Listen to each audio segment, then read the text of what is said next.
در گلمی رقمی 1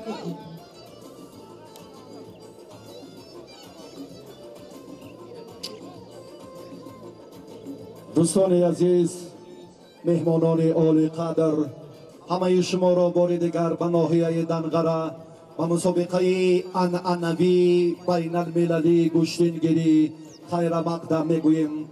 حضور پهلوانان پرقوت کشورهای آسیای مرکزی و فدراسیون روسیه اطمینان است که با جریان عید متنتن گشتین اجدادی در ناحیه دنقره شکوه و شهامت دیگر ضم میکند و شما استراحتی با فراغت و پهلوانان نامور کشورهای شرکت داشته ظفر و کامیابی آرزومندیم.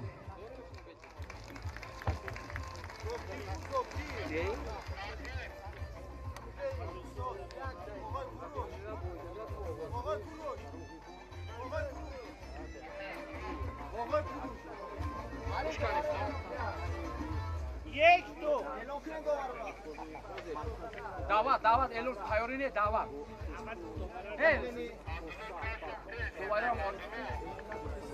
داوری بالای گیریم داوری درجه بین المللی خسرو شویا خطلون 2 داوری کنجی داوری درجه جمهوری لیگ دولت زاده عبداللطیف دوشنبه داوری کنجی داوری درجه جمهوری شمسیدین رحمتov خطلون 2 در گلیم رقمی 2 داوری بالای گلیم داوری درجه بین المللی دلشادزاده علی بیگ ولایت سو داوری کنجی داوری درجه جمهوری نظرالله عبدالرحمانov داوری کنجی داوری درجه جمهوری نوروز حلیمov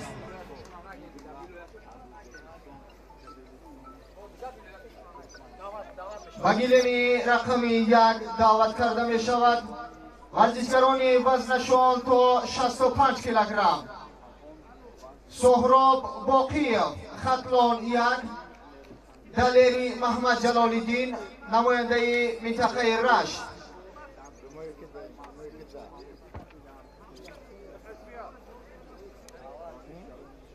در گلیم رقمی 2 دعوت کرده می شود ورزشکاران وزن تا 86 کیلوگرم حق نظر شهر نوای تابع مرکز عبدالرحمانov بهروز ولایت مختار کوهستانی بدخشان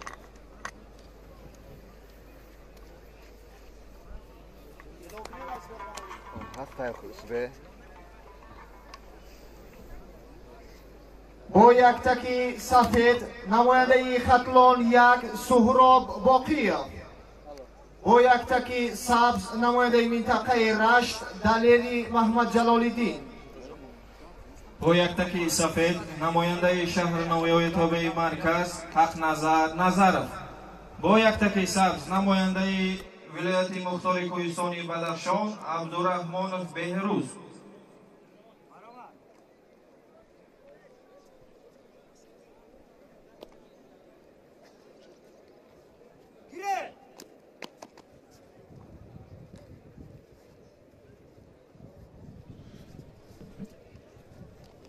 عرض سلام و ادب خدمت یک شما بیننده‌های عزیز. رقیبان ورزش سنتی ورزش اجدادی اما گشتینگیری این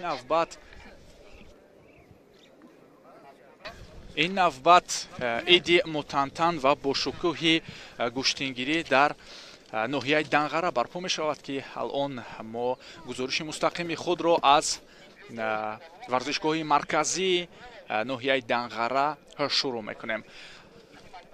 хуб, гуфтам ба маврид аст ки теъдоди зиёди варзишгарон ҳам аз тамоми гӯшаву канори манотиқи кишвар ва инчунин аз давлатҳои ба мо ҳамсоя ва давлатҳои дуртар низ ба мусобиқаи имрӯза ташриф оварданд. Ва алон мебинем ки инҷо Суҳроб Боқиев аввалин дидори худро муқобили Далери Маҳмадҷалол доир карда истоданд. Суҳроб аввалин партофти назарраси худро бо муваффақият анҷом кард ва ҳоло пешсаф гардидааст. хуб, паҳлавонон аз кишварҳои Туркманистон, Узбекистон, Қирғизистон, Қазоқистон ва Эрон ба мусобиқаи имрӯза ташриф оварданд ва боварӣ дорем ки иди ҳақиқии гӯштингирӣ дар ин майдони бошукӯҳ эҳсос мегардад ва барпо мешавад. дигарбора кӯшиши Суҳроб Боқиев ба назар мерасад ва ин бори дигар боиси бо муваффақ анҷом додани партофт гардид ки довари марказ Хусрав Шоев ардиёбӣ намуд он партофтро. ва дигар бора таваҷҷӯҳ мекунем, варзишгарон алон даст ба гиребон шуданд ва боз ҳам аз ҳалоки беруна истифода мекунад Суҳроб Боқиев. огоҳии аввал барои паҳлавон аз минтақаи Рашт, Далери Маҳмадҷалол ва кӯшишҳо акнун аз ҷониби дигар, аниқтараш аз ҷониби Далери Маҳмадҷалол ки пештар Боқиевро мо дар ҳолати корӣ медидем.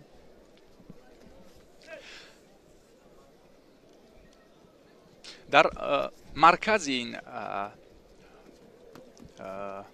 майдони бошукӯҳ ду гилем ороста шудааст ки алон мо гилеми рақами 1-ро мушоҳида мекунем. инҷо вазни аввал, яъне то 65 кило идома дорад ва дар мусобиқаи мазкур аз рӯи се вазн рақобатҳо роҳандозӣ шуданд, то 65 кило, то 86 ва ҷамъи 86. бубинед, бисёр муҷалло аст инҷо корбурди Суҳроб Боқиев ва акнун хеле нигарон аст Далери Маҳмадҷалол. ин бурди Суҳроб Боқиев аст.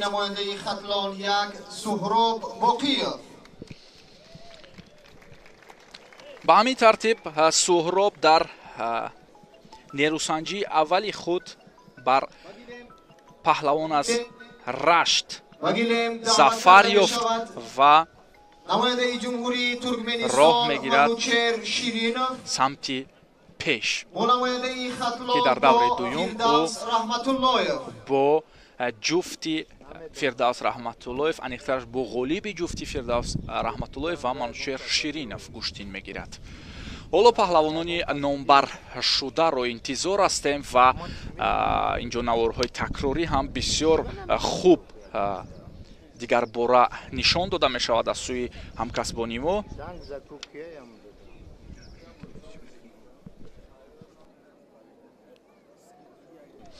хуб, паҳлавонон яке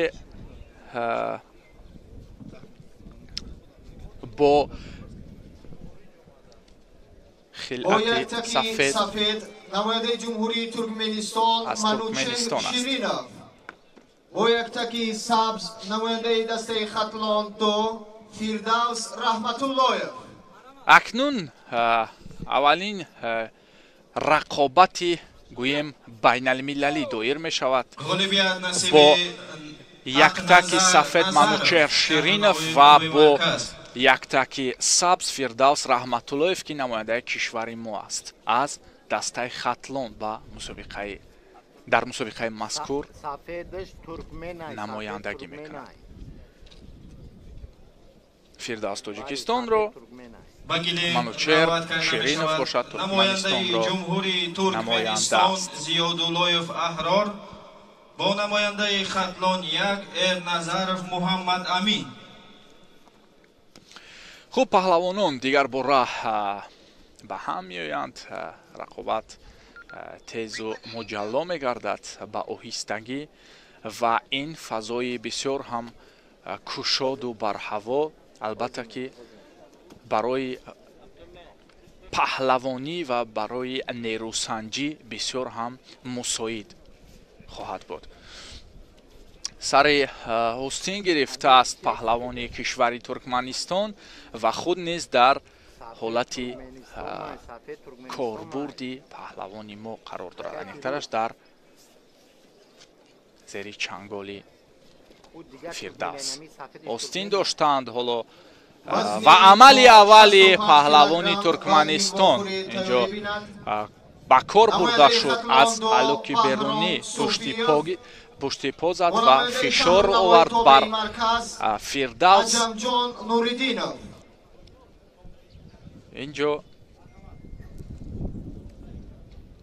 як лаҳзаи таваққуф ва дувори марказ ишора мекунад ки гиред. истилоҳи бисёр зебо ки вирди забони на танҳо доварони мо, инчунин доварони кишварҳои хориҷ низ дар сабқатҳои байналмилалӣ мегардад.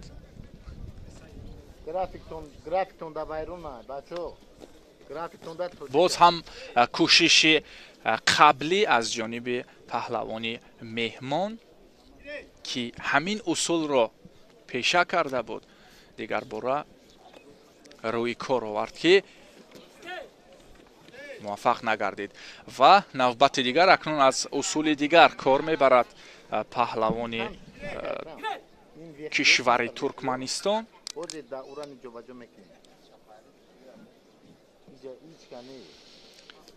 хуб, дақиқаҳо сипарӣ мешаванд. бештар аз 2 дақиқаи дигар то интиҳои вақти асосӣ инҷо боқӣ мондааст. як бисёр кӯшиши хуб ва партофти муҷалло аз самти паҳлавони туркманистонӣ ба назар мерасад. ин бадан аст ё на, ин паҳлу.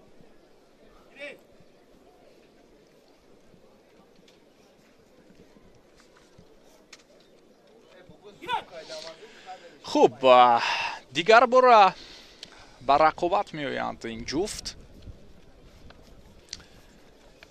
Фирдавс раҳматуллоев акнун барои ҷуброн аз имтиёзи рақиб ҳамла созмон дод ва таваҷҷӯҳ мекунем ки ҳоло дар ҳолати дифоъ хуб кор мекунад рақиби ӯ. пойзаниҳо аз самти пушти по ва амалкарди дигар, вале каме мавқеияти хуби Фирдавс садди роҳи он ҳолат гардид. боз ҳам аз гиребон мегиранд паҳлавонон. пушти гиребони рақибро роҳ меҷӯяд, вале худро раҳо карда аз чанголи рақиб ва кор акнун дар ҳолати камарӣ роҳ гирифта шуд ва ҳар ду дигар бора боз рақобатро аз маркази майдон идома медиҳанд. огоҳӣ барои паҳлавон аз Туркманистон.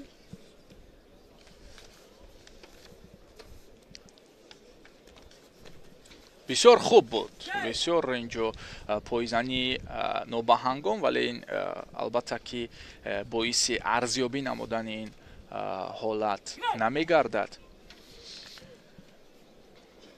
вале аз як корбурди ночиз тавонист ки рақибро аз по биафтонад. ба ҳар сурат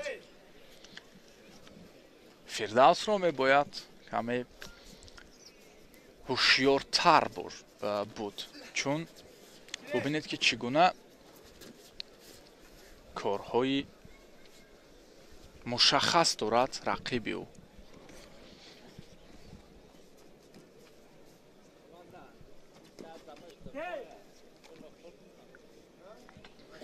аз дохил акнун кор бурд пойро печиш дод, вале дар ин ҳолат Фирдавс натавонист ки кори худро то ба охир хуб бубарад. Аз майдон берун мегардад ва ин боиси гирифтани танбеҳ мешавад. огоҳӣ баъдан акнун танбеҳ.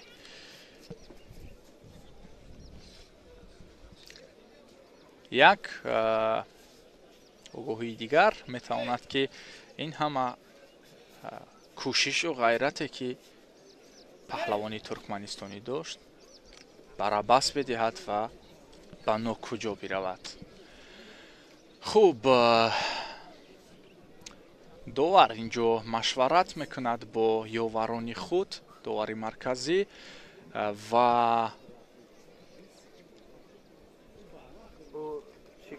ҳоло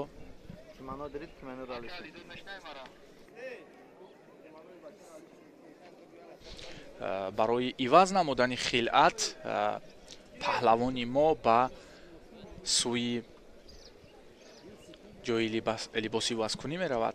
то ин дам мо аз лаҳзаҳои беҳтарини ин дидор дидан мекунем. хуб, ин партофте буд ки Манучеҳр Шириновро пеш бурд. дигар бора аз сӯи ҳамкорони мо намоиш дода шуд ва дар ҳоле ки каме таваққуф аст, каме роҷеъ ба мусобиқа мегӯем. мусобиқаи имрӯза албатта ки гуфтем дар се вазн роҳандозӣ гардидааст ва паҳлавонони хеле зиёдро ҷамъ овардааст ва ин паҳлавонон ҳам барои ному нишон ва ҳам барои мукофотҳои молӣ рақобат мекунанд ки $60,000 фонди гӯем ки захиравии ин мусобиқа ба ҳисоб меравад. хуб, дигар бора бармегардад паҳлавони мо ва бо як ангеза ва бо як шиддат ба рақобат омад. то интиҳо сонияҳои ба шумор мондааст. каме нороҳат аст инҷо Фирдавс Раҳматуллоев. Насиби Зиёдуллоев Аҳрор, Туркменистон.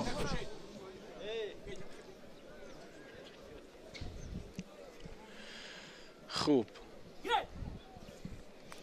камтар аз 10 сонияи дигар то интиҳои вақти муайян шуда ва акнун таваҷҷӯҳ мекунем бисёр фишор меорад Фирдавс, вале қофияи хуб гирифтани Манучеҳр Ширинов боис гардид ки он ҳама фишорҳо дар охирин сонияҳо бечора бимонанд ва ин бурди Манучеҳр Ширинов аст ки Туркманистонро намоянда аст имрӯз.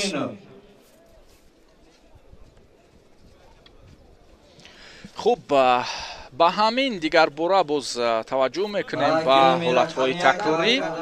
намояндаи Хатлонду Баҳром Софиев ва намояндаи шаҳру навои тобеи марказ Аҷам Нуриддинов.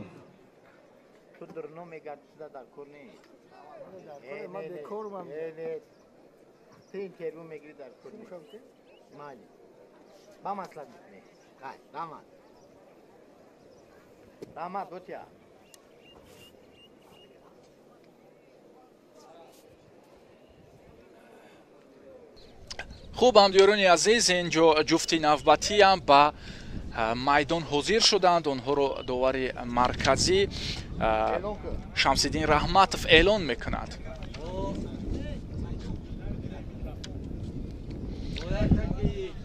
бо хилъати сафед паҳлавон аз дастаи Хатлонду аст. Баҳром Софиев бо яктаки сабз намояндаи шаҳру навои тобеи марказ Аҷам Нуриддинов. Баҳром Софиев бо хилъати сафед рӯи гилем омадааст ва дар ин рақобат ҳарифи ӯ аз дастаи шаҳру ноҳияи тобеи ҷумҳурӣ Аҷамҷон Нуриддинов аст. Аҷамҷон як кам худро ёзиш дод ва акнун ба набард мебарояд муқобили рақиб. таваҷҷӯҳ меандозанд ба якдигар. лаҳза барои мавқеъ гирифтан аз яктаки рақиб сариостин доштанд ҳарду ва ҳоло ин як кӯшиш аз ҷониби Аҷамҷон буд ки даст канда гардид аз яктаки рақиб. Боқиев Вали Муҳаммад вилояти Суғд Бозоров Зиёвуддин дастаи Хатлон 2.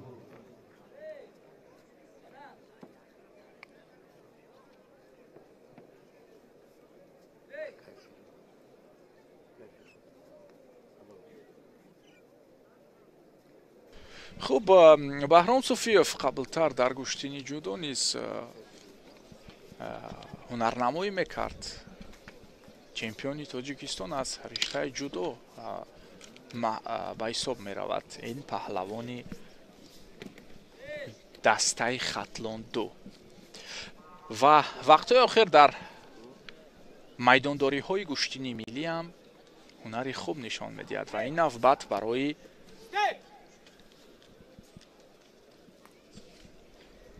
як нишон ва дигарбора исботи беҳтарин буданаш рӯи гилеми мусобиқаи анъанавӣ оид ба гӯштигирӣ ки дар ноҳияи Данғара ҷараён дорад омадааст. фишор аз ҷониби Баҳром бубинед ки то андозаи истодагарӣ мекунад ҳоло Аҷамҷон Нуриддинов. мавқеияти хуб дар кори Баҳром дида мешавад. пушти гиребон гирифт.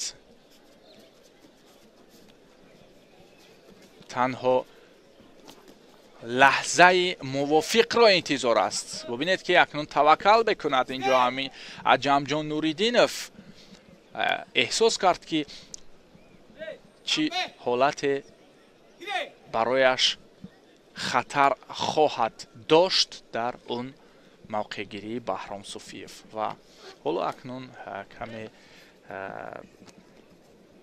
рафтори нодуруст ва ғайриварзишӣ барояш муҷозоти дуюм аниқтараш танбеҳ мебахшад. Баҳром Суфиев ҳоло дар як мавқеияти начандон равшан қарор дорад. саризону нишаст бисёр олӣ. Аҷамҷон инҷо партофти хуби худро истифода кард.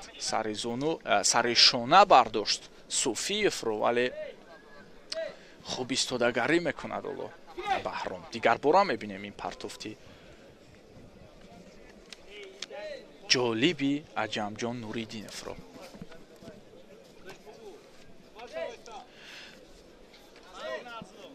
худро зуд маҳкам кард, вагарна имтиёзи бадан мешуд барои Аҷамҷон. Суфиев дар кори дифо ҳоло ҳунармандона рақобат мекунад. аз пушт шунон хуб гирифт ва аз камарбанд мушаххас мавқеъ гирифт, вале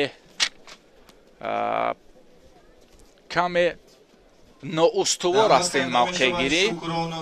ба ҳар сурат аз қувваи Баҳром манша мегирад коре ки алон ӯ иҷро кунад ва боз бубинед ки дигар вақт шумориву лаҳзашуморӣ намекунад. Аҷамҷон дарҳол худ ба ҳамла бирафт.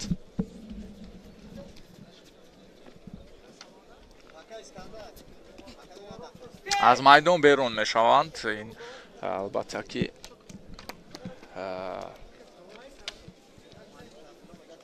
ҳар ду довар аз ду кунҷи майдон баҳри машварат бо Шамсиддин Раҳматов довари марказ меоянд, чун акнун ҳолате аст ки метавонад бисёр мураккаб бошад барои Аҷамҷон Нуриддинов.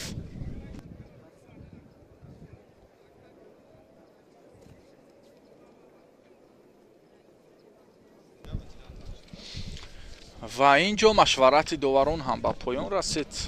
мебинем ки чӣ ҳукм мебароранд.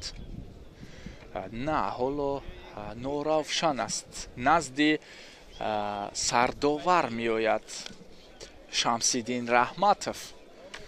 мебояд дигарбора он ҳолатро мо низ такроран бубинем ва мебинем ки ин ҷо довар ба маркази майдон наздик мешавад. хубтар аст ки мо ҳукми ӯро таваҷҷӯҳ кунем. хориҷ мешавад Аҷамҷон Нуриддинов. огоҳӣ танбеҳ баъдан хориҷ аст. дар ин вохӯрӣ ғолибият насиби намояндаи хатлон 2 Баҳром Суфиев. Баҳром Суфиев роҳ мегирад ба даври дигар ки он ҷо бо ғолиби ҷуфти Валимуҳаммад Боқиев ва Зиёвиддин Бозоров нерӯсанҷӣ мекунад. ду паҳлавони номбаршуда аз кишвари мо аст. лаҳзаҳои такрорӣ аз ҷониби ҳамкорони мо.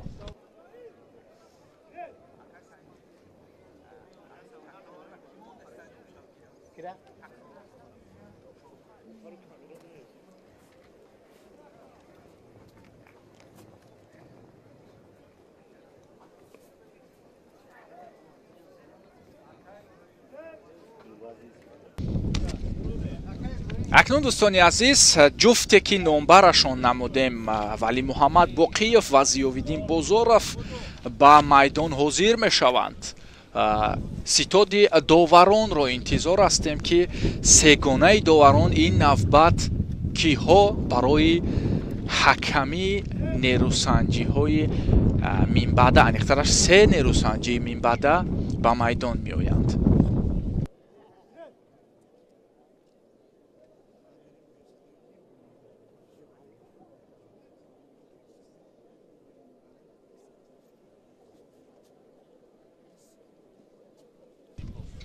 воқеан шукӯҳу шаҳомат ва ана ҳамин гуна зебогӣ аз зовияе ки алон мо мушоҳида мекунем баёнгари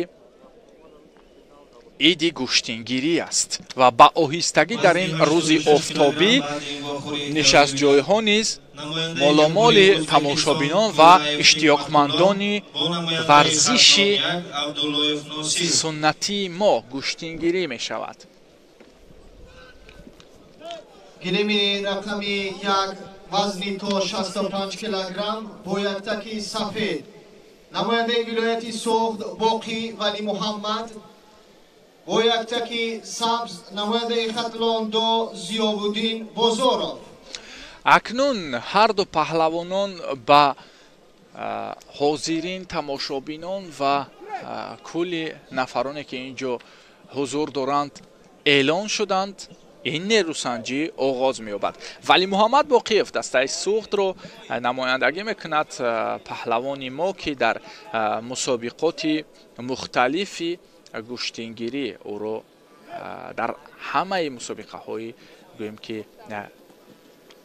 гӯштингирӣ дидан мумкин аст. паҳлавони хубҳунар аст албатта ва натиҷаҳояш низ махсусан дар гӯштингирӣ назаррасанд. ҷоизадор ва ғолиби як қатор мусобиқаҳои дохилӣ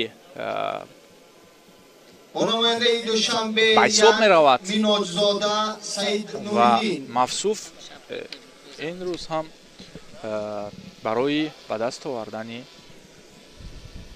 ному нишон ба данғара омадааст. Зиёвиддин Бозоров ҳоло дар ҳолати дифоъ қарор дорад ва бисёр хавф дорад. кунҷи майдон мебарадаш Валимуҳаммад ва дарҳол мавқеиятро иваз мекунад. бубинед ки акнун Зиёвиддин ба кор ба ҳолати корӣ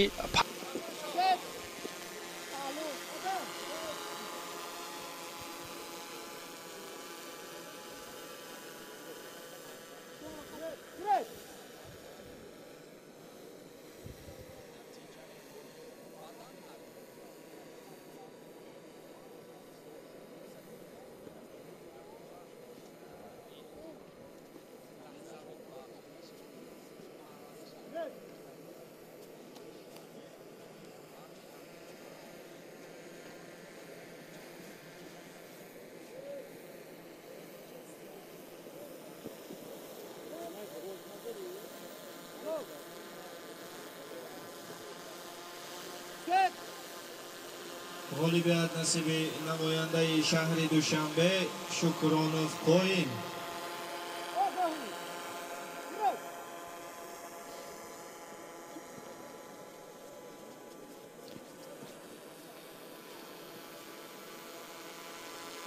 بگیدیم دعوت کرده می شود نماینده جمهوری ازبکستان تورایف حکمت الله با نماینده خطلان یک ناصیر عبداللهیف.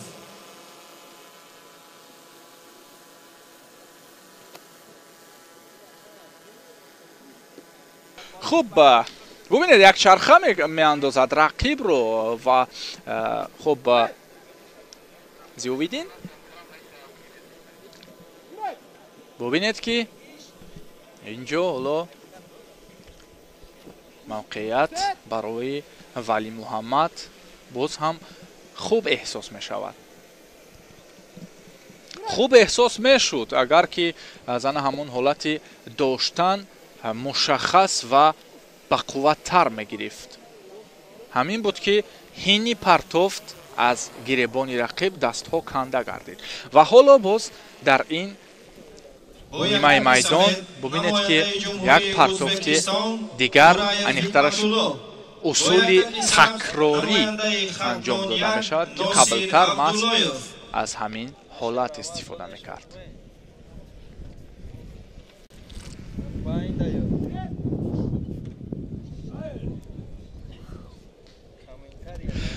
اوستین میکشاید زیویدین و ببینید که این اکنون یک کوششی دیگر در کاربردی ولی محمد بود که البته اون ارزیابی نمی شود ولی به هر صورت خوب بود. از آنی که دفاع کند و رقیب پرتافت کند خوب است که خود توکل کرده رقیب رو حداقل به زمین بنهد.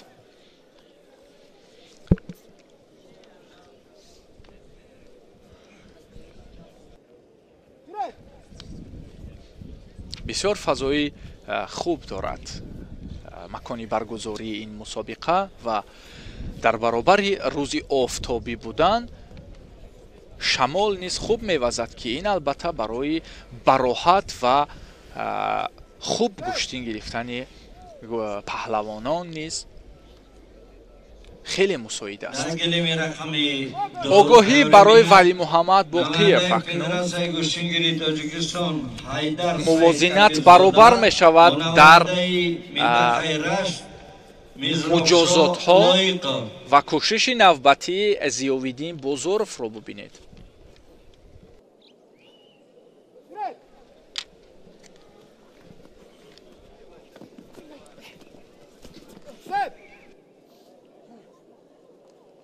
خوب حالا کمی ولی محمد نیست اینجا توقف کرد. فکر کنم در حالت برخورد انگشت پایش کمی باعث نگرانی و ناراحتی او گردید. خوب اکنون دیگر پورا ببینید که ضیاءالدین خیلی کوشش میکند چون حالا با یک امتیاز هم باشد او عقب نشین است. پهلو ارزیابی میگردد این کوشش و همین گونه جریان بیابد. البته که خوب است برای پهلوان از دسته سوخت.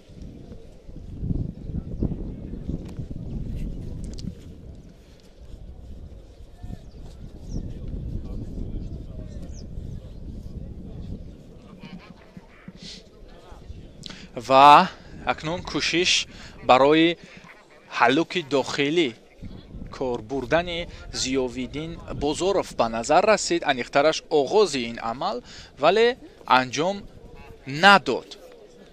با آن خاطره که فاصله گیری ولی محمد خیلی عالی به نظر می رسد. خسته و نمود می شوند پهلوانان مخصوصا ولی محمد که اینجا نفس چقور گرفته استقبال از غالبیت میکند. این بردی ولی محمد باقیف است.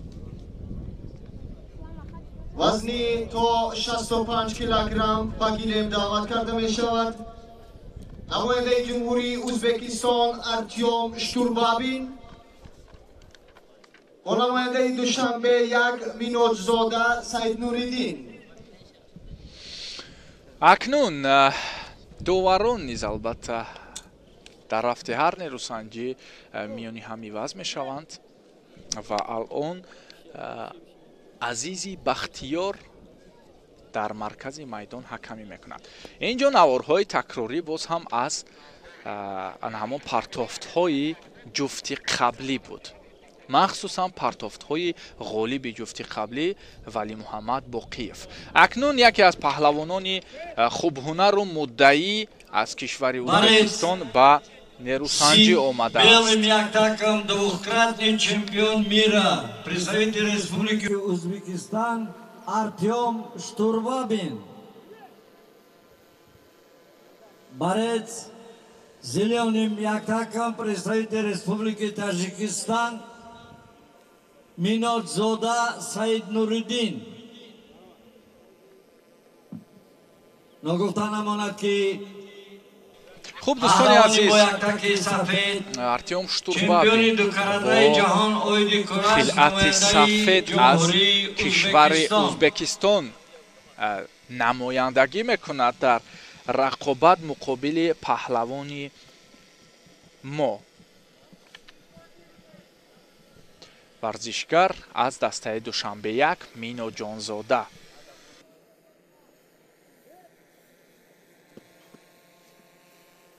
хуб Артём Штурбабин 2 карат қаҳрамонии ҷаҳони курашро ба даст овардааст ва инчунин дар чемпионати Осиё соли гузашта ба финал баромада буд ки онҷо аз Муллораҷаб Халифаев ноком гардида буд ва дар ҳамаи мусобиқаҳои бонуфузи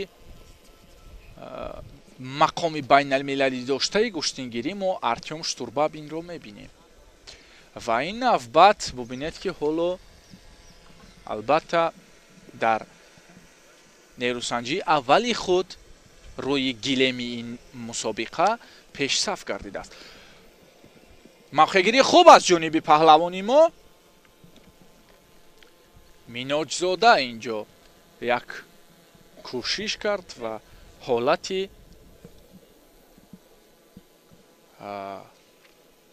тобиш додани рақиб каме барояш хуб муяссар нашуд. аз гиребон бо 2 даст гирифтааст акнун Миноҷзода паҳлавони кишвари мо намояндаи дастаи Душанбе 1. Харахонов Ҳадиятулло Душанбе 2. ғолибият насиби намояндаи ҷумҳурии Ӯзбекистон Тураев Ҳикматулло. хуб акнун Штурбабин ба по мехезад дигарбора кӯшишҳои хуб аст инҷо дар ҳолу ҳавои Миноҷзода ангезаро мебинем, чун ҳоло як имтиёз барои Штурбабин аст ва ин навбат паҳлавони ӯзбекистонӣ огоҳӣ мегирад биноба камфаолӣ албатта.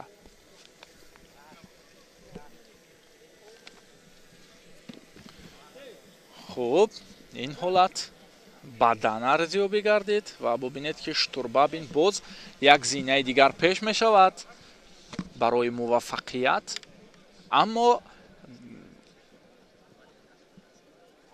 бештар аз 2 дақиқа то интиҳои вақти асосӣ аст.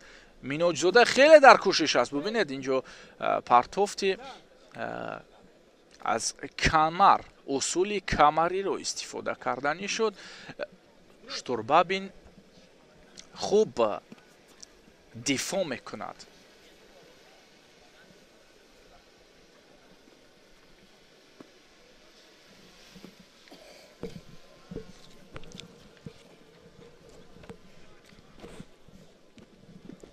ва боз ҳам ин ҳама кӯшишҳо, ин ҳама фишоровариҳо натиҷае намебахшад. وزنی تو 86 کیلوگرم بعد این وخوری تیاری بیند نماینده ناحیه دنغره اکمل مرادов با نماینده خطلون ярматов ҷумахон. кӯшиши аз майдон берун сӯхтани рақиб дар корбурди миноҷзода дида шуд, вале фосилаи камтарин буд ки ба ин мақсадаш бирасад. худро раҳо кард аз фишори рақиб паҳлавони кишвари ӯзбекистон ва ҳоло бубинед ки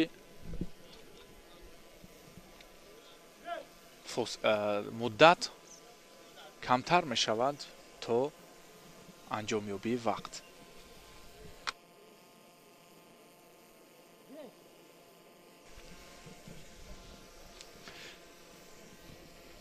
азизи бахтиёр паҳлавони довари марказ гирет гуфт ва нерӯсанҷӣ боз ҳам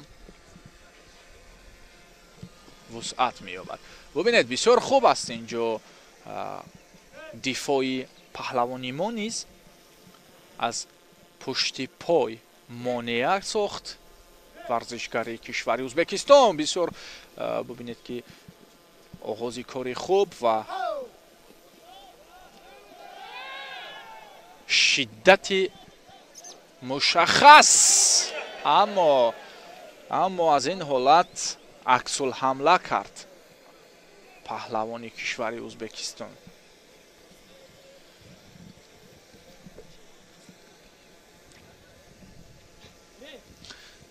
дигар бора ҳолатро мо мушоҳида мекунем.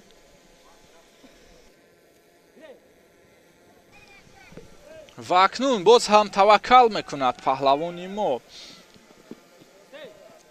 ва ба оҳистагӣ вақт ҳам ба поён мерасад. штурбабин ҳоло пешсаф аст, лек варзишгари мо миноҷзода паҳлавони ҷавону умедбахш хеле инҷо олӣ кор мекунад. бубинед имтиёзи паҳлӯ мегирад акнун.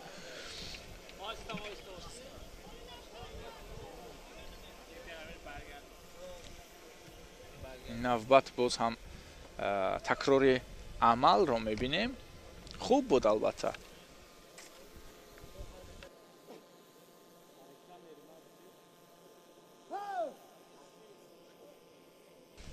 на паҳлӯ балки бадан арзёбӣ мешавад он кор ва хуб аст. акнун ба оҳистагӣ наздик мешавад миноҷзода, вале аз лиҳози гӯем камфаолӣ мебояд ки бале ҳамин гуна ҳам мешавад. танбеҳ барои артём штурбабин бисёр олӣ аст. бубинед чӣ гуна аланга мегирад оташи кори миноҷзода ва дигар бора кӯшиши онро дорад ки аз майдон берун созад паҳлавони кишвари ӯзбекистонро. инҷо барояш муяссар гардид, лекин каме аз қоида берун рафт. фишори дағалона боис гардид ки худи ӯ огоҳӣ бигирад.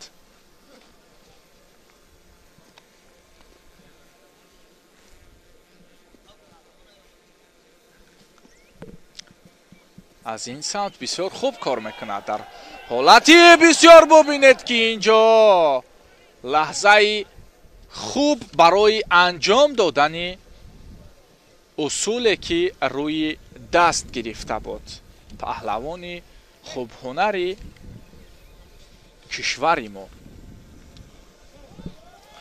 ва бубинед дигар бора партофти хуб ва албатта ин бояд арзёбӣ гардад.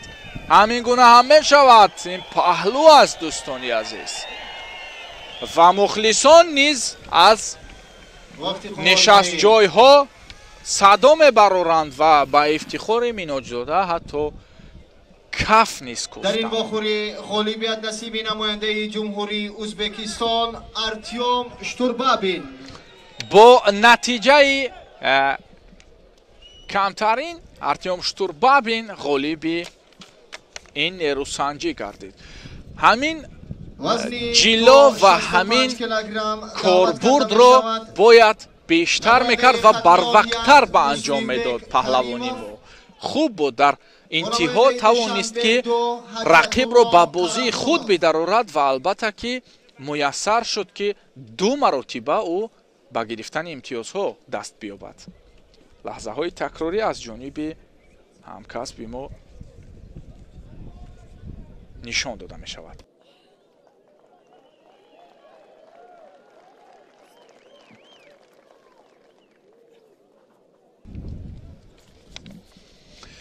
ҷуфти навбатӣ акнун ба майдон наздик мешавад. ин муслимбек каримов аст ки муқобили ҳадиятулло қарахонов рӯи гилем омадаанд. намояндаи хатлон як муслимбек каримов. бо яктаки сабз намояндаи душанбе 2 ҳадиятулло қарахонов.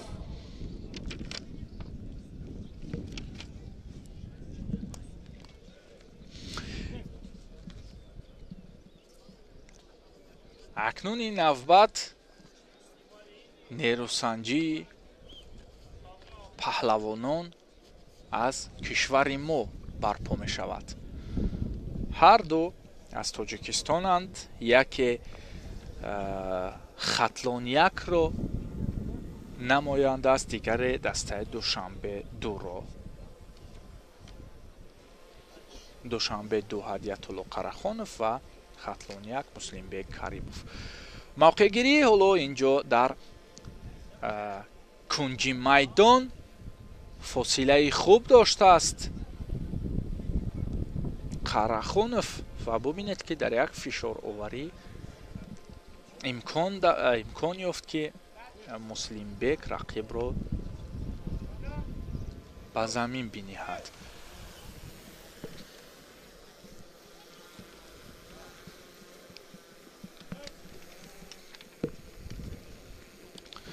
сари зуну менишинад ва сари шона бардошт кард, рақибро ба замин ниҳод. албатта ки ин имтиёз ба ӯ бахшида мешавад. бисёр хуб буд. ба ҳалол низ наздикӣ дошт, вале ҳолати дифои рақиб боис шуд ки раҳо биёбад аз ҳолати хеле хавфнок. ба ҳар сурат пешсаф аст паҳлавони дастаи хатлоняк. ғолибият насиби мизробшоҳ лоиқов, ноҳияи рашт. ҳоло огоҳӣ мегирад акнун ҳадиятулло қарахонов. ба гилем даъват карда мешавад намояндаи ноҳияи данғара Акмал Муродов бо намояндаи хатлон як Ҷумъахон Ярматов. аз гиребон бисёр мустаҳкам доштааст, вале дар усул ҳадиятулло пешсафтар аст. дар ҳоле ки дошта гирифтани муслимбек қавӣ менамуд,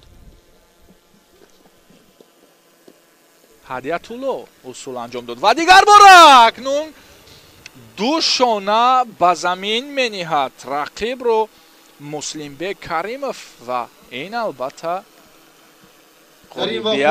ғолибият насиби намояндаи хатлон як ба муслимбек каримов рабт дониста мешавад. бисёр олӣ буд, бисёр мушаххас ва муҷалло муслимбек каримов рақибро 2 шона ба замин зад. бубинед, ана ҳамин ҳолат дафъаи аввал буд ва навбати дуюм ҳоло ба мо нишон дода мешавад. албатта ана ҳамин партофт буд. хеле олӣ.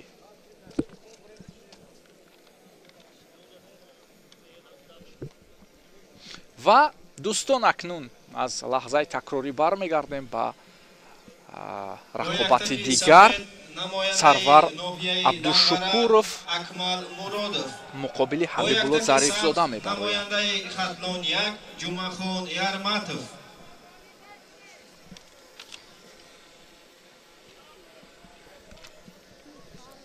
ҳоло инҷо ситоди доварон боз ҳам иваз мегарданд, чун се набард паси сар шуд ва акнун доварон низ се нафари дигар ба майдон омаданд. баъди ин вохӯрӣ тайёрӣ бинад Умар Расулов шаҳри Душанбе, Садиров Самандарбек ҷумҳури Қирғизистон. хуб, инҷо Абдулатиф Давлатов дар маркази майдон ба ҳайси довар паҳлавононро ба ҳам меорад. инҷо лаҳзаи муаррифӣ албатта Сарвар Абдушукуров бо Ҳабибулло Зарифзода ҳоло муаррифӣ шуданд ва даст ба гиребон мегарданд.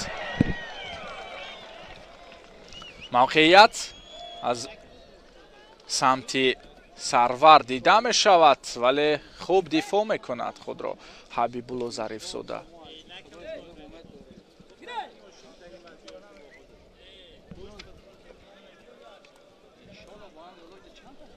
хуб, Сарвар Абдушукуров бубинед ки ҳоло ҳам мавқеият мегирад аз камарбанд, акнун усули камарӣ, вале дар ҳолати дифоъ албатта Ҳабибулло варзишгарест ки хеле инкишоф ёфтааст аз ин лиҳоз.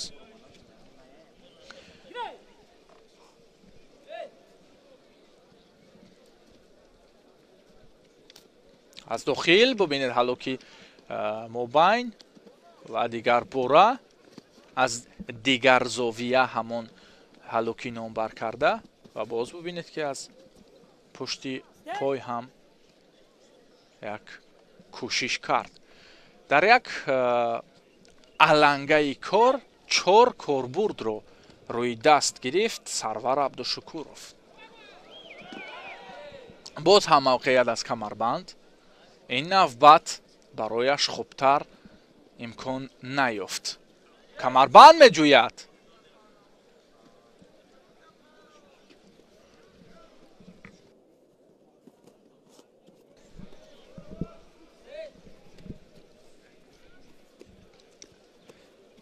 бештар Ҳабибуллоро ҳоло мо дар дифоъ мебинем. ва як партофт аз ҷониби ӯ дарҳол гуфтагиҳои моро инкор кард албатта, вале номушаххас.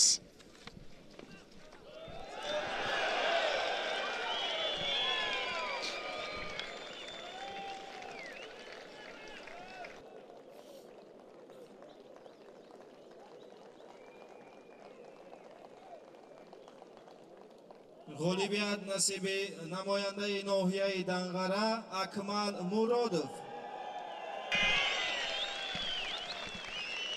хуб, албатта боз ҳам поизанӣ аз ҷониби Сарвар Абдушукуров ба назар мерасад. мавқеъгирӣ хуб. акнун қофияи рост инҷо ихтиёр кардааст Ҳабибулло. бубинед акнун чӣ гап мешавад. Сарвар Абдушукуров дар ҳолати кор аз камарбанд, аниқтараш усули камарӣ, дигарбора ба замин ниҳодани рақиб имкон меёбад, вале ба заминоӣ ва ё фурудоӣ мушаххас набуд. аз ин лиҳоз наметавон арзёбӣ намуд он ҳолатро.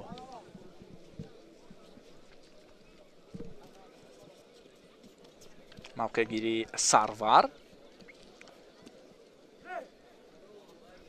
акнун Ҳабибулло камарбанд меҷӯяд. хуб, дарҳол пайхас кард кори Ҳабибулло Зарифзодаро ва Абдушукуров ба зудӣ аз пушти пой ҳамла кард.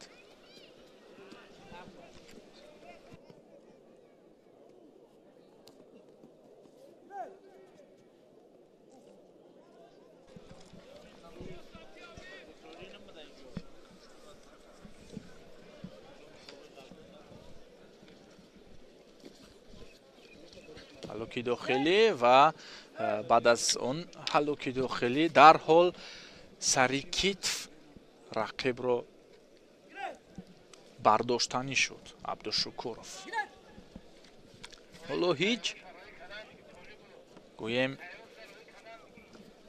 партофти натиҷабахше дар ин сабқат дида нашудааст ва боз ҳам наздик мешавад албатта ба ана ҳамон нақшаи кашидаи худ. чанд маротиба аст ки Абдушукуров инҷо ҳолатҳои хеле хавфнокро ба миён меорад. бештар аз 1 дақиқа аниқтараш каме аз 2 дақиқа поинтар то интиҳои вақти асосии ин нерӯсанҷӣ ва ҳоло як огоҳӣ ва як танбеҳ барои варзишгар бо хилъати сабз дониста шудааст. ҳалоки беронӣ ва ё ҳалоки лав низ мегӯянд аз дохил пойзанӣ мекунад акнун паҳлавони хилъат сабз Ҳабибулло Зарифзода. боз ҳам мавқеъгирӣ дар маркази майдон. аз пушти пой акнун дарҳол корбурд дигар мешавад. яке аз пушти пой мавқеъ гирифт, дигаре миёни пойҳо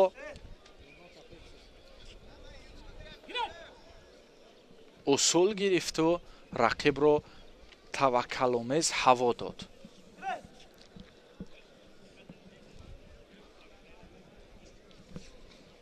акнун бубинед ки Ҳабибулло хуб мавқеъ гирифта буд, лек худро раҳо кард паҳлавони хилъати сафед дошта.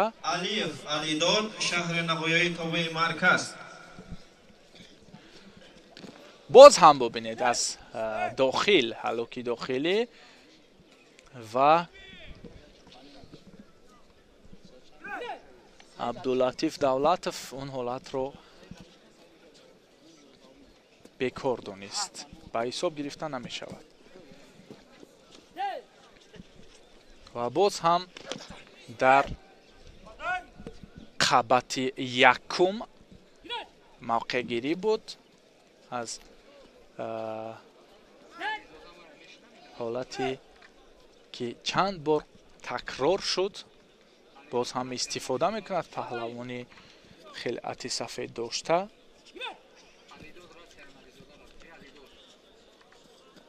ва акнун мавқеъгирии хуби Ҳабибуллоро мебинем. тариқи канор ба воситаи худ партофт намуд, лек барояш муяссар намегардад. ҳоло вақти асосӣ ба поён расид ва ин бурди Сарвар Абдушукуров аст.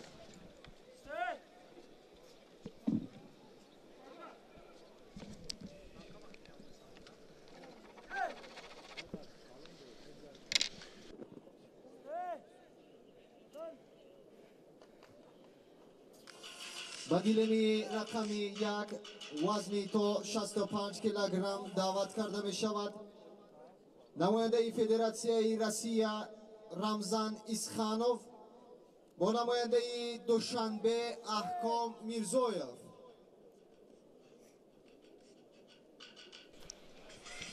боло бубинед ки паҳлавон бо хилъати сафед аз кишвари Русия ба майдони мусобиқаи куштингирии Данғара омадааст ва рақиби ӯ Аҳком Мирзоев аст, варзишгари кишвари мо. сабқати байналмилалӣ барпо мешавад акнун дӯстон. хуб мавқеъ меҷӯянд, ҳарду мушоҳида мекунанд якдигарро, гӯем ки ба назар месанҷанд ва ҳар гуна гӯем ки ҳолатро барои гиребон гирифтан ба кор мебаранд.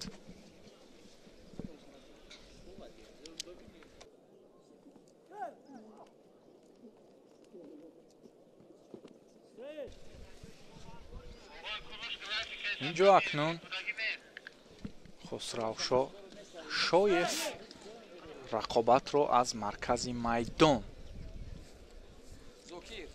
даъват кард. рақибонро аниқтараш.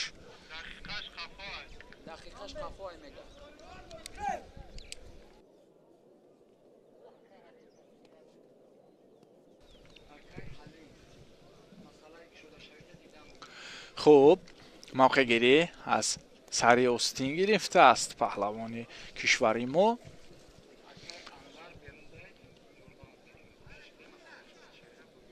ҳоло аз пушти гиребон мавқеъияти Рамазон Исханов ба назар мерасад. пушти пой зад ва боз ҳам амал кард дар ҳамлаи паҳлавони мо. тобиш хӯрда худро аз хавфи огоҳӣ дур бурд Аҳком Мирзоев ва ҳоло Рамазон Исханов гиребон бармезанад, остин боло мекунад ва барои мавқеъ гирифтан сӯи Аҳком даст мекашад. панҷа мебардорад ва роҳкушоӣ мекунад. як амалкард аз ҷониби Аҳком дида шуд ва ин ҳеҷ ҳолати созмонбахшанда барои созмони ҳалук набуд.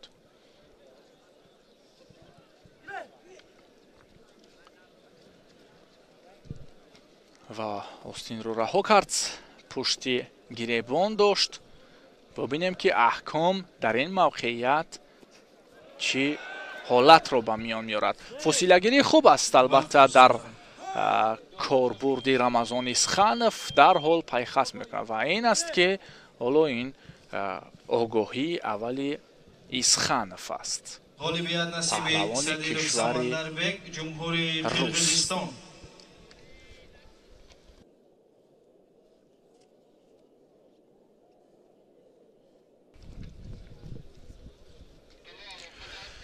ва акнун ин нерӯсанҷӣ ҷараёнаш ҳамин гуна миёна идома меёбад ва андак шиддат мегиранд. паҳлавонон низ роҳкушоӣ мекунанд. бештар дар ҳолати мавқеъ гирифтан сар ба поин намеоранд. ҳарду гӯем ки намехоҳанд ки ё гиребон бидиҳанд ё сари остин бидиҳанд то рақиб амал анҷом бидиҳад.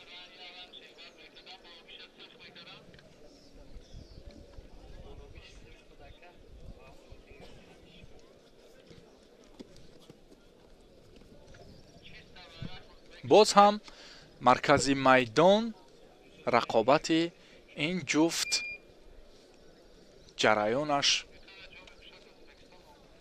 мисли қаблтар суст ба назар мерасад.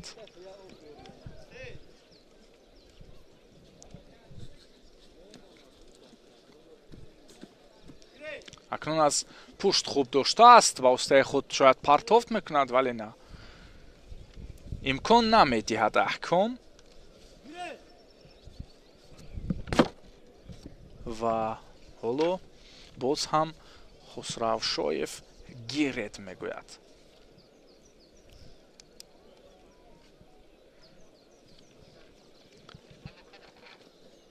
ҳалуки беруна аз ҷониби паҳлавони мо Аҳком Ризоев.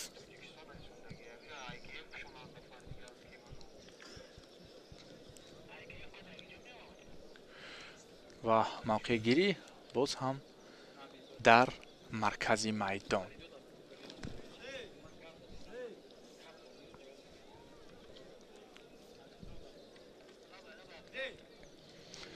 нафас мегирад Рамазон Исханов.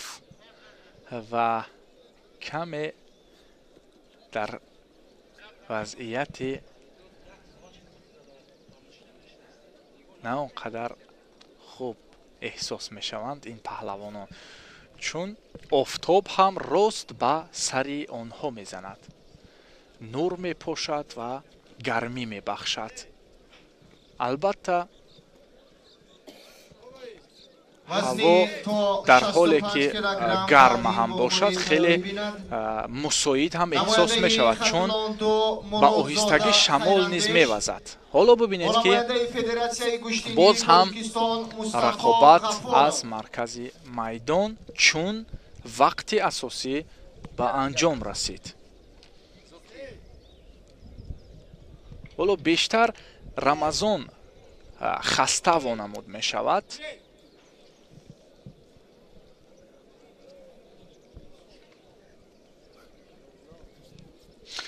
و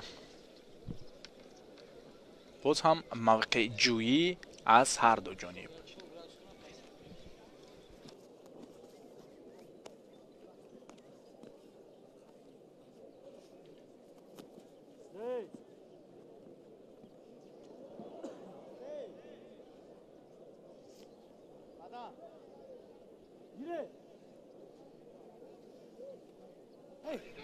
خوب سری آستین برمیزند پهلوانی ما و اکنون مطمئنم که حالت خوبتر رو در دقیقه های الوگی ما از جانب او میبینیم.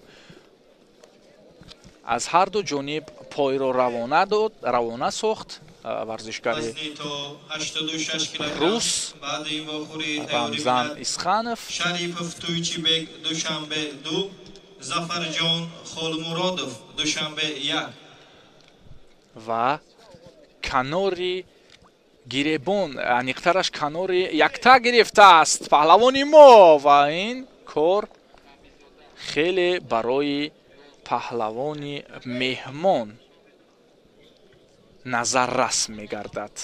دیگر باره ما از همکسبمون خواهش میکنیم که این حالت رو بعد دست غالب رو برداشتن با ما مشخص نشان بدهد. انا همین لحظه بود که در وقت امتیاز طلایی ورزشکار نماینده روسیه پیروز گردید. نماینده فدراسیون گوشتیگیری تاجیکستان مصطفی غفورov.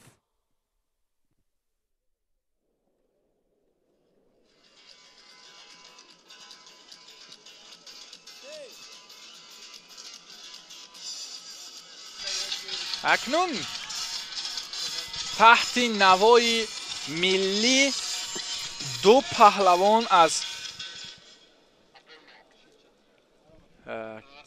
کشور ما با میدان می آیند.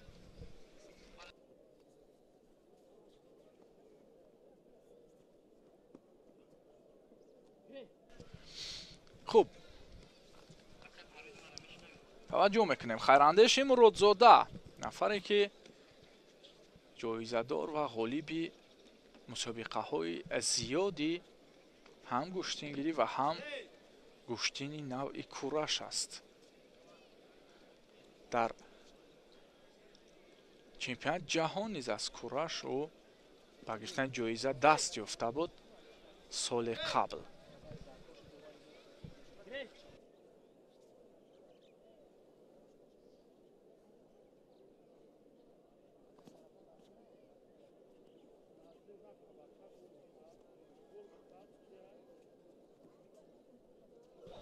خوب و آخرین مسابقه متنطن و بین المللی که ما یاد داریم این جام رئیس شهر دوشنبه بود که از گشتینگیری ماه مارت دایر گردیده بود و روی آن همین وزن خیراندیش مرادزاده با فینال برآمده بود که آنجا پهلوانی ناماشنای کشور شعباز سعید ابرار رو فرو مغلوب کرده بود. جایزه‌داری نشانی نقره مسابقه بین المللی برای به دست آوردن جام رئیس شهر دوشنبه است. پهلوان با خلعت سفید хайрандеш.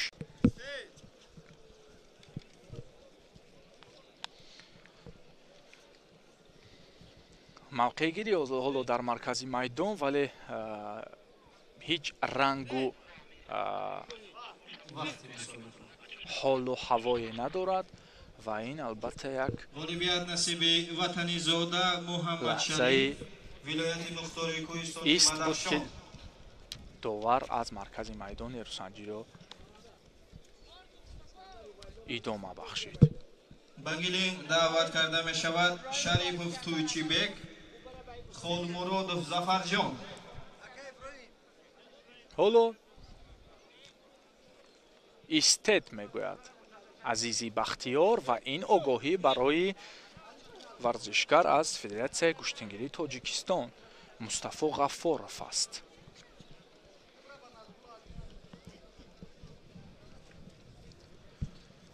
мавқеият аз зери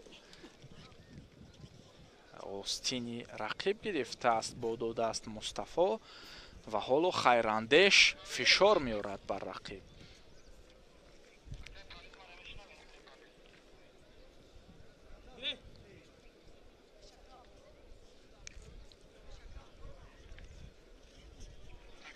боз ҳам акнун кӯшиш барои анҷом додани амал аз ҷониби Мустафо. бубинед сари зону нишаст, хуб буд ҳунараш ва хайрандеш дифоъкорона амал мекунад инҷо бар партофти рақиб.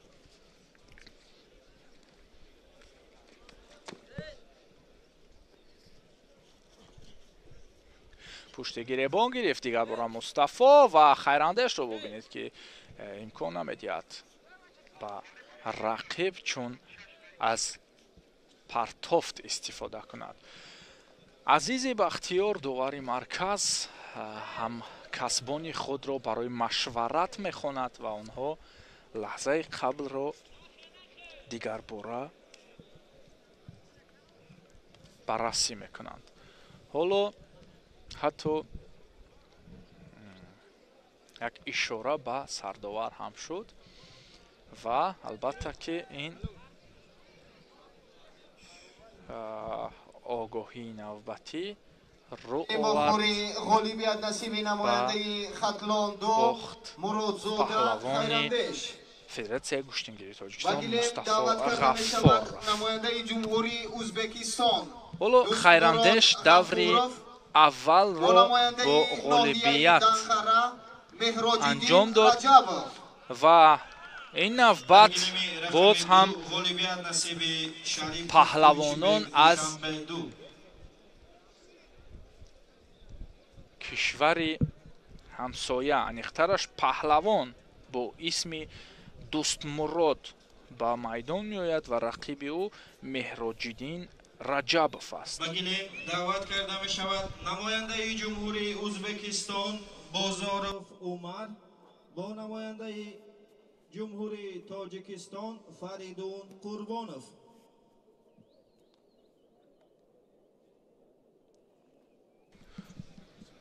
акнун Хусрав Шоев ин навбат нерусанҷиро ҳакамӣ мекунад ва Дӯстмурод Ғафуров аз кишвари Ӯзбекистон хилъати сафед дорад, муқобили паҳлавони маҳаллӣ аниқтараш аз ноҳияи Данғара Меҳроҷиддин Раҷабов баромадааст. кӯшиш ва партофти олии Меҳроҷиддин ба назар мерасад ва дарҳол имтиёзи бадан арзёбӣ мегардад он ҳолат.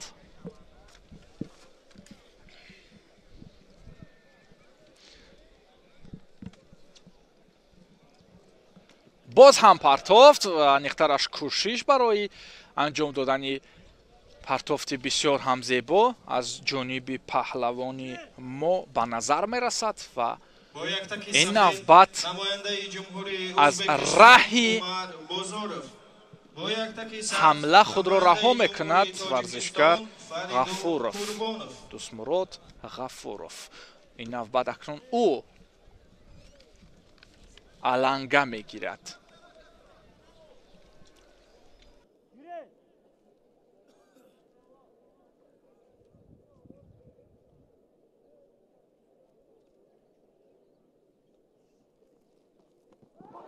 боз ҳам кӯшишро бубинед ва ин навбат акнун имтиёз албатта ки баъдан арзёбӣ гардид. ду довар низ даст бардошт аз кунҷ ва ин навбат боз ба видеодовар муошират мекунад паҳлавон, аниқтараш довари марказӣ. ин ҳолатро мебинем. пушти по зад ва рақибро ба замин ниҳод. албатта ин дӯстони азиз сирф ва ҳаққу ҳалол ғолибияти варзишгари дастаи хатлон, аниқтараш кишвари мо Меҳроҷиддин Раҷабов аст. муборак бошад ин ғолибияти муҷалло. воқеан ҳам партофтҳои пайдарпайи Мустафо Ғафоров инҷо натиҷа бахшид ва ӯ дар рақобати нахустини худ олӣ ҳунарнамоӣ мекунад.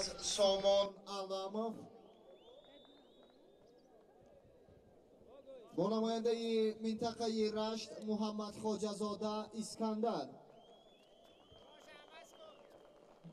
ҷойатон айваз кунед.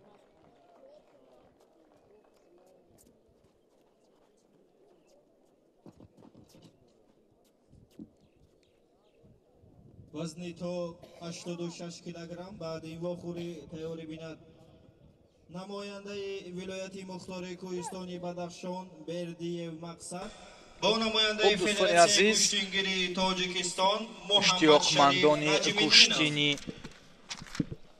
миллӣ.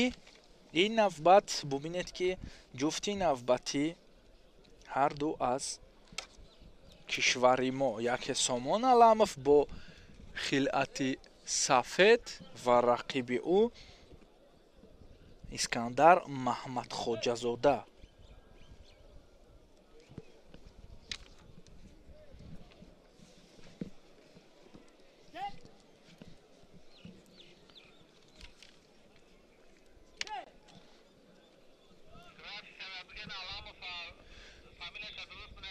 абдуллатиф Давлатов довари марказ ҷараёни нерӯсанҷиро ҳакамӣ дорад.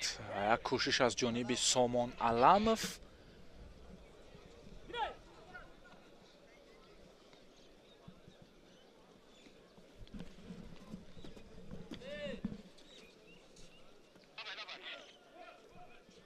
ва боз ҳам бубинед ки инҷо хуб мавқеъ мегирад варзишгари дастаи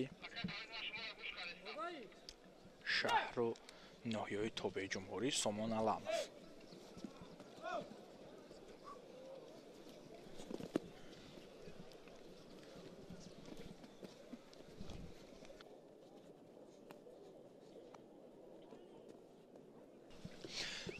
кӯшиши навбатӣ аз ҷониби рақиби Сомон. бубинед инҷо акнун Искандар як ҳолати хубро созмон медиҳад.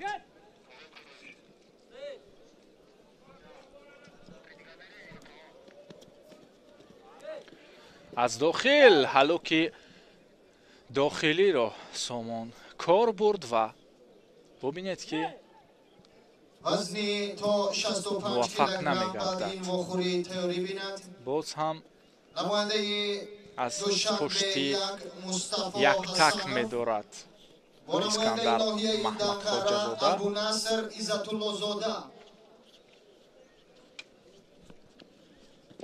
ва дигар бура он мавқеияте аст ки барои албатта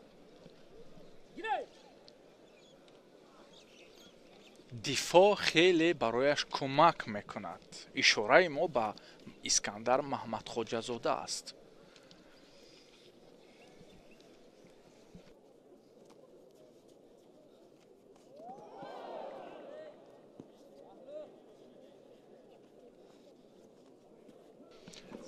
оҳо, акнун ин нуқтаи хеле муҷалло буд барои ин рақобат. Искандар Маҳмадхоҷазода тавонист Сомонро ду шона ба замин биниҳад. хеле олӣ буд. хеле муҷалло ва хеле мушаххасу ғайри интизор барои албатта Сомон Аламов. лаҳзаи такрориро ҳамкасби мо Шорух Саидмуродов нишон медиҳад. даъват карда мешавад Мустафо Ҳасанов, Душанбе 1, Иззатуллозода Абунаср, ноҳияи Данғара.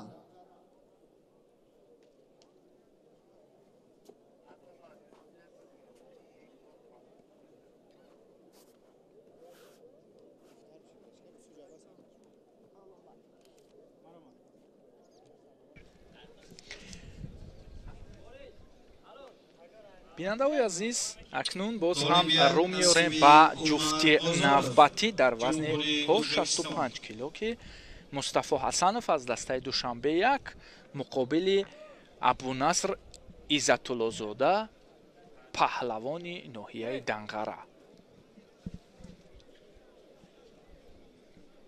даъват карда мешавад Бердиев Мақсад, Наҷмиддинов Муҳаммад Шариф. аз гиребон мегирад Абунаср ва сари зону нишаст. бубинед ки акнун оғози кор барои Иззатуллозода ҳамин гуна муҷалло намоён мешавад. боз ҳам кӯшиш ва боз ҳам рафтори гӯем ки ҳамлаовар аз ҷониби Абунаср Иззатуллозода фишор меорад, хеле фишор меорад ба рақиб. метавон гуфт ки ба оҳистагӣ ин боиси огоҳӣ ҳам мегардад ба рақиби Абунаср Иззатуллозода. Мустафо инҷо акнун бояд ҳолати корро тағйир бидиҳад ва аз паҳлавони дифоъкунанда ба паҳлавони ҳамлакунанда табдил биёбад.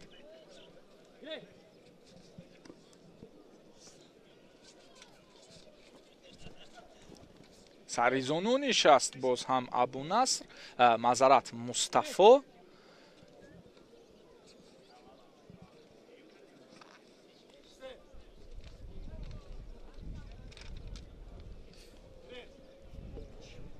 ва акнун Мустафо Ҳасанов инҷо мавқеъгирӣ мекунад.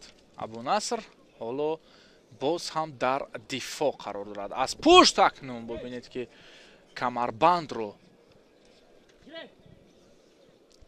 ҷӯё буд, лек дарҳол рақиб ҳамла кард. намояндаи ҷумҳурии исломии Эрон фишор аз ҷониби Абунаср ва инҷо бадан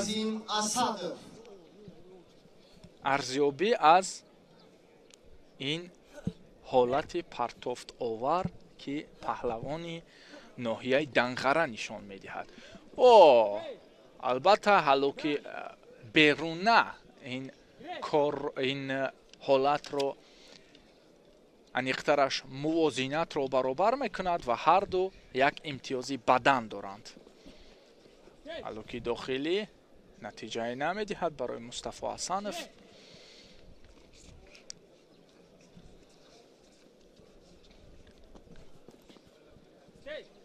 акнун хуб ин нерӯсанҷӣ ҷараён дорад. офарин ба паҳлавонон ки хеле хуб гӯштин мегиранд ва лаҳзае гӯем ки мо холигиро эҳсос намекунем. ҳарду пайи ҳам кӯшиш барои созмон додани ҳамла мекунанд ки ин воқеан раванди нерӯсанҷиро диданию хушу муҷалло мегардонад. зери остин гирифтааст паҳлавони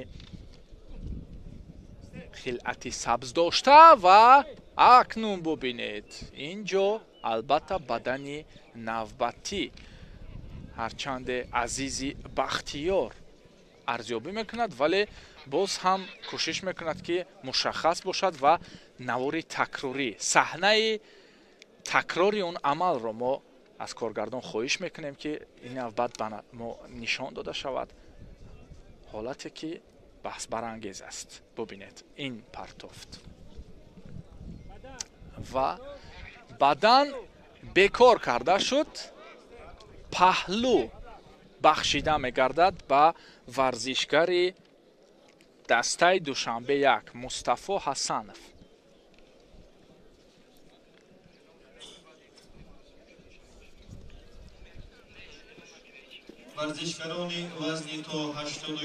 ҳоло акнун дӯстони азиз аз гиребон боз ҳам Мустафо мавқеияти устувор дошт ва кӯшиши навбатии Абунаср Иззатуллозода ба назар расид.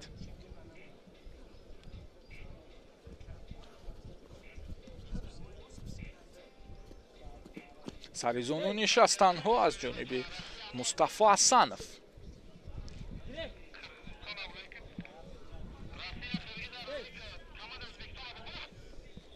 ва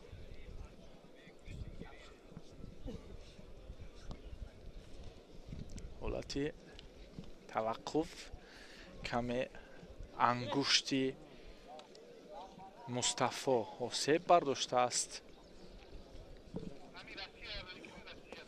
пойзанӣ бисёр ҳам найрангомез аз ҷониби Абунаср Иззатулло ва кора накард, чун фосила аз мадди назари ӯ дур монд. бояд наздиктар мешуд, баъдан саризону менишаст, он ҳин кор метавонист якам дигаргун шавад. ва бубинед ки дигар бора Мустафо Ҳасанов ҳолати бардошт бо сари китфро созмон медиҳад.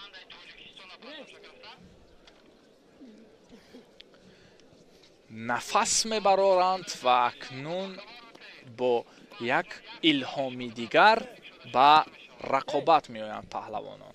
кӯшиши дигар аз ҷониби Абунаср Иззатуллозода ба назар расид.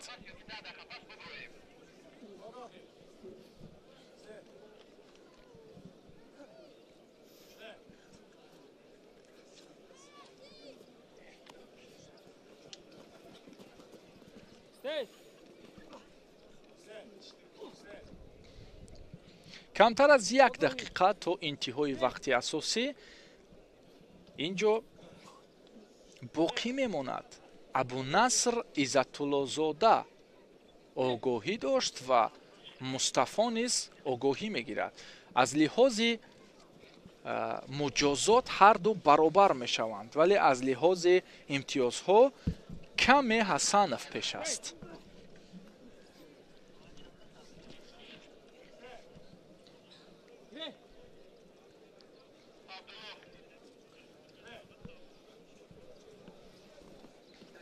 саризону нишаст боз ҳам паҳлавони хилъати сафед дошта.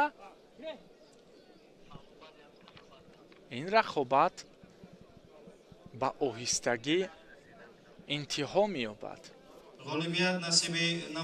охирин сонияҳои вақти асосӣ.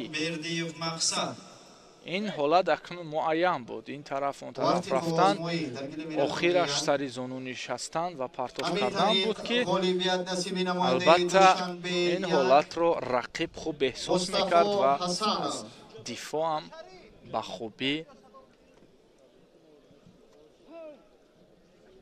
мавқеи устувор гирифта буд.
دوستان عزیز، این لحظه ما از گلچین بهترین پرتافت ها و بهترین عمل های این مرحله، نخترش مرحله مقدماتی نیروسنجی ها نظر می اندازیم.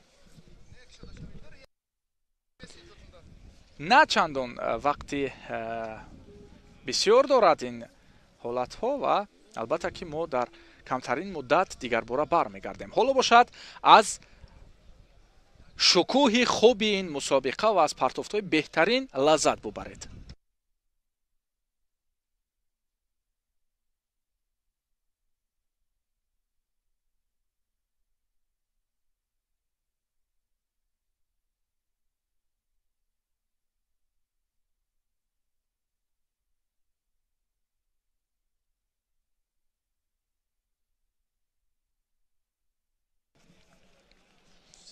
اینجا البته که پرتافتی خوب به نظر می رسد. ببینید دیگر باره واقعا یک شکوه خوب داشت این مرحله مقدماتی و ولی محمد باقیف دیگر باره دیدیم که پرتافتی خوبی او نشان داده شد. پهلوانی ولایت سوخت. دوستان عزیز، حضور همه شما باعث سرفرازی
دوستان ارجمند، مهمانان عالی قدر، حاضرین گرامی، حالا در فضای متنتنی دانه هیئت دسته های مسابقه با شکوهی عنعنوی گشتنگیری را یک جای استقبال میگیریم.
دوست ارجمند، مهمانان گرامی قدر، حاضرین گرامی، ایدی متنتن گشت اجدادی در ناحیه دنغره با شکوه و صورت و جلال خاصه خود تنتنه دارد. مقامات اجرایی حاکمیت دولتی ناحیه، جمهوری تاجیکستان، کلوب فوتبال استقلال برای ما و شما محتشم گوشتین اجدادی را تشکیل کردند که برای در سطح بلند کسبی برگزار گردیدن این چاره‌بینی و حضور همه مهمانان عالی قدر و دستاندرکاران عرض سپاس و منت پذیری بیان می نماییم. حالا سخن اولین افتتاحی و تبریکاتی برای رئیس حکومت ناحیه دنغره سلامزاده سیجاودین داده می شود.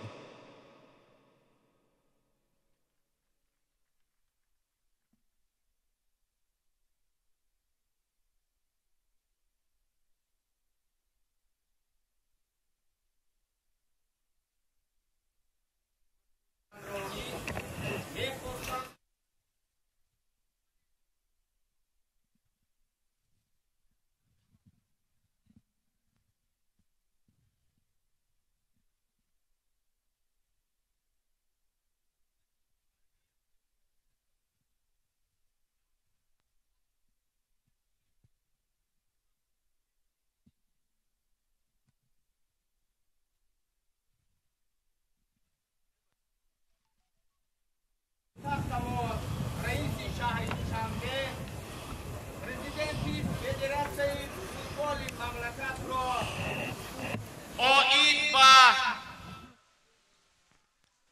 معین نمودن روز جهانی فوتبال موردی بررسی قرار داد.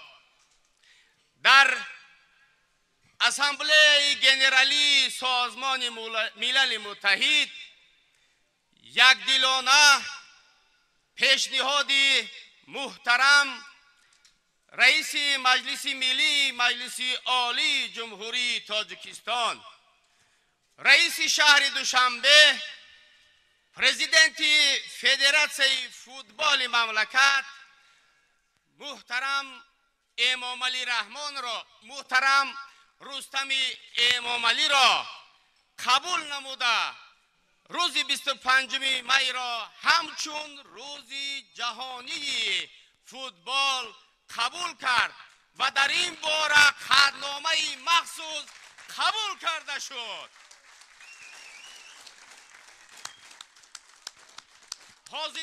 حاضرین ارجمند، از نام شما مهمانان عزیز، از نام نمایندگان همه شهر و ناحیه های مملکت که در اینجا حضور دارند، از نام مخلصان گوشتین ملی، از نام ساکنان ناحیه دنغره برای احترام و اعتبار جمهوری تاجیکستان را بلند برداشتن و محترم رئیس شهر دوشنبه اظهار سپاس می‌رسانیم.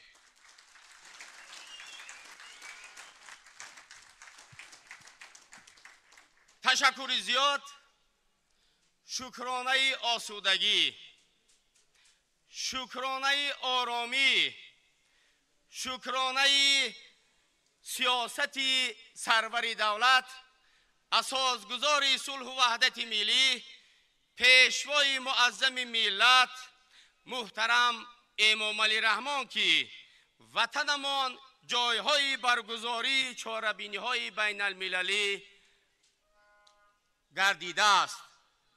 محترم مهمانان عالی قدر، محترم اشتراکچیان مسابقه، با عرض احترام صمیمی سلام سرشار از مهر و محبت خویش و ساکنان ناحیه را به شما رسانیده، همه اتان را به دیار زرخیز ناحیه دنغره خوش آمدید میگوییم.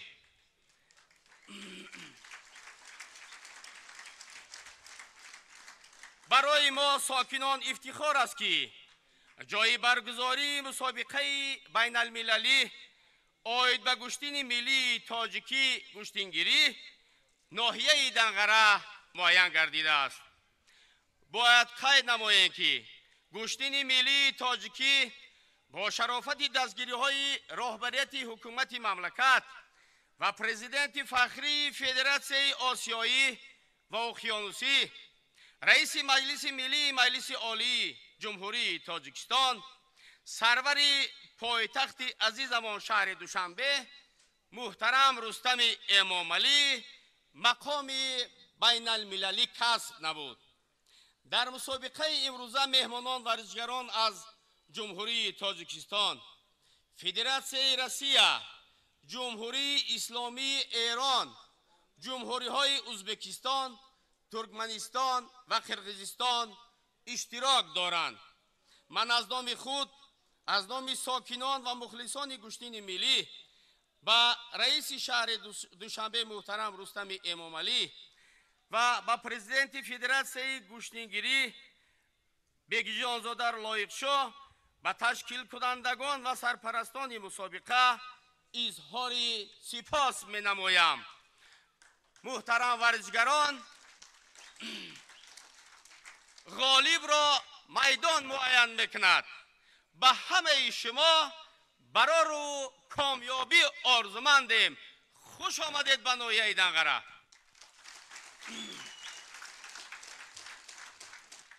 Уважаемые гости, уважаемые участники международного чемпионата по национальной борьбе гуштингири, приветствуем вас на благодатной Дангаринской земле.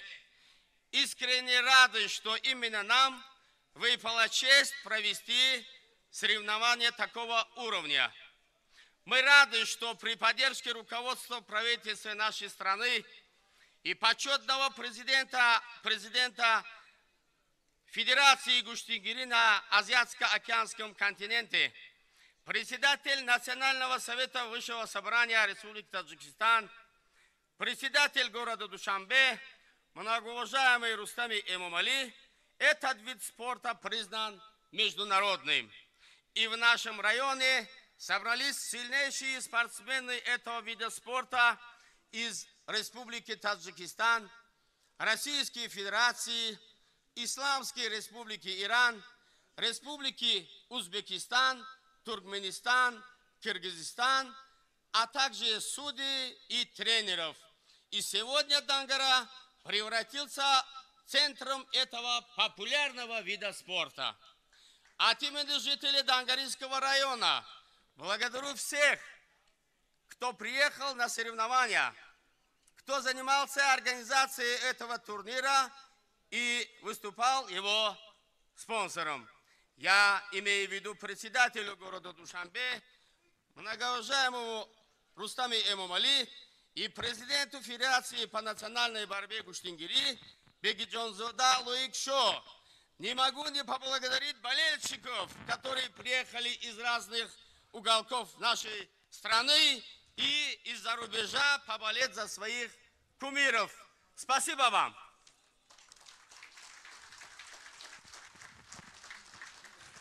سپاس و تشکر زیاد.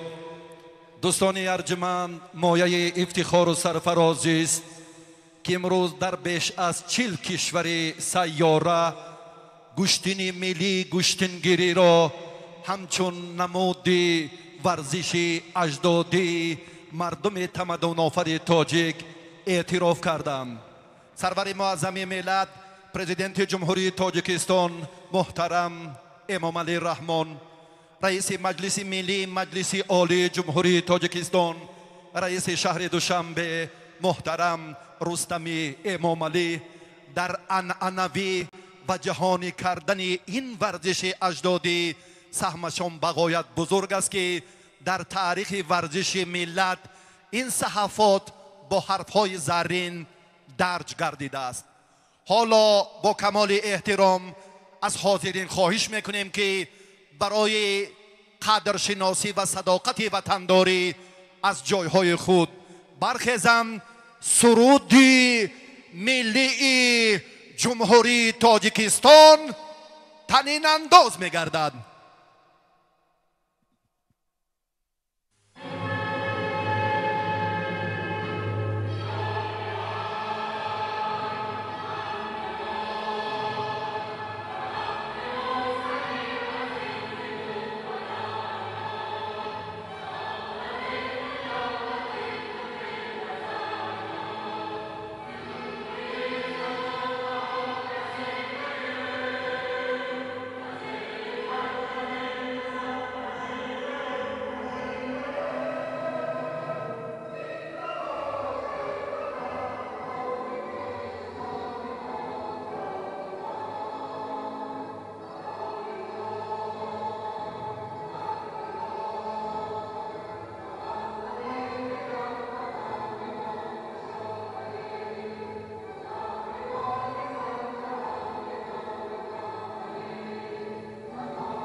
از رئیس حکومت ناحیه دنغره خواهش میکنیم که برای رسما افتتاح کردن این چاره‌بینی دستور دهند.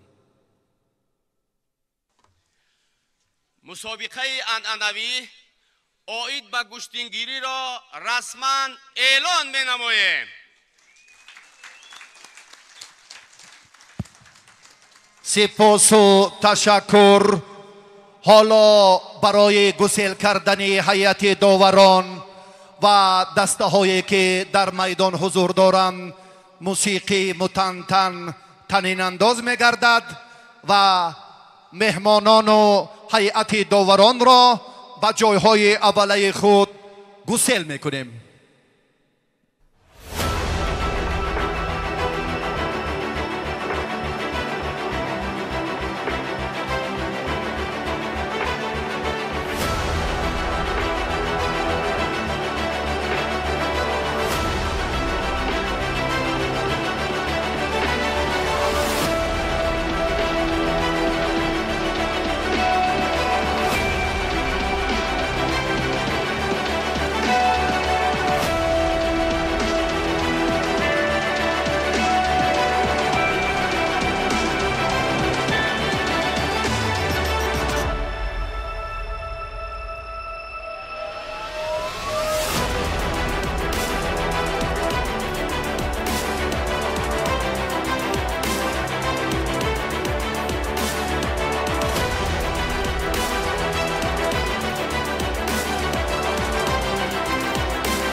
تاریخ و تمدن مردم تاجیک یک بار دیگر ثابت کرد که گشتین اجدادی تاریخی بیش از 5000 ساله دارد. حالا لحظه متنتن استادان برجسته و نسل آینده گشتینگیران کشور را یک جایه استقبال میگیریم. جزئیات در لحظه های متنتن سابقه داران و نورسان کشور.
بارکالله سابقه‌داران دست پروران مکتب ورزشی ناحیه دنغره این نورسان اصولهای جالب و عبرت بخش و دیدنی گشتنی اجدادی را منظور ما کردند.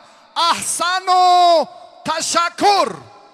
حالا رجب علی اوالوف، هنرمندی محبوب جمهوری تاجیکستان، کارمندی قصر فرهنگی ناحیه دنقره، با یک ترانه دلاشوب و پرمحتوایش طبع ما و شما را بالیده می‌گرداند.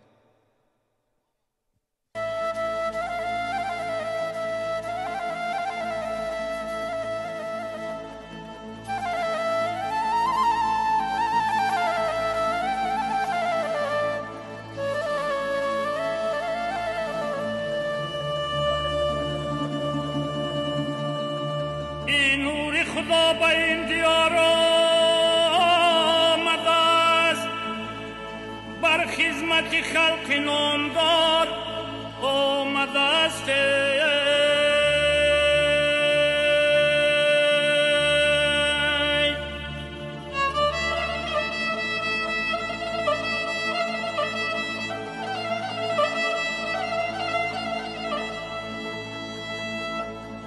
مانند بزرگان خردمندی عجم، این مرد خرد همچو بهار آمده است.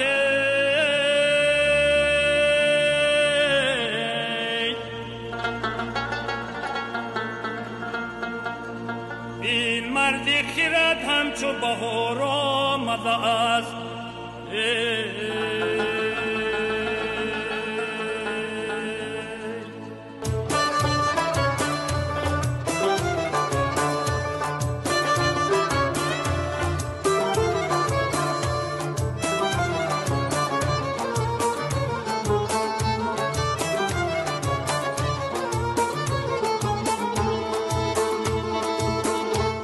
بشینم سر سنگ بینگرم سوی بسو، سوی بسو، از لالی لبد یاد کنم در لبی تو، در لبی تو. ای دوست بیا، ای دوست بیا، ای دوست بیا که این جهان میگذرد. ای دوست بیا.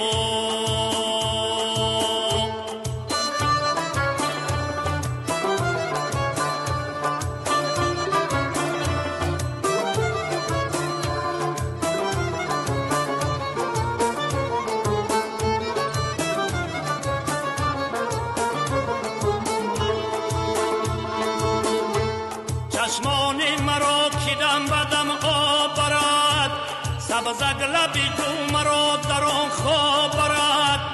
چشمان مرا کدام بدم آب برد، سبزک لبی تو مرا در آن خواب برد. در خواب ببینم که جهان میگذرد. ای دوست بیا، ای دوست بیا که این جهان میگذرد. ای دوست بیا.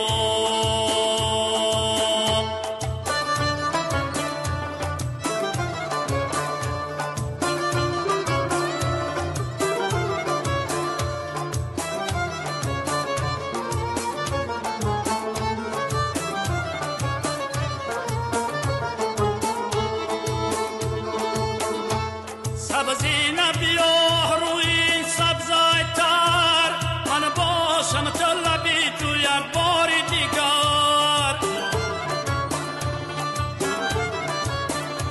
سبزی نبیا روی این سبزای تر، من باشم تو لبی تو یک بار دیگر. ایامی کلاس گلفشان میگذرد. ای دوست بیا، ای دوست بیا که این جهان میگذرد. ای دوست بیا. ایامی کلاس گلفشان میگذرد. ای دوست بیا، ای دوست بیا، ای دوست بیا.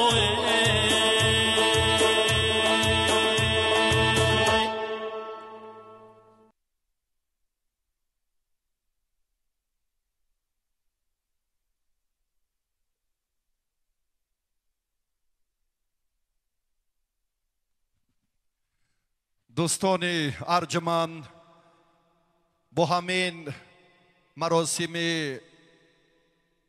افتتاحی مسابقه با شکوه عنعنوی گشتنگیری به انجام رسید. از سرداور، سرکاتب، هیئت داوران خواهش میکنیم برای ادامه نیروسنجی ها به کار خود شروع کنم.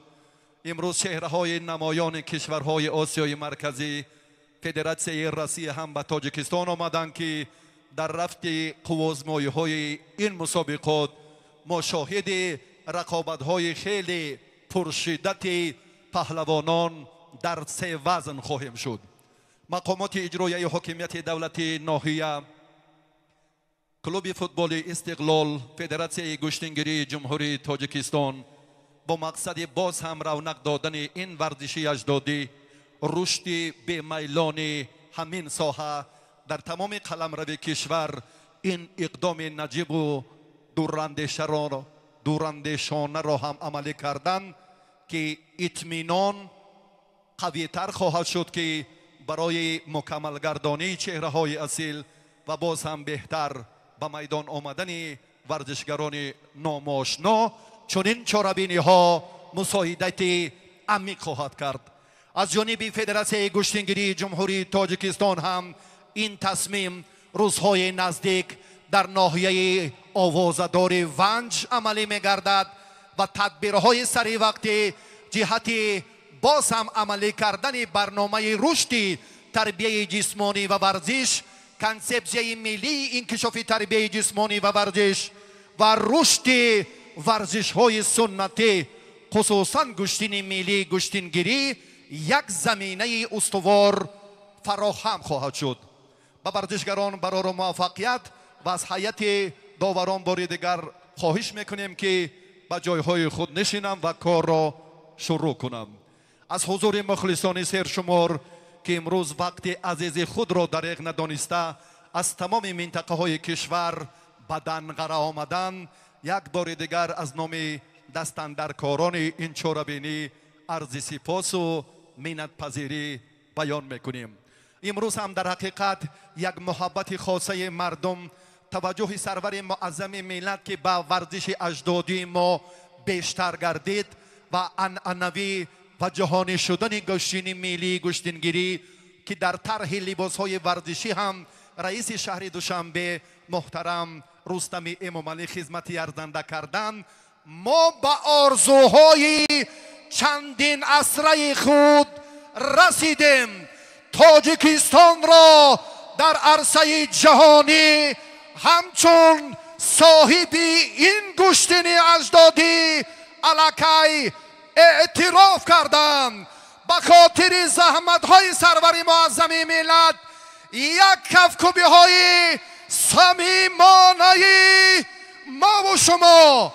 زنده باد صلح و آسودگی و آبادی وطن محبوب ما تاجیکستان عزیز.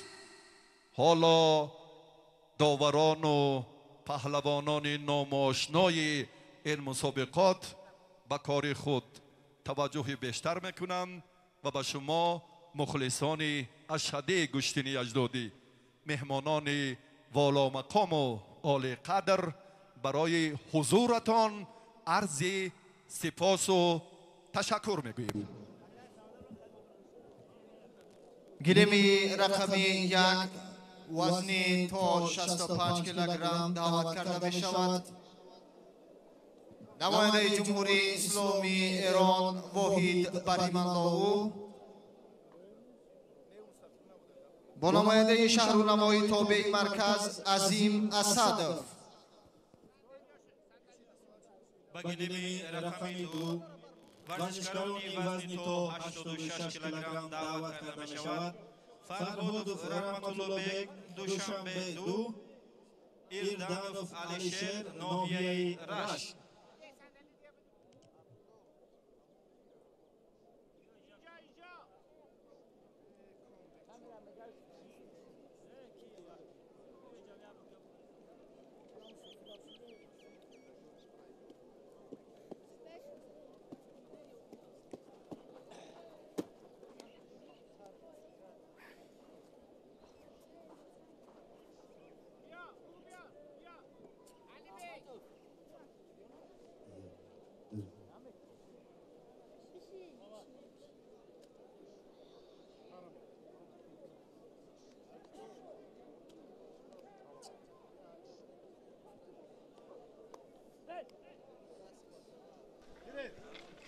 дигар бора бармегардем ба нерусанҷиҳо ва вазни то 65 кило ҳамоно марҳилаи муқаддамотиаш идома дорад. Чанд рақобати дигар дар даври аввал интизор меравад ва баъдан даври дуюм оғоз меёбад дар ҳамин вазн.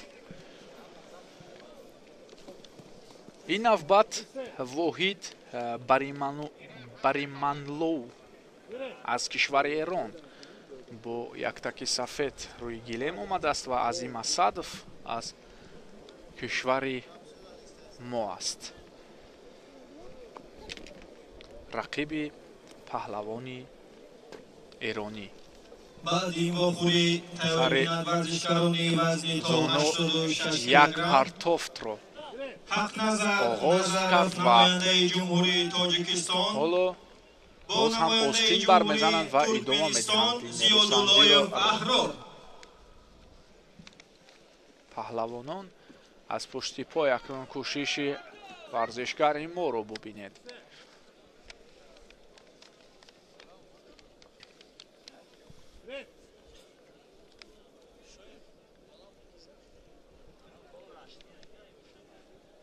таваҷҷӯҳ мекунанд ба ҳамдигар ва бубинед акнун аз остин маҳкам мегирад Азим Асадов.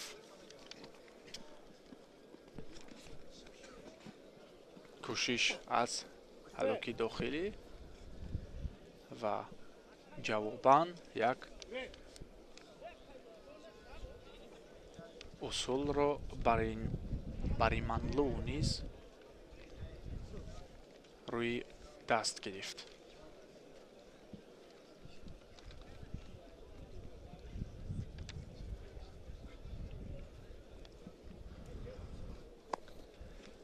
пушти гиребон акнун панҷа бардошт варзишгари мо, вале ҳоло гиребон намедиҳад рақиб.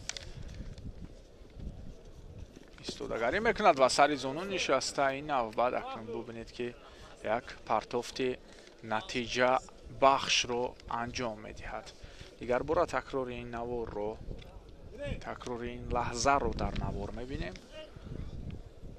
вазни то 65 килограмм як шона ба замин ниҳод варзишгари намояндаи вилояти кишвари Эрон ва ҳоло ҳамон партофт имтиёзи паҳлӯро ба даст овардааст.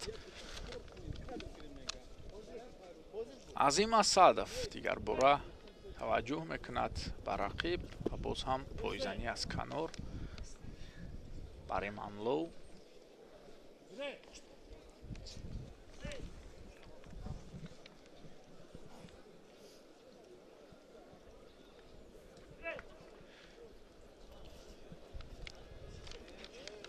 ҷустуҷӯ мекунад ҷиҳати заъфи рақибро варзишгари мо, вале ҳоло худро маҳкам медорад варзишгари эронӣ.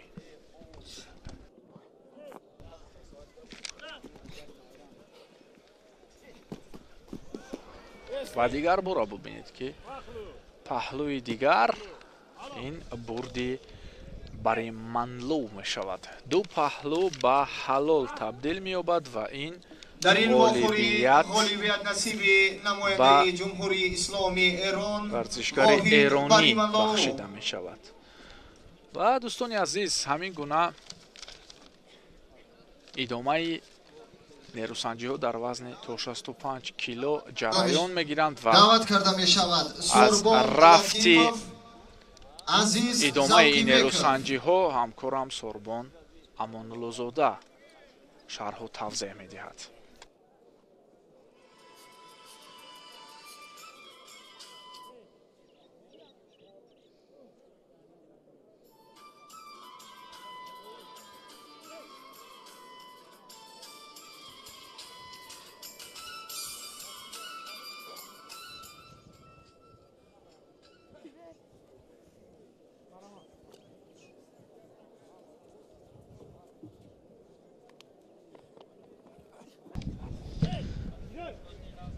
хуб, тамошобинони гиромӣ, дигар бора дуруд мегӯем ба шумо аз ҷараёни рақобатҳои گشتنگیری در ناحیه دنغره در وزن تا 65 کیلو اینجا پیگیری میکنیم که رقابت سوربون لطیپوف ورزشکار از دسته ولایت سوخت با ذوق بیکوف عزیز از دسته ولایت مختار کوهستان بدخشان آغاز گردید و پهلوانان رقابت را در دور اول آغاز نمودند و اینجا هم هر دو تلاش بهر راه یافتند به مرحله های بعدی است.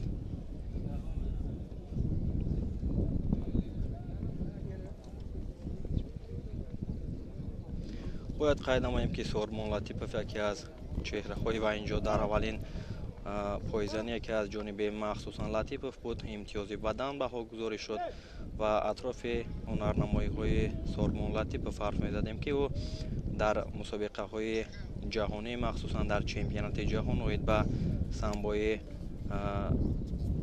رزمی هم بارها اشتراک کرده است و جایزه دار چمپیونات جهان از این رشته ورزش به حساب می رود.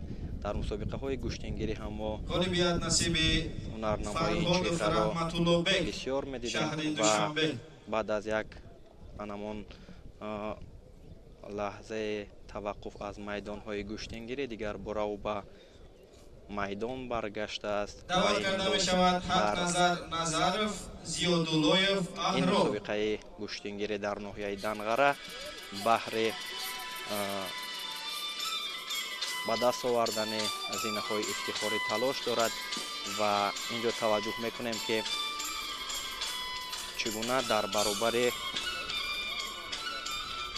رقیبش ذوق بیکوف عزیز در مرحله اول نیروسنجی میکند و همان رقابتی آنها با یک بدن ادامه دارد.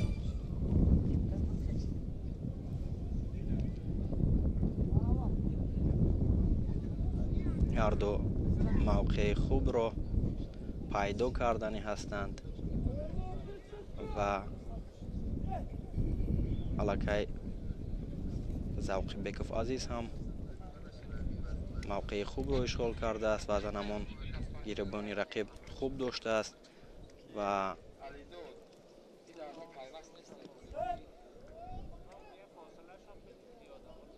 بهر اجرایش اصول هر دو امکانیت خوب را برای خود فراهم آوردن نتوانسته ایستادند و اینجا یک پایزنی از جانب ذوق بیکوف عزیز بود و سوربون لطیپوف بیشتر فکر میکنم در نمون حالت دفاع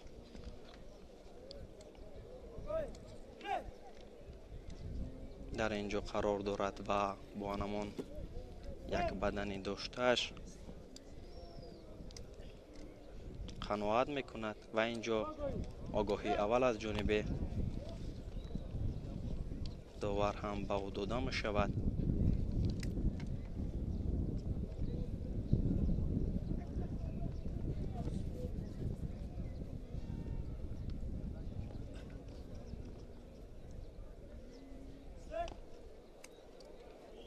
یک دست فشاری از جانب سوربون لطیپوف است اینجا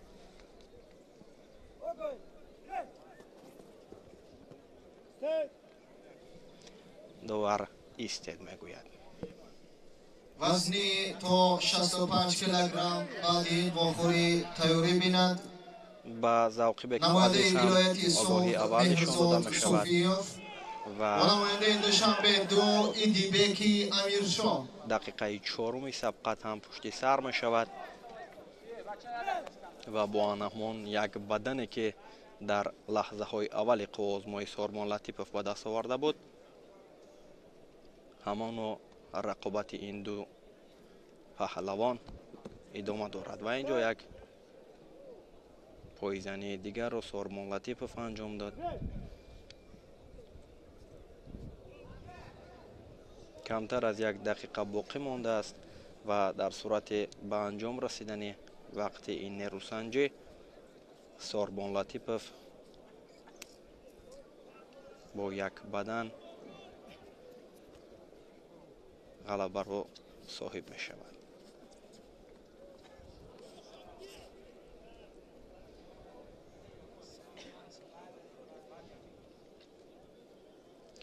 завқибек ҳам он қадар таваҷҷӯҳ намекунад ва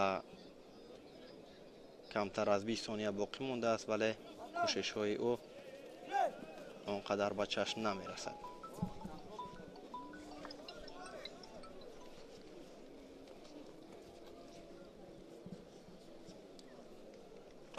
ҳамин тавр вақте нерӯсанҷӣ ба анҷом мерасад ва бо касби як имтиёзи бадан Сормон Латипов ғолиб мегардад. وزنی تا 65 کیلوگرم به گیلم دعوت کرده می شود. مهرزاد صوفیف ولایت سوخت، ایدیبکی امیرشاه، دوشنبه 2. اینجا با همان لحظه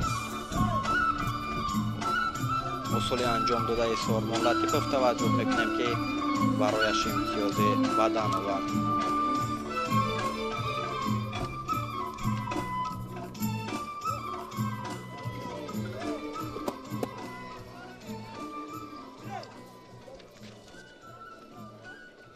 جفت نوبتی روی گلیم آمدند.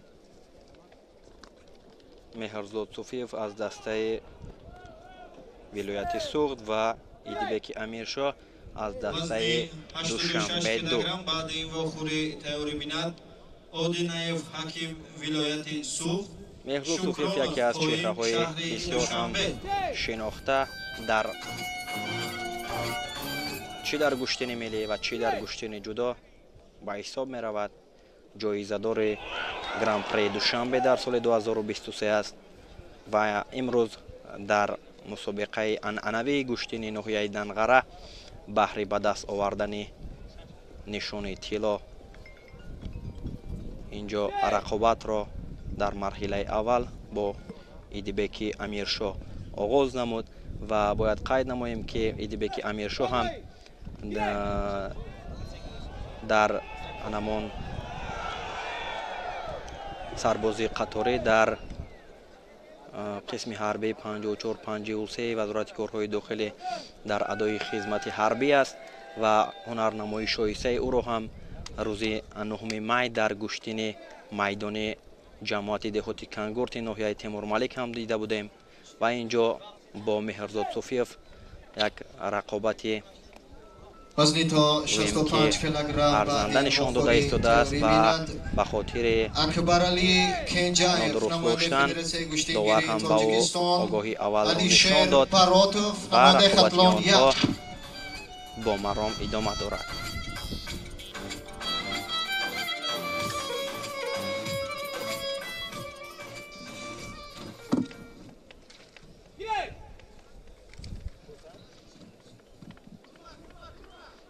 ادامه نیروسنجی است و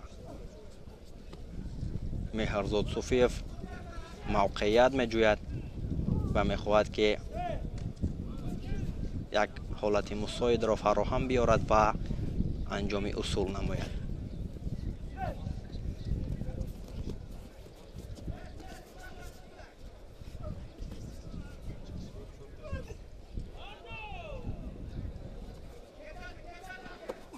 اینجا یک سر زانو نشستن ایدیبک امیرشاه بود که تا با آخر نتوانستن آن را انجام بدهد و در برابر مهرزاد صوفیف رقابت کردن با ورزشکاران وزن تا 65 کیلو فکر میکنم که آسان هم نیست.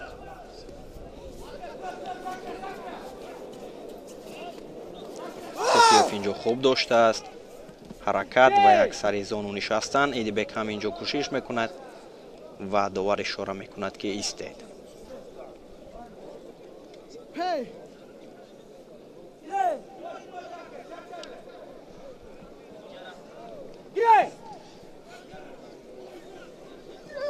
رقابت ادامه می‌یابد و توجه میکنیم که در ادامه قوا آزمایی مهرزاد با ایدیبک چگونه هنرنمایی را پیشنهاد دوستداران گشتن ملی گشتنگیری می‌گرداند.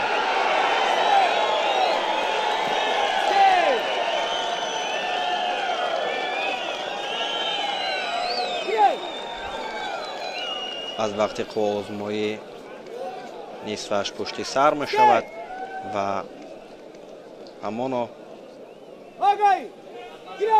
як огоҳӣ ба Идибек нишон дода шуда буд ки ба хотири нодуруст доштан аз остини рақиб ба Меҳрзод Суфиев ҳам инҷо огоҳӣ дода шуд.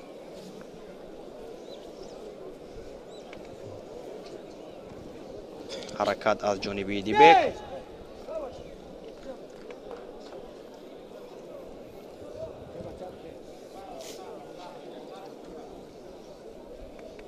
тавре ки қайд кардем ин чеҳра Идибеки Амиршо дар адои хизмати ҳарбӣ аст ва дар мусобиқаҳои гӯштингирӣ ҳам дар майдонҳои гӯштингирӣ ҳунарнамоӣ мекунад.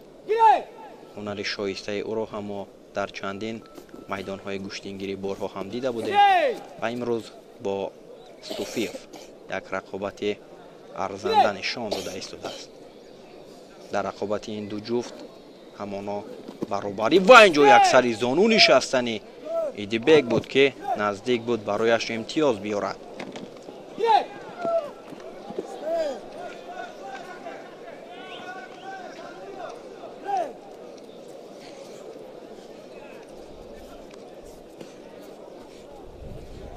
ҳаракатҳои Идибек пай дар пай сурат мегирад ва дар ҳунарнамоии Меҳрзод камкорӣ ба чашм мерасад. инҷо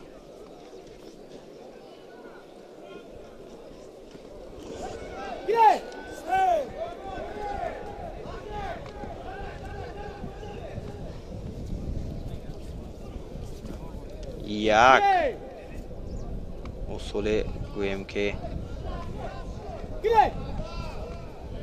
берунаро мехост Меҳрзод Суфиев анҷом бидиҳад ва дигар бора бо чунин шакл мехоҳад ки то ба охир усули пешакардаашро нишон диҳаду барояш имтиёз бидиҳад. ва инҷо дигар бора Идибек ҳам кӯшишҳоро анҷом медиҳад.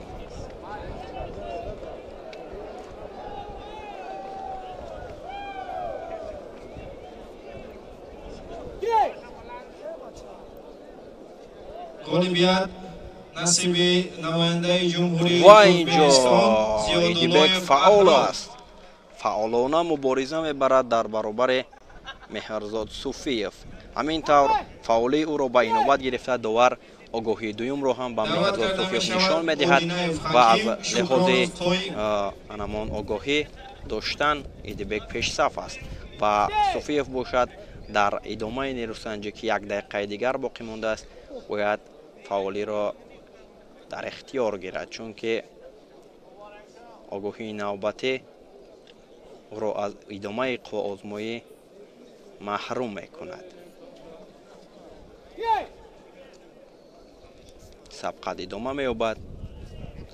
аз камарбанди рақиб Меҳрзод Суфиев мехост ки дошта баъдан усулеро анҷом бидиҳад. ҳамин тавр кӯшишро ҳам инҷо анҷом дод, вале кӯшиши анҷом додааш барояш самар наовард. ҳаракат аз ҷониби Меҳрзод аст.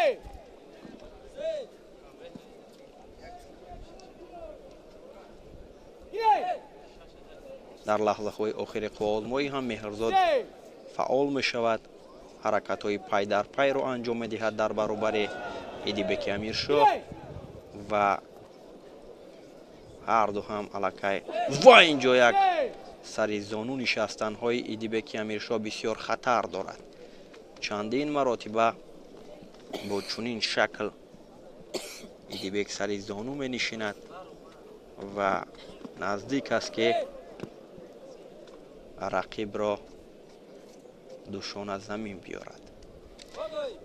таҷрибаи доштаи Меҳрзод ва ана ҳамон ҳунарнамоиҳояш дар мусобиқаҳои сатҳи байналмилалӣ намегузоранд ки усулҳои анҷом додаи Идибек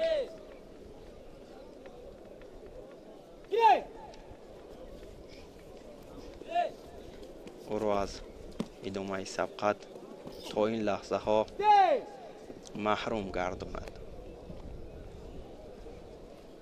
17 сонияи дигар боқӣ мондааст.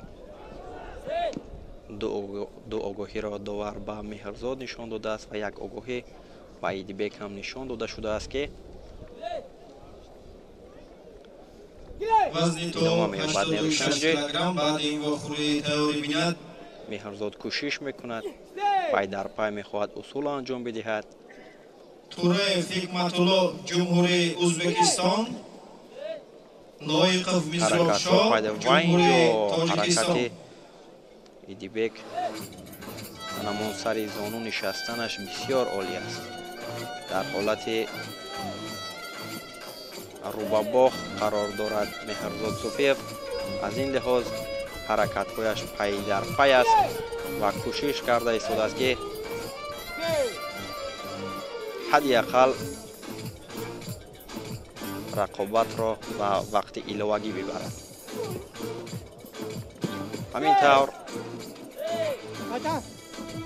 Меҳрзод ишора мекунад ки партофти анҷом додааш бадан аст ва довар аз партофтиҳо қазоват накард ва ишора мекунад ки онҷо чизе набуд.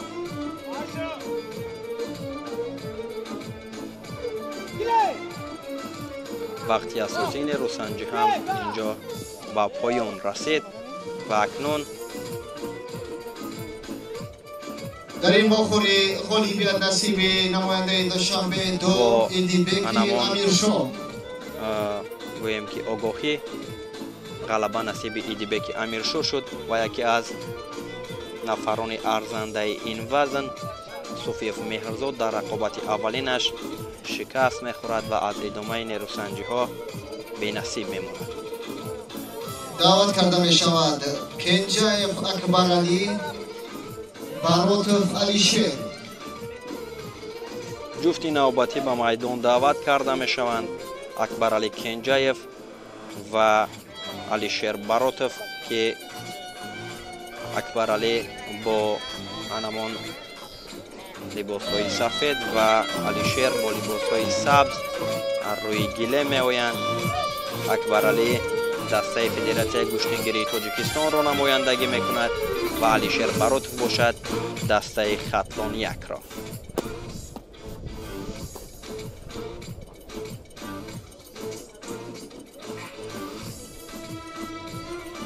ҳамин чеҳрае ки шумо инҷо дида истодаед Акбаралӣ Кенҷаев аст ки дар соли 2024 ҳунарнамои шоистаро дар чемпионати Тоҷикистон оид ба кураш ва оид ба гӯштингирӣ нишон дода буд. нишони нуқраи чемпионати Тоҷикистонро оид ба кураш дар соли 2024 ба даст овардааст ва инҷо бо Алишер Баротов рақобатро оғоз мекунад. довари марказ Хусрав Шошоев паҳлавононро ба майдон даъват мекунад. даъват карда мешавад Тураев Hikmatullo, Ҷумҳурии Ӯзбекистон. оғоз мешавад сабқати Лоиқов Мизробшоҳ, Кенҷаев ноҳияи Рашт. Алишер ва бояд бигӯем ки ҳунари Акбаралӣ Кенҷаевро мо борҳо дар мусобиқаҳои гӯштингирӣ мушоҳида кардаем ва инҷо атрофи ҳунарнамоиҳои рақиби Алишер Баротов он қадар огоҳ нестем ва инҷо пайгирӣ мекунем ки чӣ гуна дар баробари рақибаш Акбаралӣ нарнамоӣ нишон медиҳад. ҳаракатҳои Алишер Баротов дар лаҳзаҳои аввали нерӯсанҷӣ бисёр хуб аст ва ба хотири анамон фаъолнокиаш ҳам инҷо ба ӯ огоҳи аввал нишон дода шуд. бо яктаки сафед намояндаи Ҷумҳурии Ӯзбекистон Тураев Hikmatullo, бо яктаки сабз намояндаи Ҷумҳурии Тоҷикистон Лоиқов Мизробшоҳ. ҳаракатҳо аз ҷониби ҳарду ҷараён мегирад. Акбаралӣ ҳамин ва як сари зону нишастани Алишер Баротов буд ки бисёр оли ба чашм расид. инҷо Акбарали каме осеб мебардорад ва варзишгарони вазни то 86 килограмм баъди ин вохӯрӣ тайёрӣ бинад. чанде дигар бора рӯи намояндаи ноҳияи Данғара Акмал Муродов бо намояндаи шаҳри Душанбе Масъуди Аҳмадзод идома хоҳад ёфт.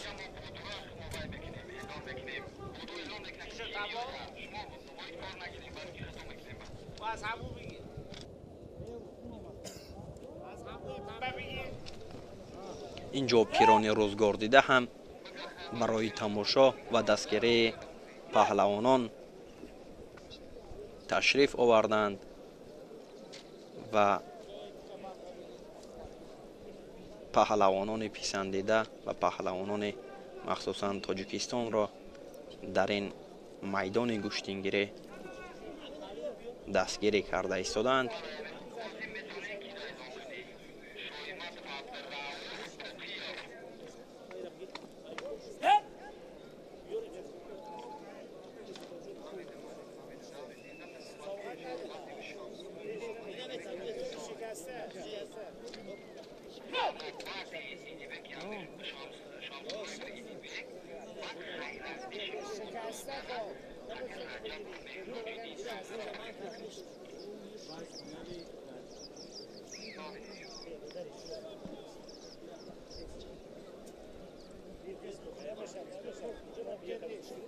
ба хотири осеб бардоштан ва ба майдон барнагаштани Акбарали Кенҷаев пирӯзӣ ба Алишер дар ин вохӯрӣ аз сабаби осеб бардоштани намояндаи Федератсияи гӯштингирии Тоҷикистон ғолибият ба намояндаи Хатлон 1 Алишер Баротов дода мешавад. вазни то 65 килограмм даъват карда мешавад. Абдурауф Шоймадов намояндаи Федератсияи гӯштингирии Тоҷикистон, Соҳроб Боқиёв намояндаи Хатлон 1.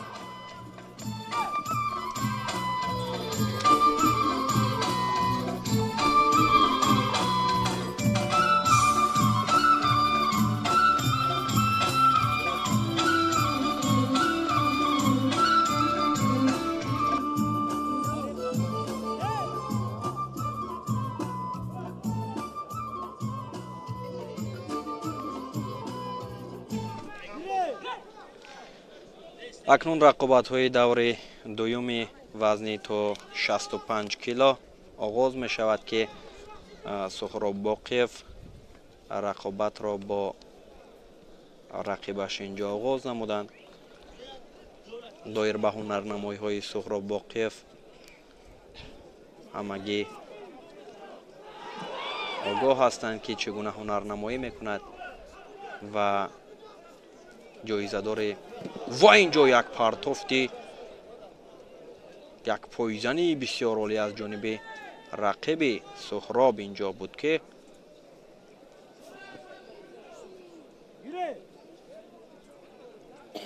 барои Суҳроб бисёр хатар дошт.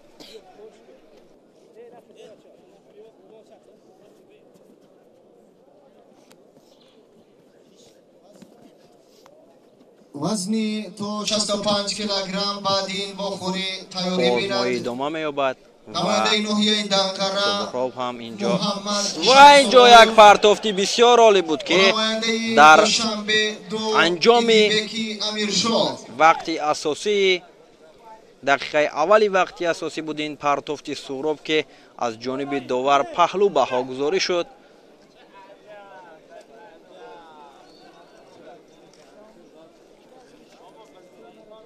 ҳаракатҳои Суҳроб аз анамон даври аввал ҳам олӣ ба чашм мерасид. ӯ дар рақобати аввалинаш далайри Маҳмадҷалолро аз дастаи минтақаи Рашт аз сади роҳ дур кард. ҳамин тавр паҳлӯ ҳалол Боқиев ғалабаро сухиб шуд ва ба марҳилаи сеюми нерӯсанҷиҳо меравад.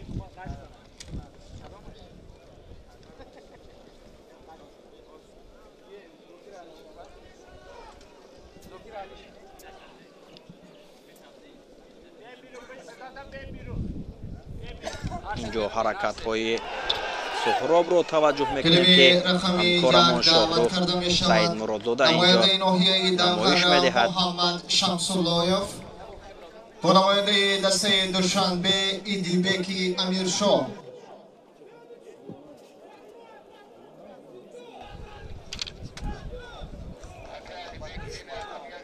از همون اصول استفاده کرده رقیب سهراب خوب استفاده کرد و عکس الحمله رو نشان داد و پهلوی دویم را بر سود خود انجام داد و غلبه را به دست آورد.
از سبب اوسه برداشتن نماینده ناحیه دنقره محمد شمس‌اللهیف در این واخوری غالبیت نصیب ایدیبکی امیرشاه.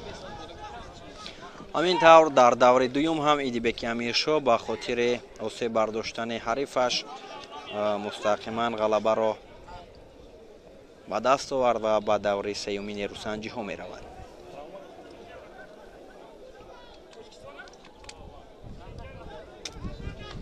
وقت مسابقه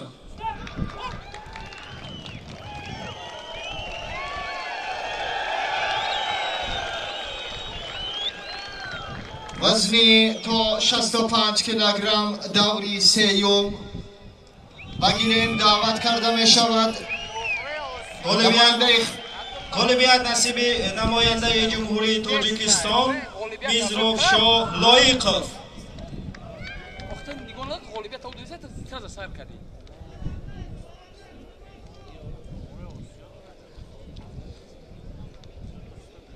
نماینده خطلان دو مرادزاده خیراندیش با نماینده ناحیه دنقره مهراج‌الدین رجبov. با میدان دعوت کرده می شود پهلوان دسته خطلان دو خیراندیش مرادزاده و پهلوان ناحیه دنقره مهراج‌الدین رجبov برای راه یافتن به مرحله های بعدی خواهازمایی و توجه میکنیم که در این نیروسنجی مهراج‌الدین با مرادزاده خیراندیش چگونه هنرنمایی را نشان میدهند.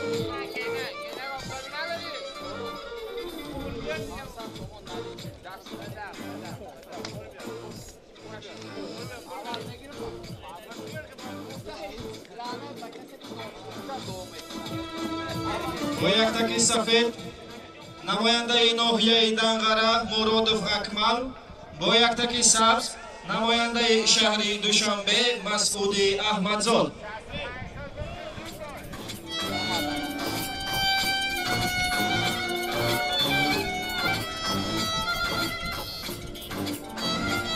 خیراندیش هم با رقیبش با میدان می آیند.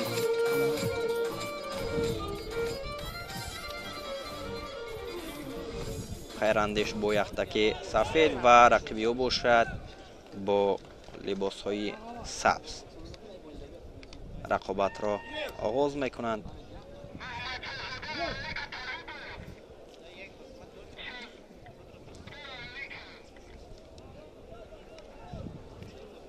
муродзода хайрандеш чеҳраи саршиноси гӯштини миллӣ ва гӯштини кураш ҷоизадори бозиҳои осиёи ҳанжоу дар соли гузашта ки дар ҷумҳурии мардуми чин баргузор шуда буд ӯ сазовори нишони биринҷӣ гаштааст ва инҷо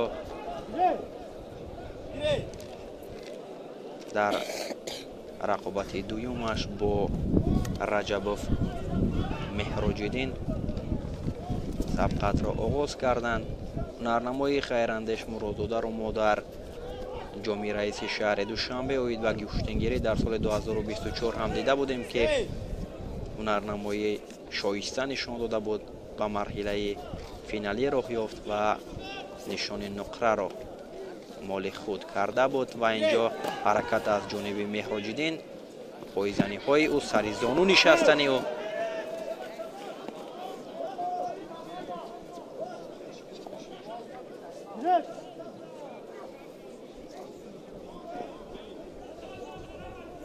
нерӯсанҷи хайрандеш бо меҳроҷиддин идома меёбад.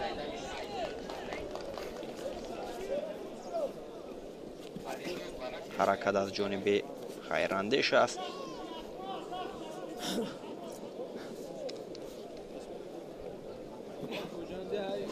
ва инҷо як партофти бисёр олӣ аз ҷониби хайрандеш ки баъдан баҳогузорӣ мешавад. инҷо таваҷҷӯҳ мекунем ба намон лаҳзаи партофти хайрандеш.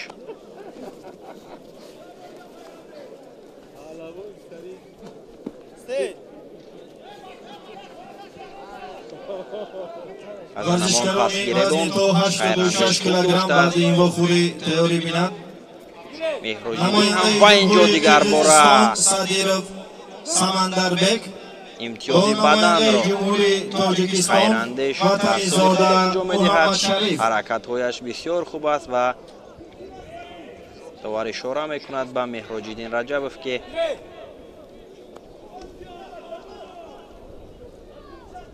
لباسهایش را درست کند. توجه میکنیم به آنمان حرکت های جالبی خیرندش مرادزاده که اینجا برایش امتیازی بدن آورد و سبقت ادامه مییابد.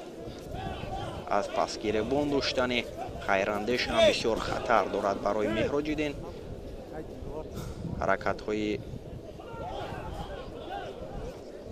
مرادزاده اینجا در برابر مهراج‌الدین برالو مشاهده می شود.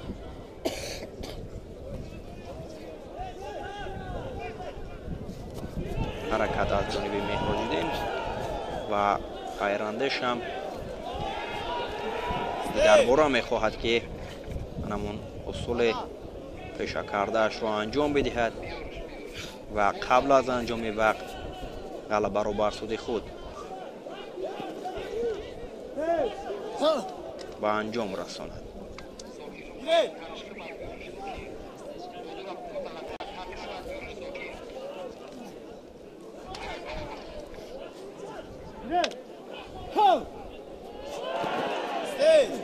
حرکت از جانب خیرندش و اینجا حرکت نوبتی خیرندش که از جانب داور پهلو بها گذاری شد.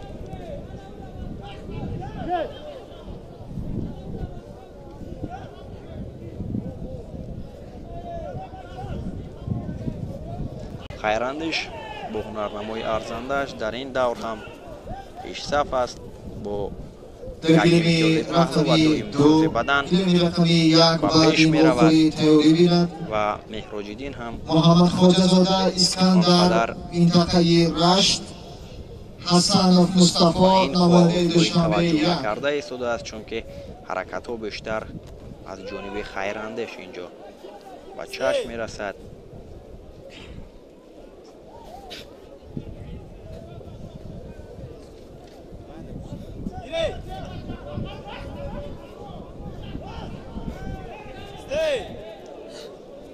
ҳаракат, пайдо кардани мавқеият ва анҷоми усуле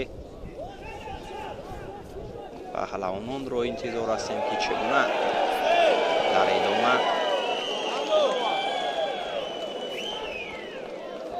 боз қувва озмоӣ мекунанд. ҳамин тавр фикр мекунам, ки ба яке аз ин паҳлавонон огоҳӣ дода мешавад ба хотири аз остини рақиб нодуруст доштан ба хайрандеш огоҳӣ дода шуд. камтар аз 1 дақиқа боқӣ мондааст ва дар идома ва ин ҷо ҳаракат аз ҷониби Меҳроҷиддин. дар сонияҳои охири қувваозмоӣ Меҳроҷиддин фаъол мешавад.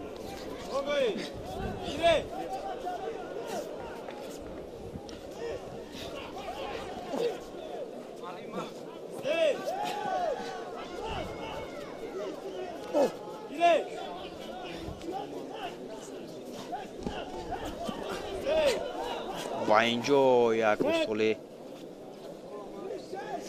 аз даруни пойро мехост, ки хайрандеш анҷом бидиҳад.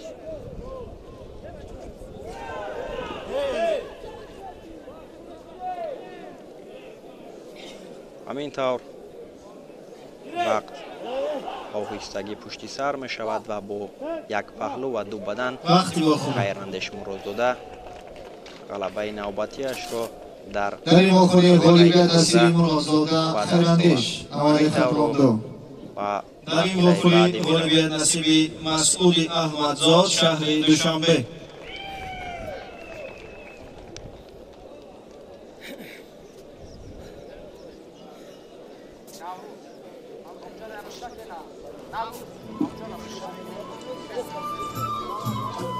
توجه میکنیم که چگونه پرتافت‌های زیبا داشت خیرندش مقابل رجبوف مهراجدین.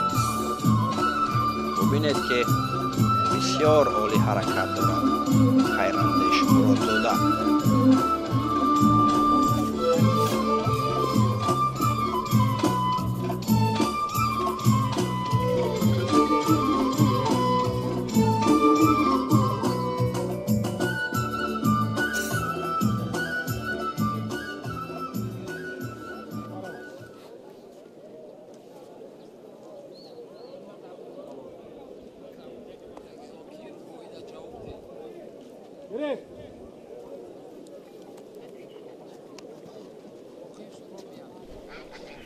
رقابت نوبتی میان محمد خواجه‌زاده اسکندر از دسته منطقه رشت با مصطفی حسنов و در دقیقه اول قوه‌آزمایی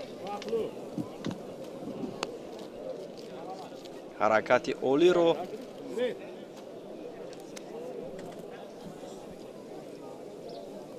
وزنی تا 65 کیلوگرم بعد این واخوری تیاری بیند نماینده خطران یک سهراب باقیوف حسنов مصطفی نماینده جمهوری ترکمنستان منوشهر شیرینov گذاری شد پرتافتی و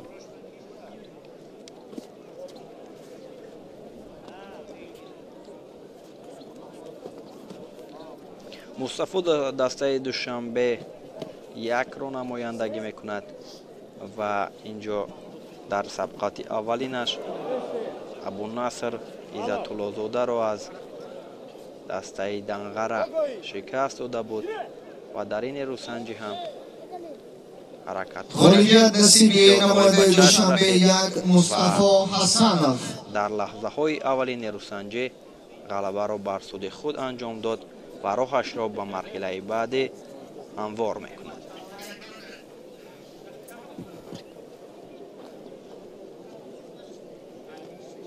توجه میکنیم به همون حرکت های مصطفی حسنov که چگونه حرکت های زیبا را در برابر رقیبش نشان داد. ببینید که چگونه پرتافتی عالی از جانب او صورت گرفت.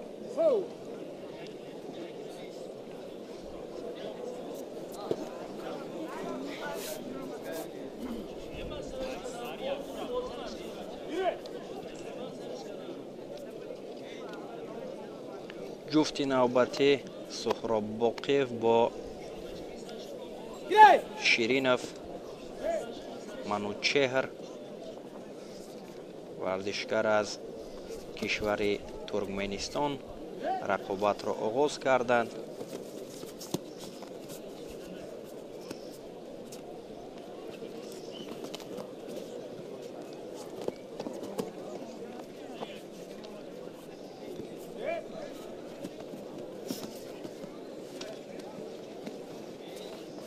حرکت‌های سهراب در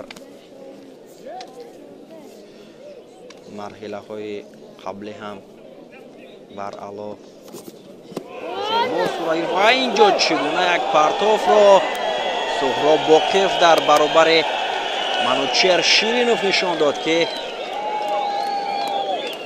پرتافتی انجام دادهش حلال بهاگذاری می شود و با یک پرتافتی عالی با پرتافتی زیبایش غلبه سیومش را سهراب باقیف به دست آورد و با مرحله بعدی می رود. شایسته هنرنمایی کرد سهراب. در این دور هم وابسته به رقابت‌هایش در رقابت‌های قبلی حرف می زدیم که این اصول زیبا را نشان داد و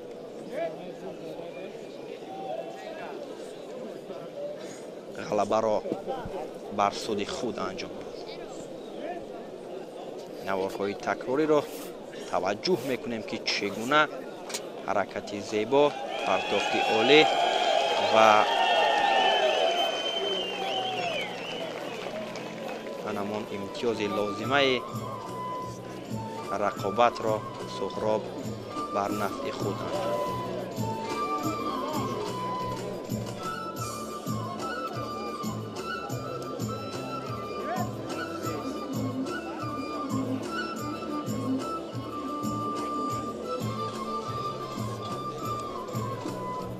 جفتی نوبتی در وزن تا 65 کیلو با میدان میآیند. صفیف بهرام با باقیف ولی محمد.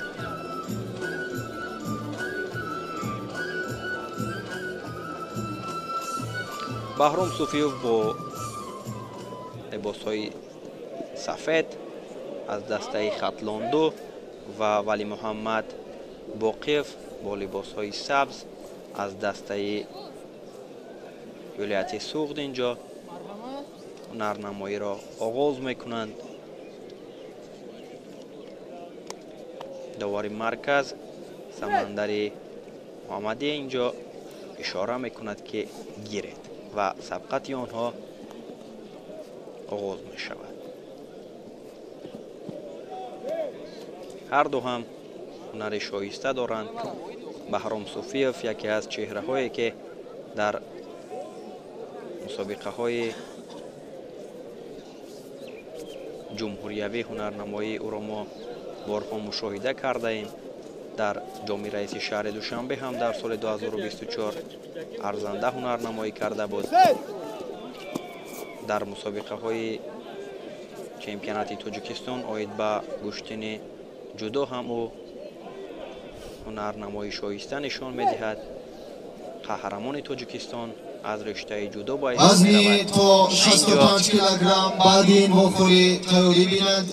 در مرحله نماینده جمهوری ازبکستان ارتیوم شتوربابین محمد باقیف و نماینده خطلان یک مسلیمبک کریمov.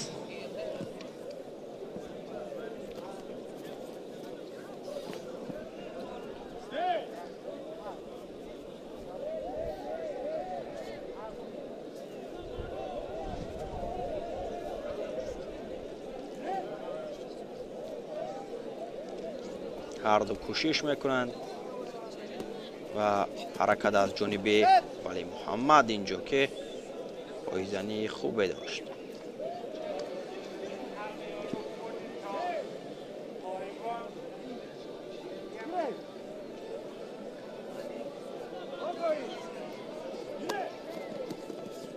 حرکت، کوشش و تنها اینجا انجام اصول لازم است برای ولی محمد. حرکت های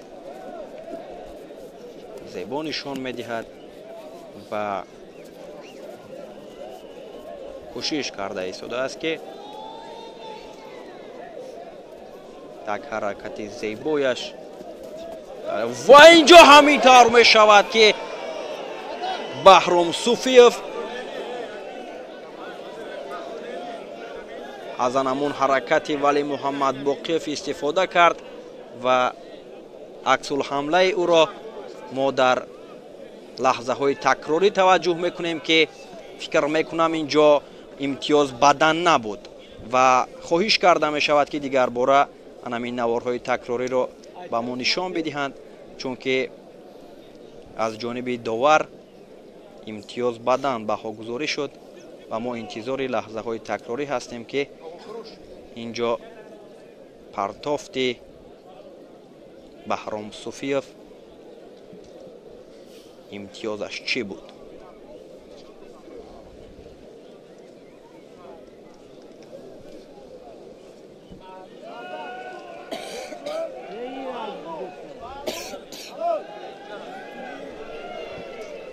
غالبیت نصیبی نماینده جمهوری قرقیزستان صدر سمندربek.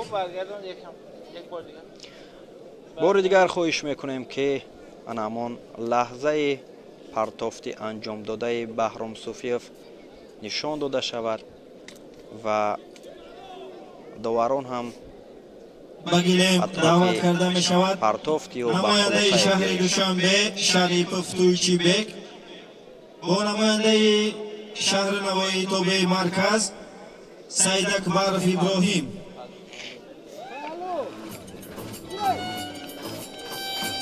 همین طور بدن باهو گذاشته سمندر محمدی دکور کرده می شود و پرتافت بهرام صوفیف پهلو باهوگذاری می شود و بهرام علاقه با امتیاز پهلو پیشرفت می گردد و ادامه نیروسنجی را می بینیم که تا کجا او پیشرفتیش را ادامه می دهد و در ادامه ولی محمد باقیف انمان امتیازی از دست داده‌اش را در اینجا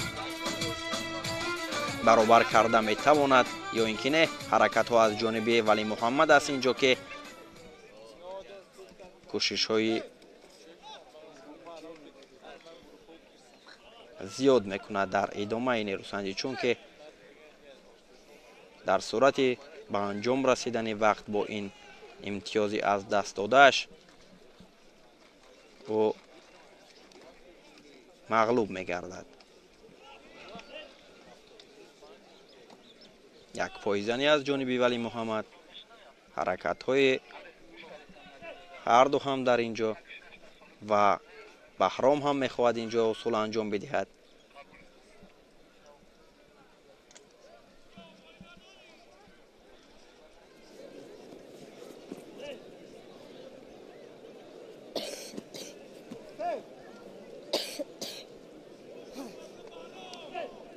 نیروسنجی از مرکزی میدان دیگر برای آغاز می شود.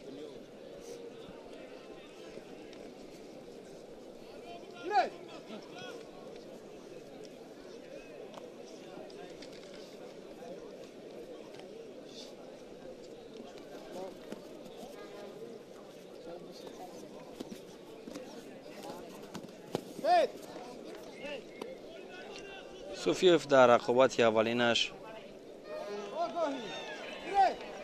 عجمجان نوردینов را از دسته شهر و نواحی توبه مرکز شکست داده بود و ولی محمد باشد ضیاءالدین بزرگ را از صد راه دور کرد. در خاطر نادرست داشتن هم با ولی محمد آگاهی نشان داده می شود. آگاهی نوبتی به خاطر دیگر بار نادرست داشتن با بهرام صوفیف همینجا داده شد که در یک دقیقه باقی مانده سبقت با یک پهلو و داشتن یک آگاهی این دو پهلوان ادامه می‌یابد نیروسنجیشان.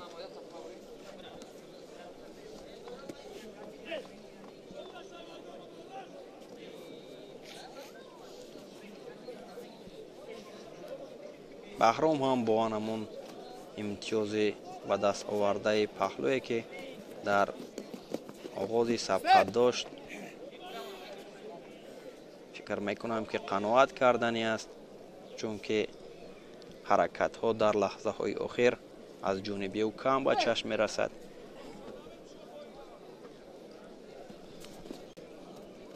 вале муҳаммад кӯшиш мекунад, ҳаракат мекунад ва Софиев ҳам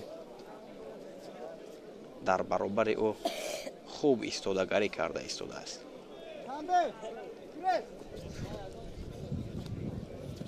огоҳии дуюм ба вали муҳаммад танбеҳ мешавад.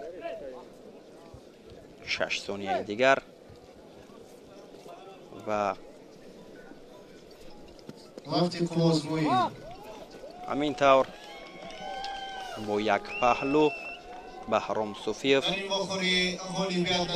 ғалабаро бар соди худ анҷом дод ва роҳашро ба марҳилаи ҳаштякниҳоӣ ҳамвор мекунад.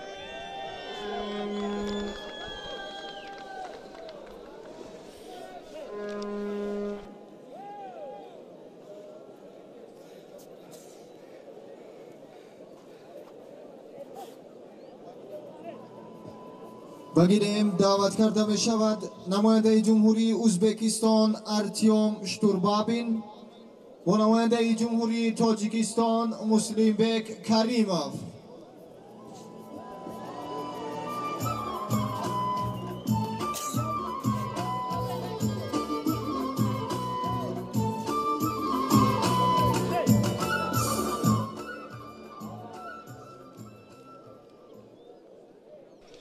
акнун ба рақобати ҷуфти навбатӣ дар марҳилаи 4-1 ниҳоӣ, яъне миёни Муслимбек Каримов ва Артём Штурбабин, паҳлавони кишвари Ӯзбекистон ки яке аз паҳлавонҳои саршиноси гӯштини кураш ба ҳисоб меравад.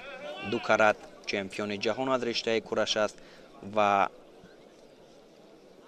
дар рақобати навбатӣ бо яке аз паҳлавонони шинохтаи ҷумҳурии Тоҷикистон Муслимбек Каримов рақобатро оғоз карданд.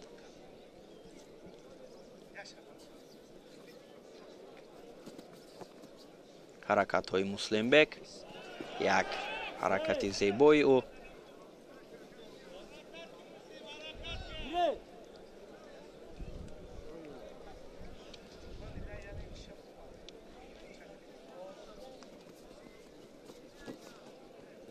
ҳаракат аз ҷониби Муслимбек, имтиёзи бадан баҳогузорӣ мешавад.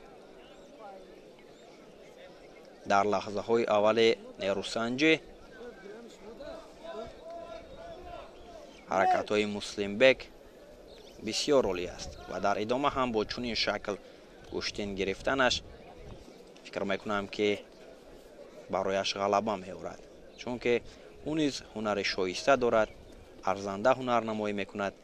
ӯ низ ҷоизадори чемпионати ҷаҳонии кураш аст дар соли 2023. дар ва инҷо як ҳаракат аз ҷониби ӯ ки барои Артём Штурбабин мушкилӣ эҷод мекунад.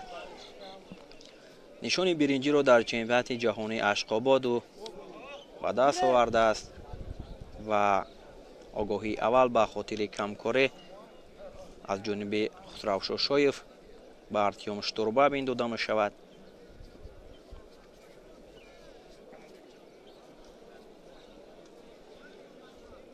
ҳарду ҳам мавқеият меҷӯянд, ҳарду ҳам хуб доштаанд аз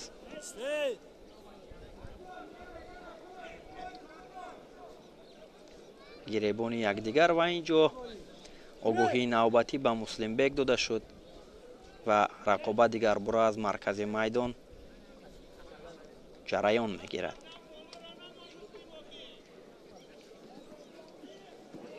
ҳаракат, пойзанӣ,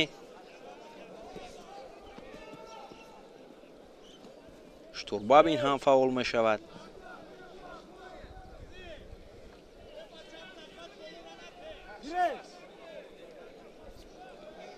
мухлисони гӯштин ҳам аз нишастҷойҳо ба Муслимбек тавсия медиҳанд ки анамон гиребони болоро барои ҳариф доштанашро иҷозат надиҳад ва ҳаракатҳои штурба бинем ҷо ки аз ҳисоби каме қадаш баландтар будан аз Муслимбек ӯ имконияташ бештар аст аз анамон гирифтани гиребони рақиб аз пушти рақиб ва инҷо аз вақти асосӣ нисфаш пушти сар мешавад ва ҳамоно бо як бадан Муслимбек пешсафиро идом ва инҷо сад афсӯс ки Артём Штурбабин даъват карда мешавад намояндаи ҷумҳурии Ӯзбекистон Умар зебо нишон дод бо намояндаи ҷумҳурии Тоҷикистон Бердиев Мақсад ҳаракати анҷом додаи ӯ дар ин вохӯри ғолибият насиби намояндаи ҷумҳурии Ӯзбекистон Артём Штурбабин ноком мешавад.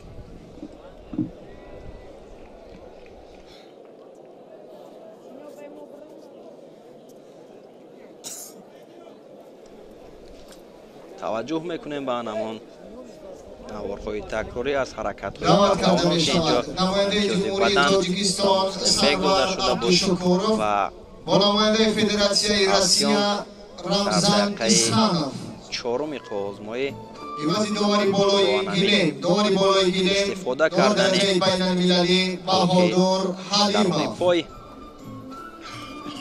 Муслимбекро шикаст медиҳад.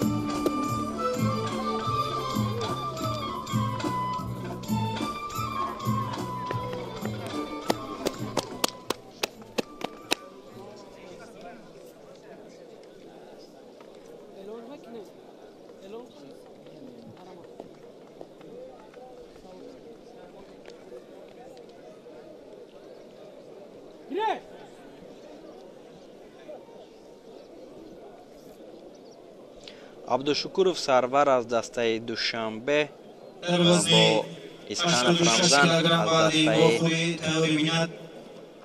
Русия рақобатро оғоз карданд ва дар марҳилаи аввал Сарвар Зарифзода Ҳабибуллоро шикаст дода буд ва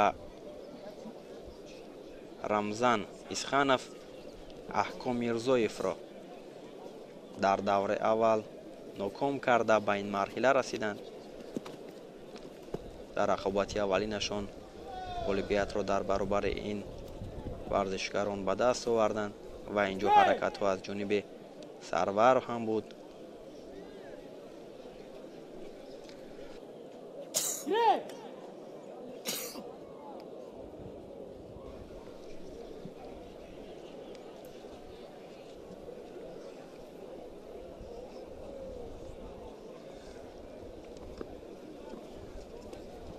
кӯшишҳо аз ҷониби Абдушукуров Сарвар ва инҷо ҳаракат аз ҷониби Рамзан ва инҷо як ҳаракати хуб дошт Сарвар Абдушукуров, мавқеияти хубро ҳам пайдо кард.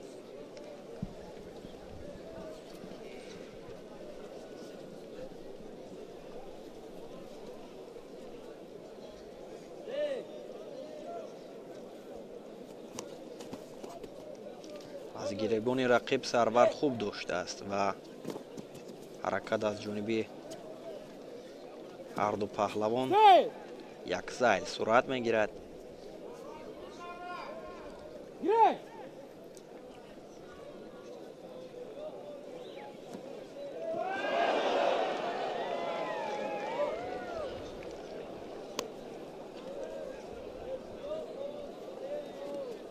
ғолибият насиби намояндаи ҷумҳурии Ӯзбекистон Умар Бозоров. дақиқаи дуюми қоғозмои миёни ин ду паҳлавон ҳам пушти сар мешавад ва довари марказ Баҳодур Ҳалимов ба хотири камкорӣ ба Сарвар Абдушукуров роҳӣ нишон медиҳад. Отамбекзода Сарвар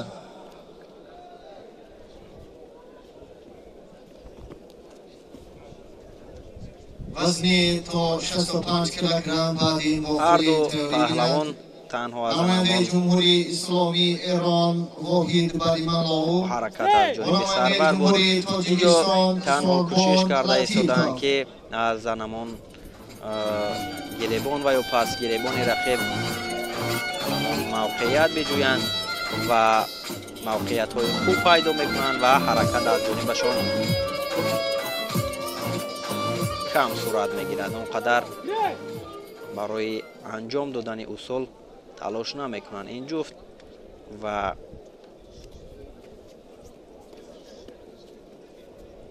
تنها حرکت هایشان در نمان حالت های در برابر یکدیگر در حالت راستی قرار میگیرد. حرکت از جانب سرور میخواهد که اصول درون پای را انجام بدهد. آگاهی نوبتی به رمزان اسخانوف هم نشان داده شد.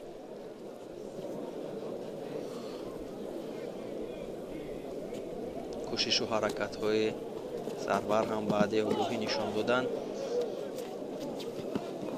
خوب می شود و اینجا یک حرکتی درون پای خوب است و نرمایی هایش فعالناکیش هم خوب می شود.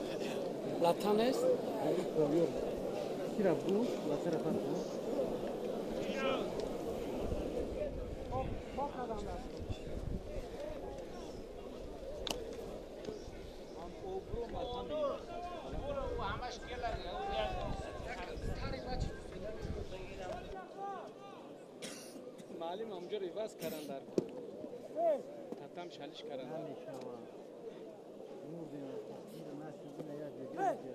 نگاه کن معلم پاستو بلند در کوی همون باید همجا درمونه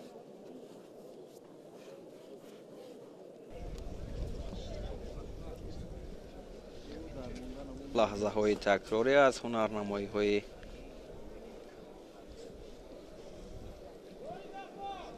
سبقت های امروزه رو توجه میکنیم.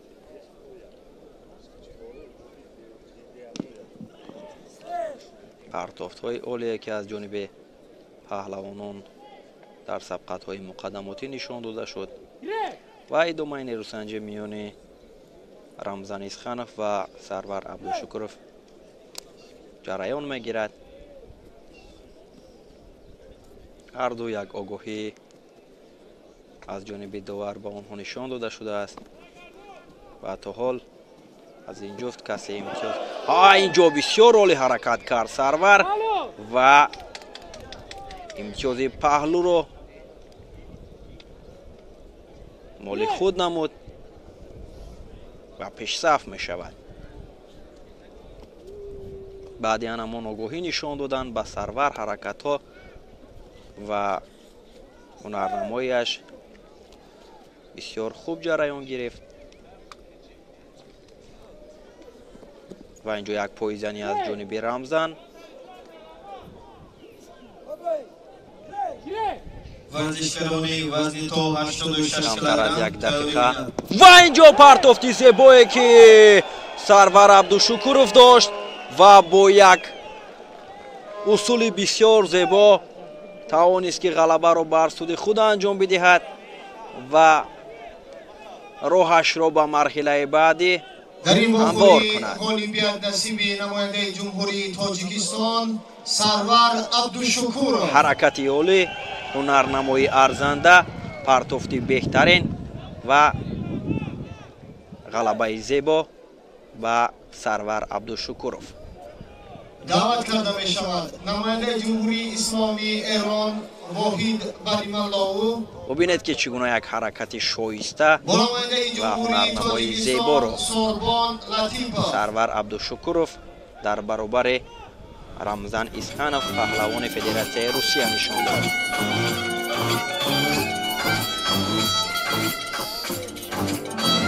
نوارهای تکراری از جانب همکاران ما اینجا نشان داده می شود و نمایش گذاشته می شود که واقعا این پرتاب زیبا بود، عالی بود و مخلصان را هم به پا خیزاند.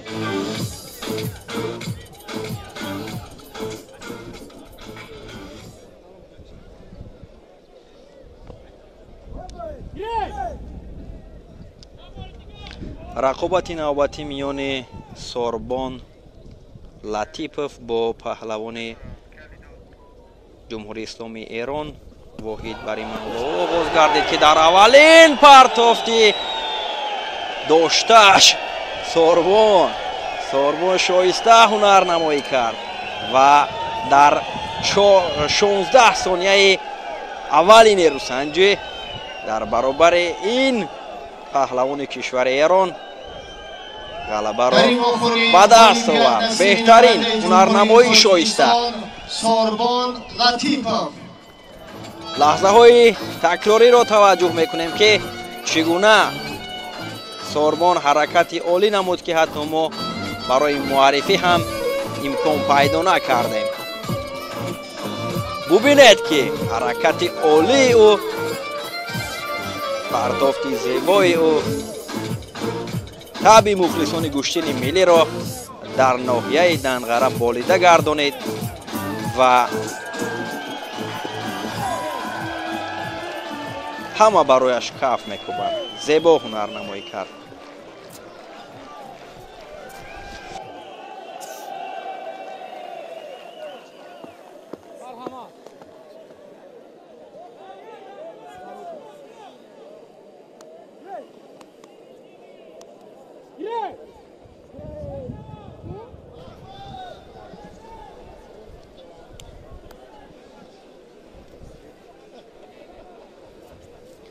рақобати навбатӣ миёни Идибеки Амиршо бо Алишер Баротов оғоз шуд. дар рақобатҳои қаблӣ ин ду ҷуфт ҳунари олӣ нишон доданд. Идибек Меҳрзод Суфиевро шикаст дод ва Алишер Баротов бошад Акбарали Кенҷаевро аз садди роҳаш дур кард ва ин ҷо баҳри роҳ ёфтанд ба марҳилаи чаҳорякниҳоӣ. озмоиро оғоз карданд. ҳаракат аз ҷониби Алишер буд. довар ишора мекунад ки рақобатро аз маркази майдон оғоз намоянд ва ҳаракати кардаи Алишер Баротов ҳам баъдан баҳогузорӣ шуд.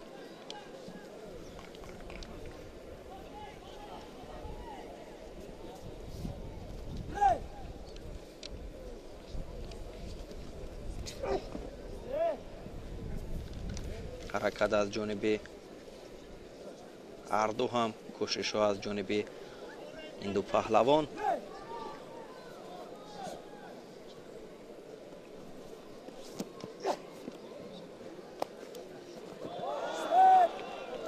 Идибек ин ҷо мехоҳад анамон бадани аз даст додаашро ҷуброн кунад ва ҳаракат мекунад ва ин ҷо як поизани дигар аз ҷониби Алишер Баротов ки бадани дуюм ба поизанӣ анҷом додаи ӯ баҳогузорӣ шуд ва бо ду имтиёзи бадан пешсаф мешавад. ин ҳаракати Идибекро Баҳодур Ҳалимов ишора мекунад ки чизе набуд.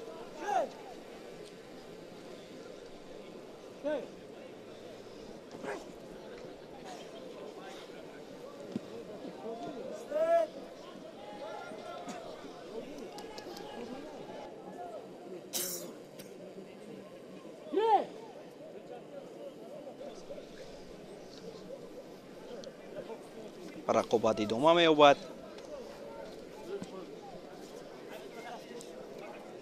Идибек ҳам фаъол мешавад, мавқеият меҷӯяд ва мехоҳад ки дар идомаи нерӯсанҷӣ имтиёзҳои аз даст додаашро баробар кунад.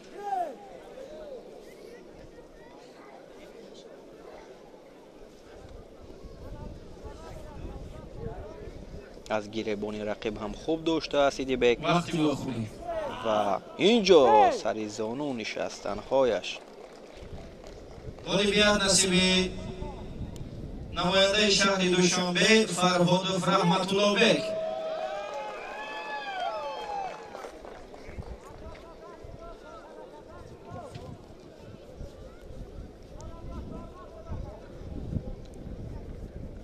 даъват карда мешавад. алишер дар рақобати аввалинаш тавре ки қайд кардем бо Акбарали Кенҷаев ҳунарнамоӣ кард ва дар дақиқаи аввали хоҳонии Акбарали ҳам осеб бардошт ва дигар бо алишер ҳунарнамоӣ карданро натавонист дар идома сабқат кунад бо ӯ. ба ҳамин хотир ғалабаро ба Алишер Баротов доданд ва Идибек бошад дар баробари Меҳрзод Суфиев ки ӯро мо яке аз муддаиёни ин вазн дар сабқатҳои имрӯза мешуморидем. бо ҳаракатҳои ҷозибу зебояш Меҳрзод Суфиевро аз садди роҳаш дур кард ва ин ҷо ҳарду баҳри роҳ ёфтанд ба марҳилаи баъди рақобати даври чаҳор якниҳоӣ. мубориза бурда истоданд. ҳаракат аз ҷониби Идибек бадан баҳогузорӣ мешавад.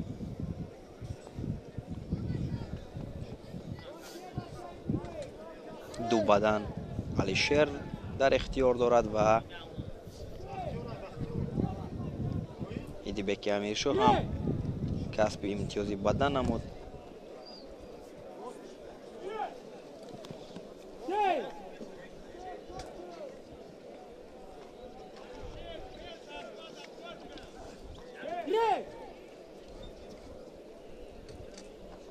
як дақиқа зиёдтар аст то фарҷоми қувваозмоӣ. як ҳаракати дигар аз ҷониби Идибек.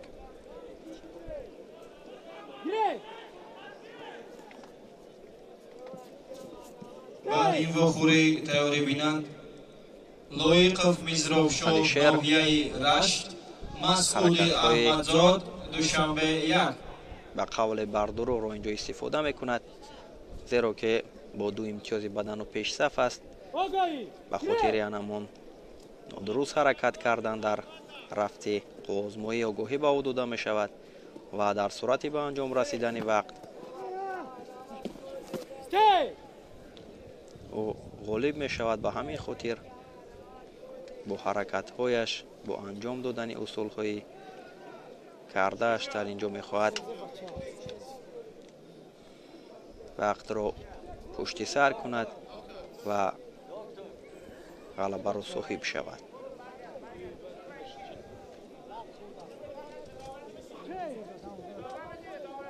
инҷо Алишер он қадар ҳолаташ хуб ба чашм намерасад. идома меёбад нерӯсанҷӣ.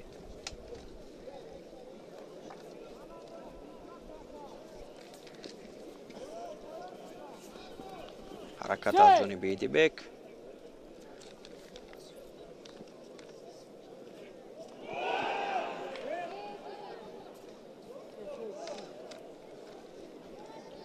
Алишер Баротов аллакай хаста гардидааст. ҳаракат аз ҷониби Идибек аст инҷо.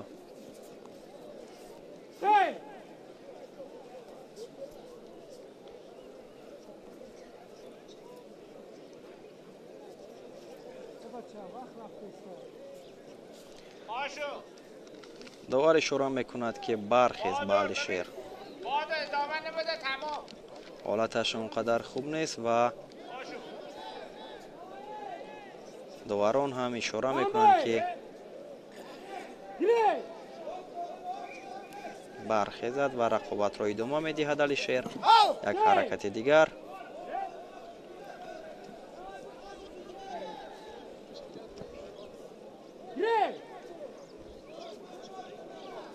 Идибек кӯшиш мекунад ва Алишер бошад пай дар пай ҳаракатҳои дуруғинро инҷо нишон медиҳад. 4 сонияи дигар боқӣ мондааст ва Баротов дар инҷо тобуд тавони ҳунарнамоӣ карданро надорад. Бисёр хаста менамояд, бисёр хаста ба чашм мерасад.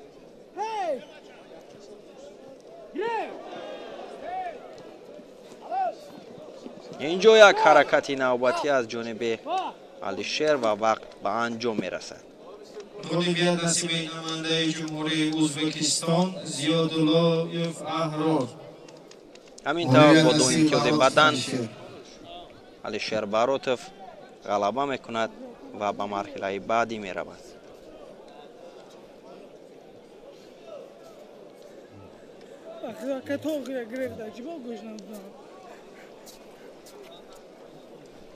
таваҷҷӯҳ мекунем ба ҳаракатҳои Алишер Баротов ва Идибеки Амиршо ки дар дақиқаҳои аввал Алишер 2 имтиёзи баданро ба даст овард ва дар идома он қадар ҳунарнамоӣ карда натавонист, ҳунарнамоии хуб, валекин анамон 2 имтиёзи дар лаҳзаҳои аввали ҳунарнамоӣ ба даст овардааш ӯро дар ин марҳила ҳам пирӯз гардонид ва ба марҳилаи 4 якниҳоӣ рафт.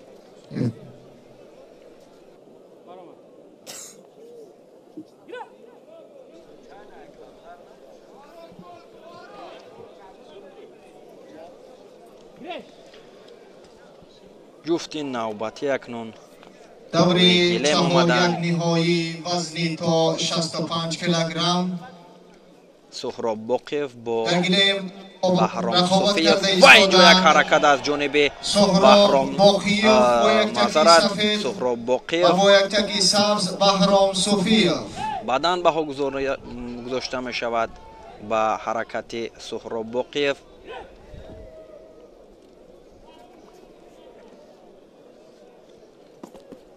як поизанӣ аз ҷониби Суҳроб, як ҳаракат аз ҷониби ӯ.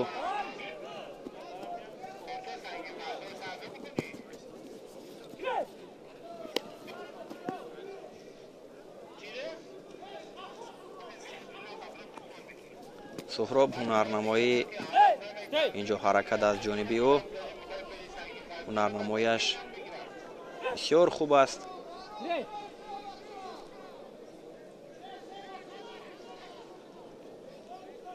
дар чемпионати Тоҷикистон оид ба куштингирӣ ҳам ҳарду ин паҳлавонон бо ҳам қувозмоӣ карда буданд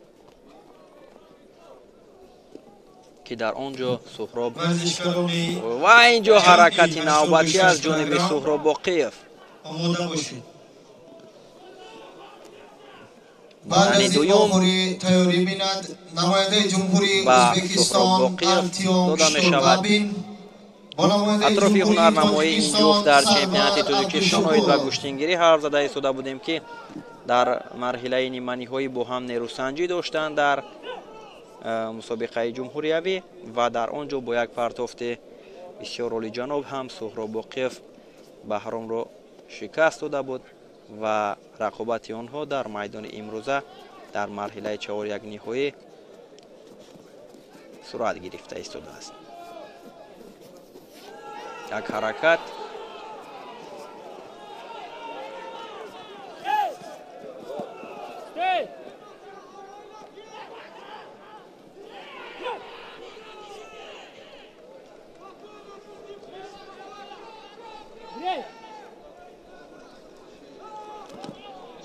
Суҳроб Боқиев фаъолиро дар ихтиёр дорад, чунки бо касби 2 имтиёзи бадан пешсаф аст ва як ҳаракати навбатии ӯ.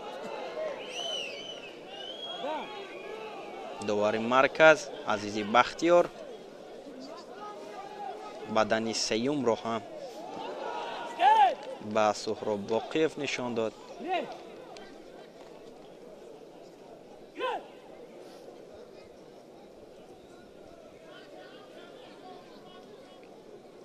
Суҳроб бо боварӣ ва бо анамон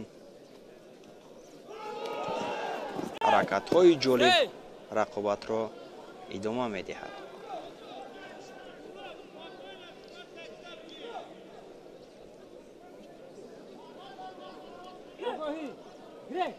огоҳии аввал ба хотири камкорӣ ба Баҳром Суфиев дода мешавад.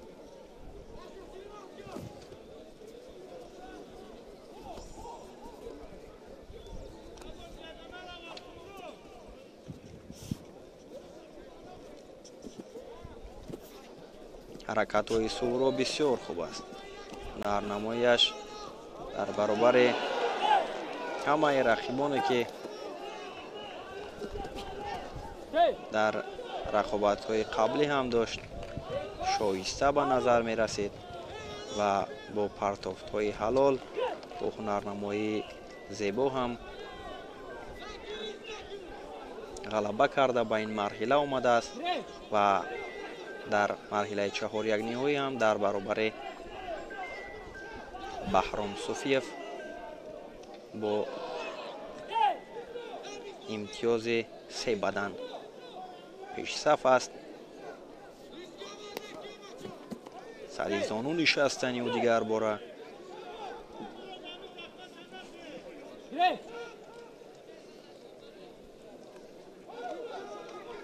Баҳром ҳам инҷо ба хотири ба даст овардани имтиёз мавқеият меҷӯяд, ҳаракат мекунад ва Суҳроб ҳам намегузорад ки усулҳои пешакардаи Баҳром, ҳаракатҳои ӯ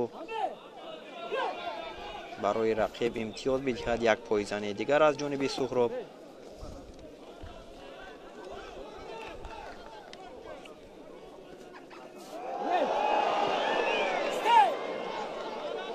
нерӯсанҷӣ миёни Суҳроб Боқиев бо Баҳром Суфиев ҳамоно идома дорад. дақиқаи қоғозмоӣ, яъне дақиқаи охири қоғозмоӣ ҷараён гирифт ва Суфиев ҳаракатҳояшро бояд бештар кунад, чунки Суҳроб пешсаф аст ва инҷо ҳаракати Суҳроб Боқиев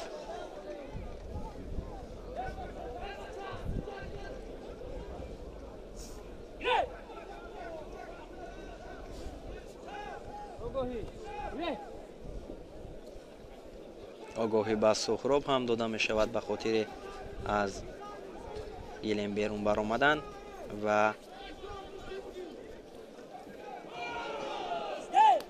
барои Суҳроб мушкилӣ надорад огоҳӣ нишон додаи довар, чунки сонияҳои охири нерӯсанҷӣ аст ва ба анҷом расидани вақт бо чунин имтиёзҳои доштаи ин ҷуфт Суҳробро ғолиб мегардонад. ҳамин тавр вақт ба анҷом мерасад ва бо 3 имтиёзи бадан Суҳроб Боқиев ба марҳилаи дар ин вохӯри ғолибият насиби намояндаи хатлон 1 Суҳроб Боқиев.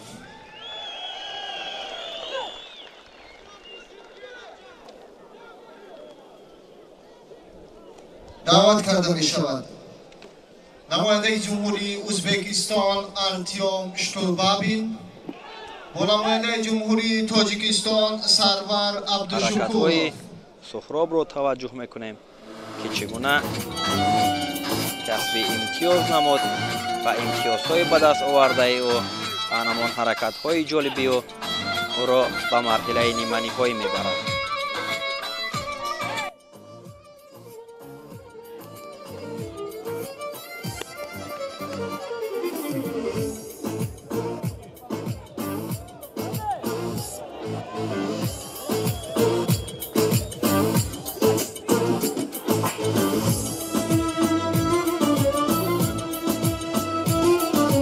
вақти вохӯрӣ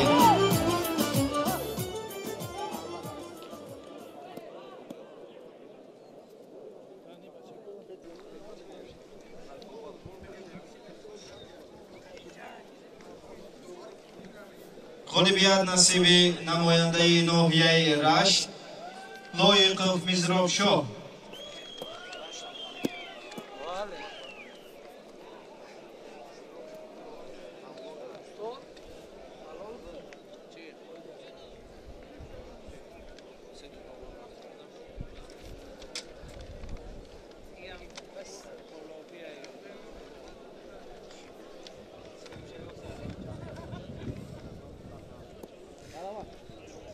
артем штурбабин паҳлавони кишвари ӯзбекистон бо сарвар абдушукуров рақобатро дар марҳилаи чаҳор якниҳоӣ оғоз мекунанд. сарвар бо либосҳои хилъати сабз ва артем бо хилъати сафед рақобатро оғоз намуданд.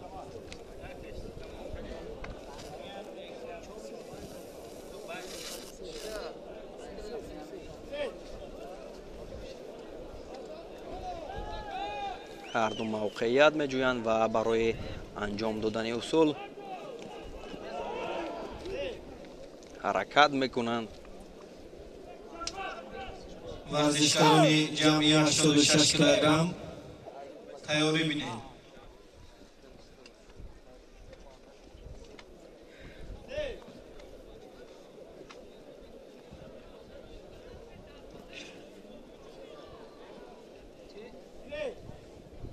ҳам сарвар ва ҳам артем штурбабин барои роҳ ёфтанд то ин марҳила рақобатҳои мушкилро пушти сар карданд ва инҷо як дӯстони гиромӣ, ҳаракатеро ҳозирини арҷуманд, штурбабин мехост мояи ифтихор ва сарфарозиест ки мо дар марҳилаи яке аз мусобиқаҳои бонуфузи сайёра роҳхати бозиҳои олимпӣ қарор дорем. натавонист як хушхабар, як муждаи нек дар шаҳри истанбули давлати Туркия мусобиқаи интихобӣ барои дарёфти роҳхат ба бозиҳои олимпии Париж 2024 оид ба гӯштини тарзиёзод баргузор шуд ки узви мунтахаби ҷумҳурии Тоҷикистон оид ба гӯштини тарзиёзод Расадин Виктор соҳиби роҳхат ба бозиҳои олимпӣ гардид. ёдовар мешавем ки Расадин Виктор дар ҷумҳурӣ дастаи хатлон ду дар рақобатҳои қавле тавре ки қайд кардем ҳамчун ҳунарнамоиҳои мушкилро пушти сар кард барои расидан ба ин марҳила айни замон дастпарвари муассисаи давлатии мактаби варзишии ноҳияи Данғара мебошад. президенти федератсияи гӯштини Тоҷикистон машрафзода ҷамшедро ба ин музаффарият мардуми шарафманди Тоҷикистонро ба ин қадами устувори варзишгари номошно Расадин Виктор табрику таҳният мегӯем. як ҳафтгӯбӣ самимонаи мо шумо. ёдовар мешавем ки яке аз паҳлавонони номошнои дигари тоҷик дар риштаи гӯштини тарзи озодкудиёв ҳам ки айни замон дар макони баргузории мусобиқот аст имконияти ба даст овардани роҳхати бозиҳои олимпиро дорад. ба шарофати истиқлолият мо ба комёбиҳои беназир ноил мегардем ва шумораи иштирокчиёни бозиҳои олимпии Париж 2024 ҳар лаҳза бештар мегарданд. як ҳафтгӯбиҳои самимонаи кули ҳаводорони гӯштини аҷдодӣ ба хотири музаффарияти дастаи мунтахаби гӯштини тарзи озоди ҷумҳурии Тоҷикистон. саломату амон бошед. кумитаи кор бо ҷавонон ва варзиши назди ҳукумати ҷумҳурии Тоҷикистон федератсияҳои намудҳои олимпикӣ маҳз бо ибтикор ва дастури сарвари муаззами миллат муаззаф гардиданд ки дар ин пайраҳа аз тамоми имконият ва қуввату нигӯ ба кор баранд ки Тоҷикистонро теъдоди зиёди варзишгарон дар миёни 206 давлати сайёра дар Париж сазоворона муаррифӣ намоянд. музаффарият یارتان ابرمردان میدانی با شکوه و با نفوذی تاجیکستانی صاحب استقلال. رقابت ادامه می‌یابد میان ارتیوم با سرور. وزن جمعی 86 کیلوگرم. حرکت‌های انمان تیاری بیند نماینده جمهوری ازبکستان و اینجا یک پرتوفت پرتوفتی ارتیوم شتوربابین بود که گل محمدزاده بهروز برایش امتیازی بدن آورد. انمون حرکت‌های درونی رو که ارتیوم استفاده میکند بیشتر سرور هم توجه میکند که حرکت‌های او در گلم رقم 2 برایش مشکلی نآورد. به همین خاطر 86 کیلوگرم بعد از وخلی امکانیت نمیدهد برایش که تا با آخر اصولهایش را ارتیوم نشان بدهد. و اینجا یک حرکت دیگر از جانب سرور بود که ارتیوم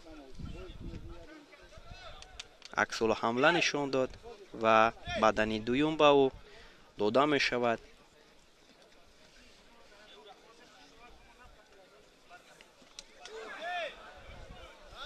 تو فرجام حالا وقت زیاد است و سرور هم امکان به دست آوردن امتیاز را دارد.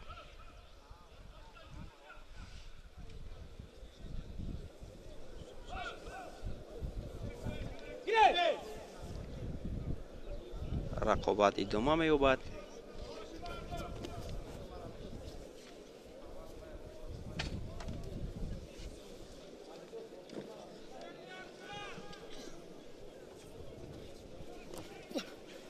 اینجا یک حرکت از جانب سرور بود و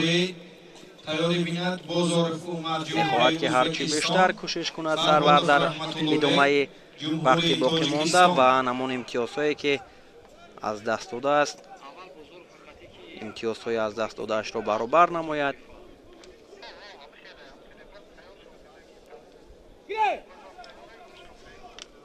ادامه می‌یابد سبقت.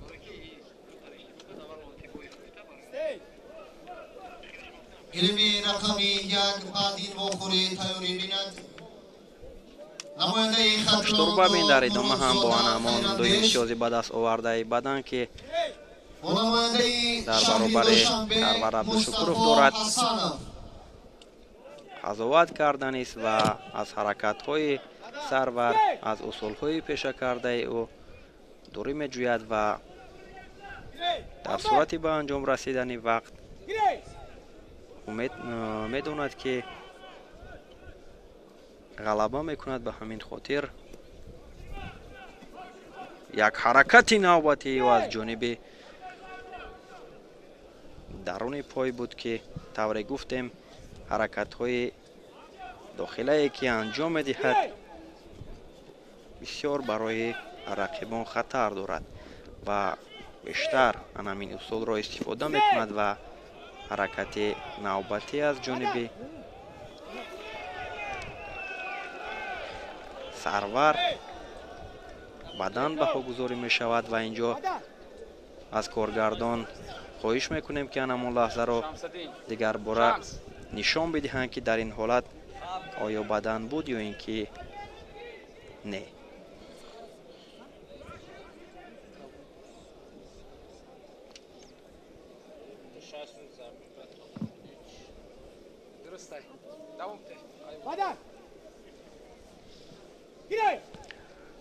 حرکت انجام داده سرور عبدالشکورov بدن کار کردهش بیکار کرده می شود و به ارتیوم شتوربابین داده می شود. حرکت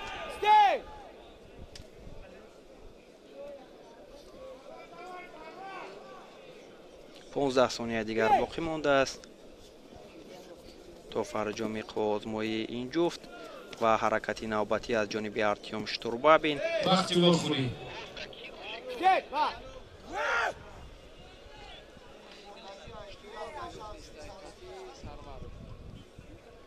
5 ثانیه دیگر باقی مانده است و در 5 ثانیه برای سرور دیگر مشکل است. ҳаракат карданд дар баробари артём штурбабин. ҳамин тавр бо 3 имтиёзи бадан штурбабин ба марҳилаи ниманиҳоӣ меравад. насиби артём штурбабин намояндаи ҷумҳури ӯзбекистон даъват карда мешавад. муродзода хайрандеш намояндаи хатлонду ҳамин тавр дар марҳилаи ниманиҳоӣ артём штурбабин бо суҳроб боқиев нерӯсанҷӣ мекунад.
рақобати дигари марҳилаи 4-1 миёни хайрандеш муродзода бо мустафо ҳасанов оғоз гардид ки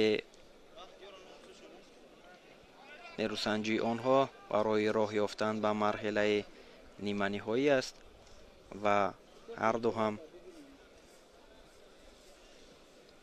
эҳтиёткорона дар баробари якдигар муборизаро оғоз карданд ва кӯшиш карда истодаанд ки як ҳолати хубе як мавқеияти хубе пайдо кунанд ва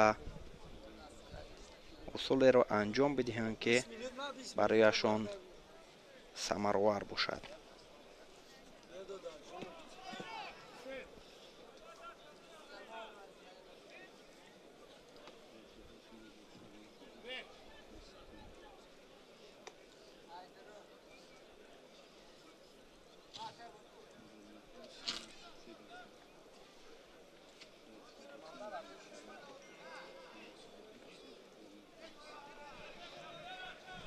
ҳаракат, кӯшиш, талош аз ҷониби ин ҷуфт ҳарду ҳам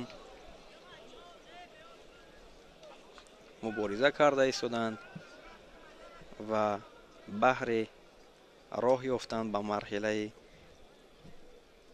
ниманиҳоӣ кӯшиш доранд. инҷо як ҳаракат аз ҷониби хайрандеш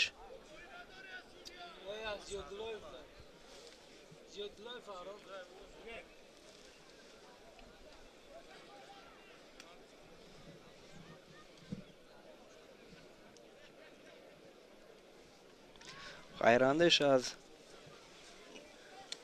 дастаи хатлонду дар ин мусобиқа нарнамоӣ карда истодааст ва мустафо бошад дастаи душанбе 1-ро намояндагӣ мекунад ва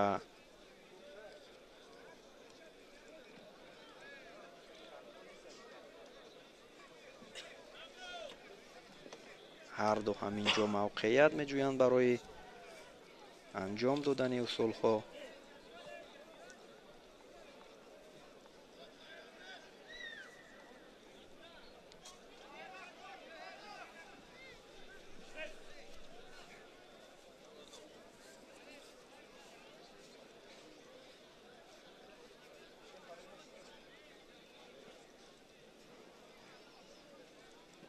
ҳарду аз сари анамон аз гиребон аниқтараш хуб доштанд ва кӯшиш доранд ки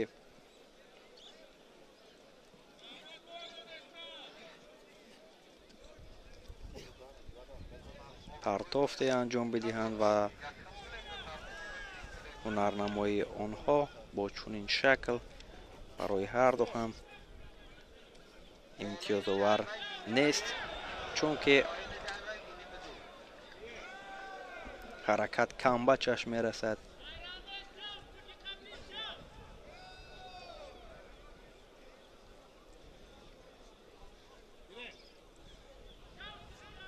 3 دقیقه آزمایی میان خیراندیش و مصطفی حسنов پشت سر شد و هر دو هم تمام این دقیقه ها حرکتی را انجام ندادند که برایشان امتیازآور باشد.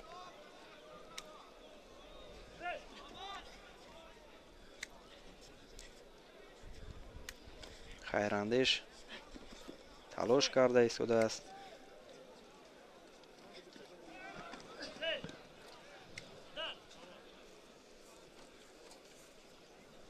به خاطر کمکاری هم اینجا و مصطفی آگاهی اول نشان داده می شود.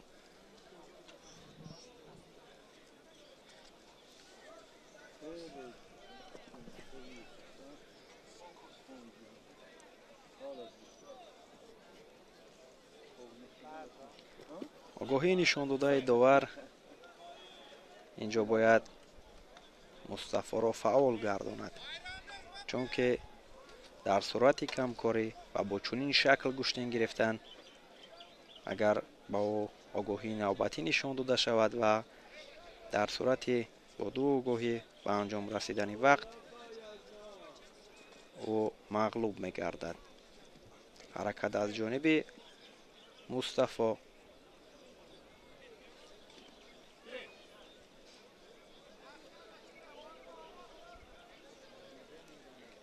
خیراندیش هم در اینجا در برابر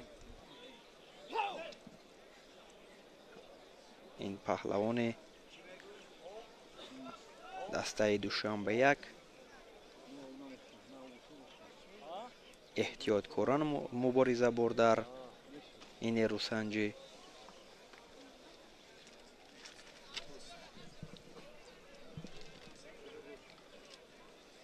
همینطور با یک آگاهی مصطفی حسنов آهسته آهسته وقتی اساسی هم پشت سر می شود. 4 ثانیه دیگر باقی مانده است و در همین دقیقه های پشت سر شده ما یک حرکت جالب از جانب این پهلوانان را مشاهده نکردیم و اکنون دقیقه های ایلوگی برای ادامه دادن آزمایی میان خیراندیش و مصطفی 3 دقیقه ایلاوه کرده می شود.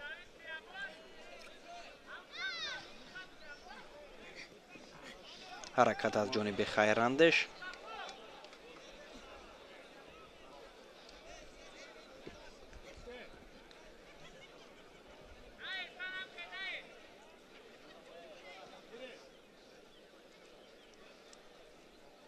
حالی بیاد نصیب نماینده جمهوری ازبکستان عمر بازورов. مصطفی هم از گریبانی رقیب می دارد و در همان دقیقه های ایلاوه کرده داور فعال می شود و حرکت کرده ایستاده است که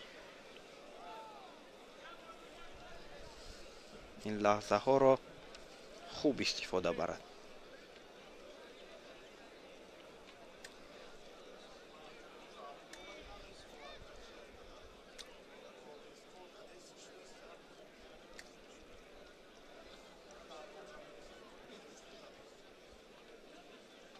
هر دو هم موقعیت خوب پیدا کردند و هر دو هم امکان انجام دادن اصول را دارند. خیراندیش یک حرکت کرد و حرکتش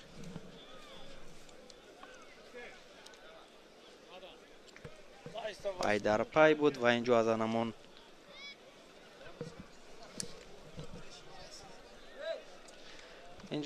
لحظه نوارهای تکراری را یک بار دیگر در حرکت خیراندیش توجه میکنیم و از کارگردان هم خواهش کرده می شود که اون لحظه را به ما نشان بدهند.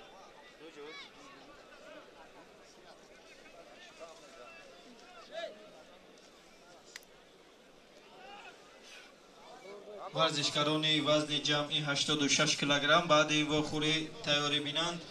همینطور خورشید مجید خیراندیش شهری مراد دوشنبه، فخرالدین جوراخون از حرکتی ناحیه بدن دنبره. بهاگذاری می شود و در این همینطور مخوری او غالیبیت نصیب نماینده غلبه را خلال 2 مرادزاده به دست خیراندیش. می آورد. ҳамин тавр ба марҳилаи ниманиҳоӣ меравад ӯ ба даври ниманиҳоӣ баромад ва дар марҳилаи ниманиҳоӣ бо ғолиби ҷуфти Сорбон Латипов бо Алишер Баротов қувозмоӣ мекунад. инҷо анамон як ҳаракате ки хайрандеш дар вақти изофа, яъне вақти тиллоӣ дошт, таваҷҷӯҳ мекунем ки баъдан баҳогузорӣ карда шуд ва ҳамин ҳаракатиҳо ӯро ба марҳилаи баъди баровард. рақами дуюм баромад мекунед шумо. баъди ин вохӯрӣ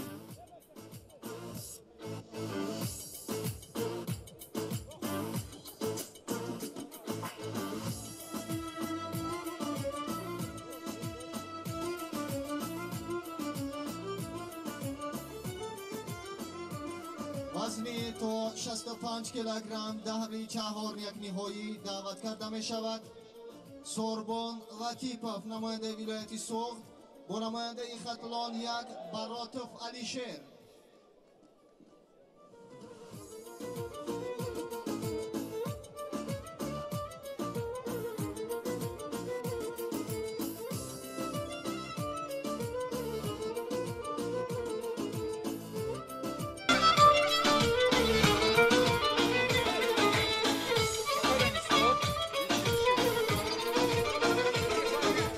акнун рақобати охирини марҳилаи чаҳор якниҳоиро миёни Сорбон Латипов бо Алишер Баротов пайгирӣ мекунем ки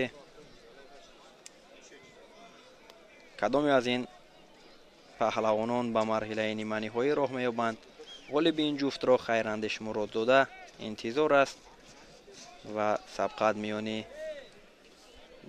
Алишер Баротов бо Сорбон Латипов оғоз гардид. ҳарду ҳам ҳаракат карда истоданд ки имконияти иҷро кардани усулро пайдо кунанд.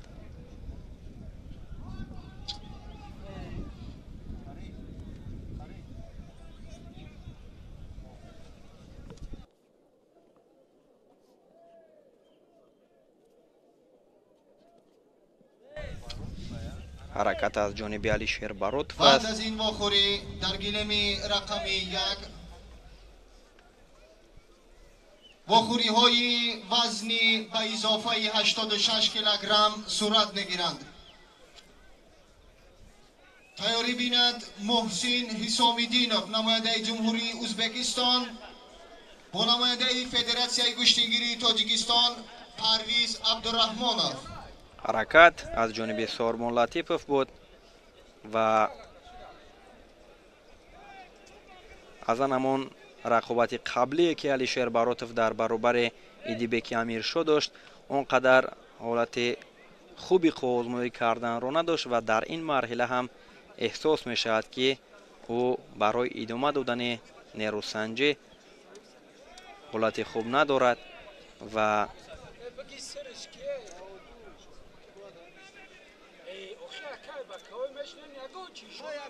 дар камтарин ҳаракат бубинед ки ӯ дигар тобу тавони ҳаракат карданро надорад ва хуб ҳунарнамоӣ ҳам карда наметавонад. идома меёбад рақобати онҳо ва Сорбон Латипов ғолибият насиби намояндаи ҷумҳурии Ӯзбекистон ҳаракатҳоро дар баробари Алишер зиёд мекунад ва ҳаракат карда истодааст ки аз имконияти хуби ба амал омада иҷроиши усул дошта бошад. ба хотири анамон хуб гӯшти нагирифтан ҳам ба Алишер аз ҷониби довар огоҳӣ нишон дода шуд.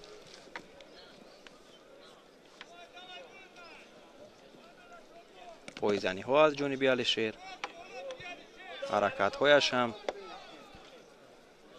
зиёд мешавад.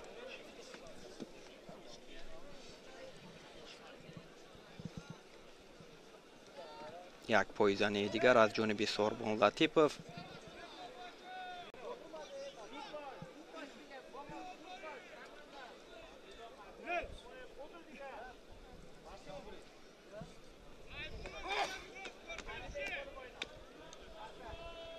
дар рақобати даври 8-1-ниҳои Сормон Латипов дар 16 сонияи оғози вақт Воҳид Баримавлоуро аз Эрон шикаст дод ва ба ин марҳила расид ва дар ин марҳила бо Алишер Баротов ҳунарнамоӣ карда истодааст.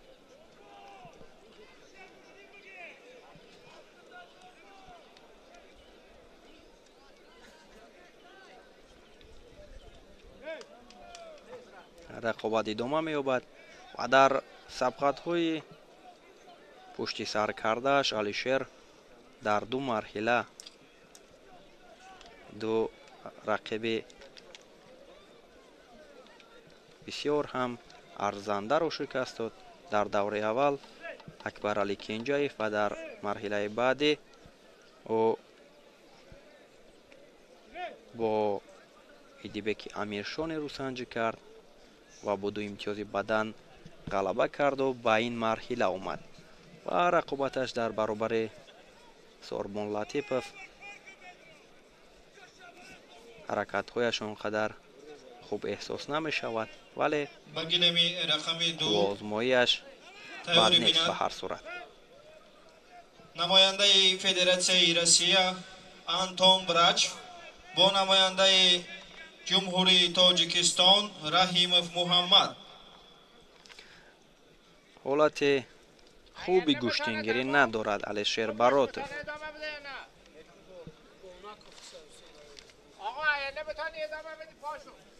ва ин ҷо ҳайати доварон ҳам ишора мекунанд ки дар сурати рақобатро идома дода натавонистанаш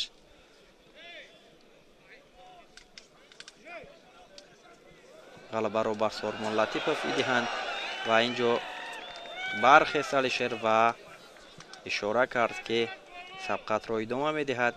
қозмои онҳо дигар бора ҷараён гирифт.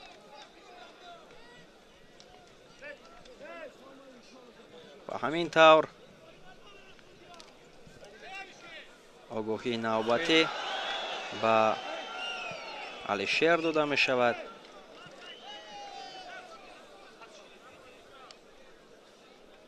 ғолибият насиби намояндаи шаҳри Душанбе Хуршед Маҷидов. як дақиқаи дигар боқӣ мондааст ва як ҳаракат аз ҷониби Сормон Латипов буд ки барояш имтиёзи бадан меорад. намояндаи Федератсияи Россия Антон Брачев бо намояндаи Хатлон 1 Раҳимов Муҳаммад. таваҷҷӯҳ мекунем ки нерӯсанҷӣ бо як имтиёзи бадан ва ду огоҳии доштаи Алишер Баротов чӣ гуна сурат мегирад.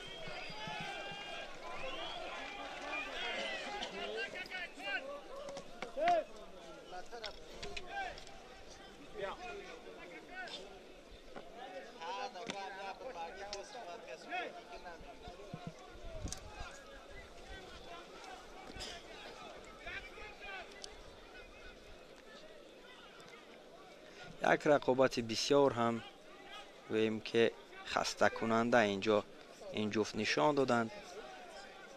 ягон ҳаракати зеборо ҳамо дар иҷроиши ҳарду паҳлавон надидем ва як ҳаракате ки Сормон кӯшиш кард барояш имтиёзи бадан овард, вале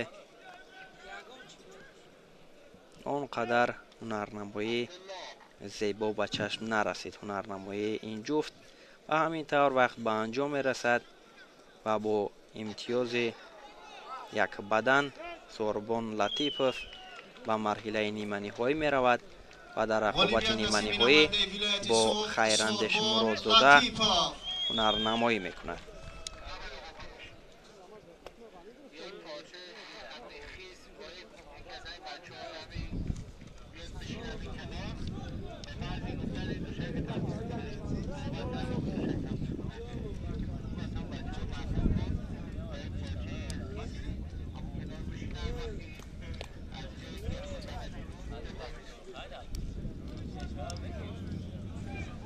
ба гилеми рақами 1 даъват карда мешавад намояндаи ҷумҳурии ӯзбекистон муҳсин ҳисомиддинов,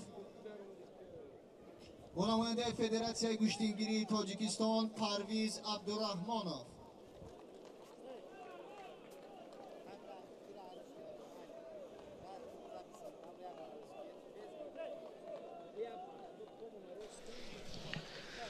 акнун тамошобинони гиромӣ, рақобатҳои паҳлавонони вазнашон ба изофаи 86 кило оғоз мешавад.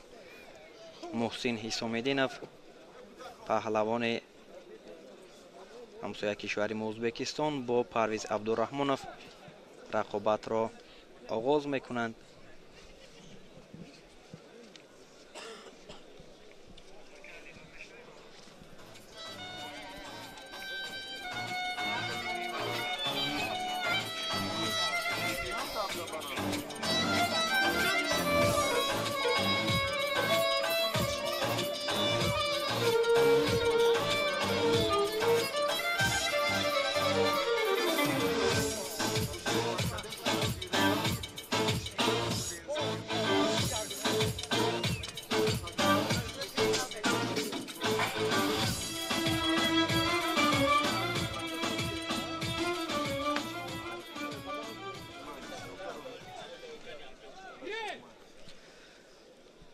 рақобат оғоз мешавад ва нерӯсанҷии ин ҷуфтро пайгирӣ мекунем.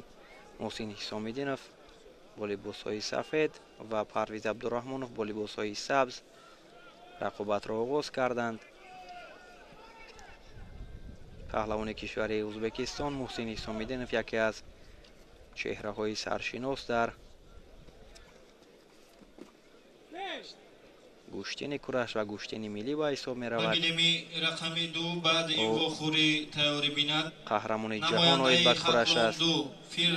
нишони тиллоро дар бозиҳои осиёӣ ба даст овардааст ва дар баробари як ҷавони қоматбаланди тоҷик парвиз абдураҳмонов ҳунарнамоӣ карда истодааст.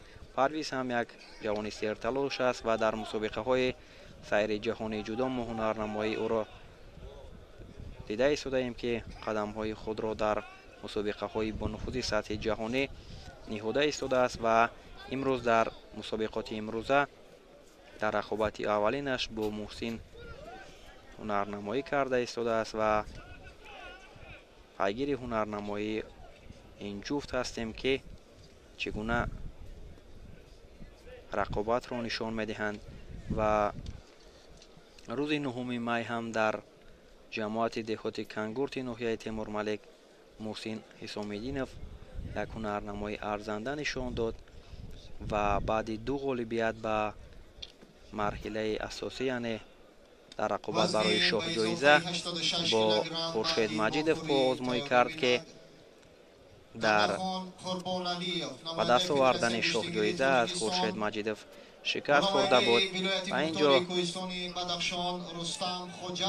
баҳри ғолибият дар мусобиқаи гӯштингирӣ, мусобиқаи анъанавии гӯштингирӣ дар ноҳияи Данғара талош карда истодааст.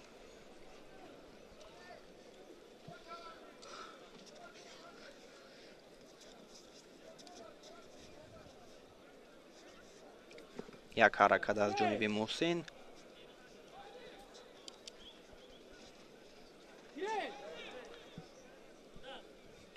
баҳодур халимов ҳам довари ин нерӯсанҷӣ ишора мекунад, ки гиред, яъне рақобатро идома диҳед.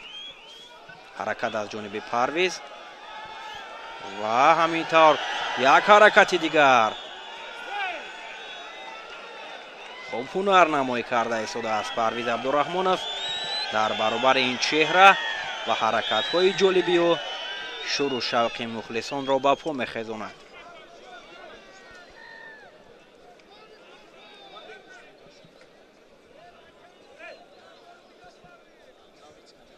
ҳаракатҳои парвиз то ин лаҳзаҳои нерӯсанҷӣ хуб аст ва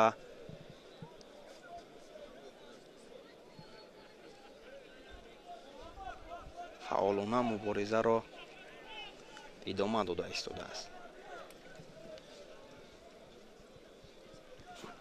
як ҳаракати муҳсин исомиддинов ки инҷо ҳалол баҳогузорӣ мешавад ва урохашро ба марҳилаи дуюми нерӯсанҷиҳо ҳамвор мекунад. ва инҷо ба намон лаҳзаҳои такрорӣ бори дигар таваҷҷӯҳ мекунем ва доварон ҳам ишора мекунанд ки ба намон наворҳои такрорӣ бори дигар таваҷҷӯҳ намоянд ва инҷо ҳаракати муҳсинро пайгирӣ мекунем ки ҳалол баҳогузорӣ мешавад ва ҳамин тавр муҳсин ғалаба карду ба марҳилаи баъдӣ рафт. тамошобинони гиромӣ, идомаи нерӯсанҷиҳоро дар вазни ба изофаи 86 килограмм ҳамкорамон Некрус Сатторов пешниҳоди шумо мегардонад.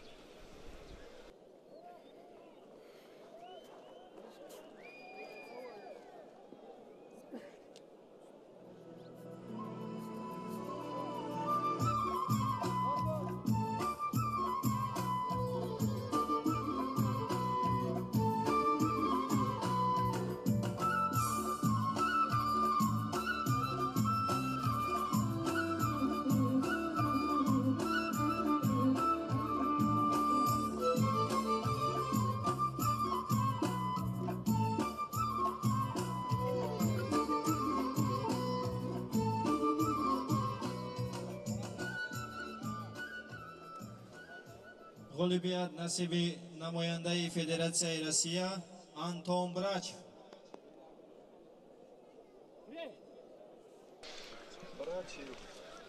бинандаҳои азиз, иштиёқмандони гӯштини тарзи миллии гӯштингирӣ, идома медиҳем гузориши мустақими худро аз ҷараёни мусобиқаи анъанавии гӯштингирӣ ки дар ноҳияи Данғара барпо шудааст ва ин навбат варзишгарони сангинвазн, аниқтараш ҷамъи 86 кило нерӯсанҷиҳояшон идома дорад. бубинед, як кӯшиши хуб дар иҷроиши кори Рустам Хоҷаев дида мешавад. Дадахон Қурбоналиев аст рақиби ӯ аз ҳамсоя хуб аз кишвари мо. ин паҳлавон низ бисёр ному нуфуз дорад, нафаре ки солҳои зиёдро дар гӯштини гӯштингирӣ пиёда кардааст. ин паҳлавони бисёр ҳам собиқадори тоҷик. ҳоло акнун Дадахон Қурбоналиев инҷо аз ҳамлаи мустақими рақиб худро барканор намуд ва ҳоло оғози нерӯсанҷӣ аст. Рустам дигарбора аз гиребони Дадахон мегирад ва дар ин баробар рақиб низ бо як даст гиребонро мустаҳкам доштааст. муқовимат барои остингирӣ, як ҳолати таваққуф дар ин нерӯсанҷӣ, ҳарду барои ба даст овардани мавқеъ талош мекунанд. ва акнун бубинед, ба ҳам меоянд. ин навбат як ҳаракат аз ҷониби Рустам дида шуд ки номушаххас. ва акнун боз ҳам дар маркази майдон паҳлавонон барои мавқеият талош меварзанд. дошта гирифт гиребони рақибро Рустам ва дар ин баробар Дадахон низ хуб мавқеъ гирифта буд. акнун бо ҷурми ки ҳамон фишорҳо ҳарду ҳатто канда шуданд ва дигарбора боз ба ҳам омаданд. Олтибоев Бекмурод, Фарҳодов Муҳаммад, шаҳри Душанбе. пушти гиребони рақиб меҷӯяд Рустам ва акнун худро раҳо месозад Дадахон Қурбоналиев. Нерусанҷӣ ду паҳлавони хубҳунару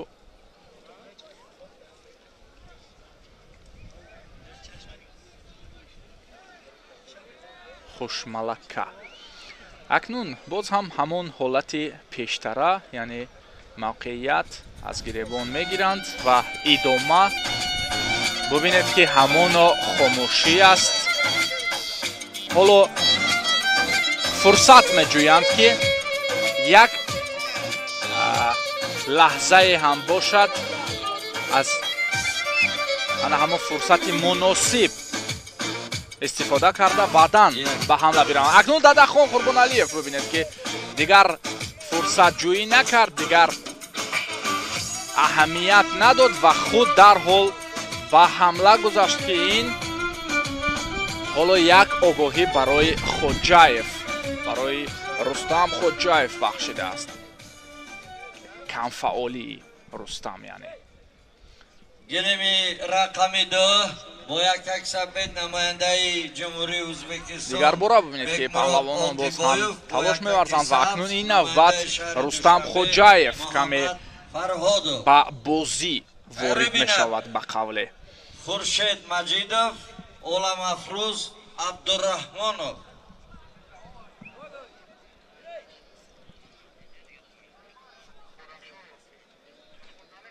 банди даст гирифт ҳатто, вале набояд аз банди даст, балки аз остин бигирифт.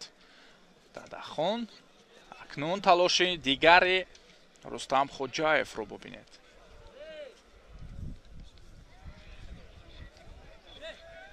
паҳлавоне ки дар баробари рақиб аз лиҳози сину сол каме ҷавонтар ҳам аст ва Қурбоналиеве ки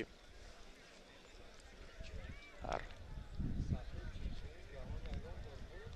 солҳои аввал, нихтараш даҳаи аввали қарни нав, солҳои 2005-7 ва ҳамон солҳо ӯро мо рӯи гилеми куштини миллӣ ҳам медидем.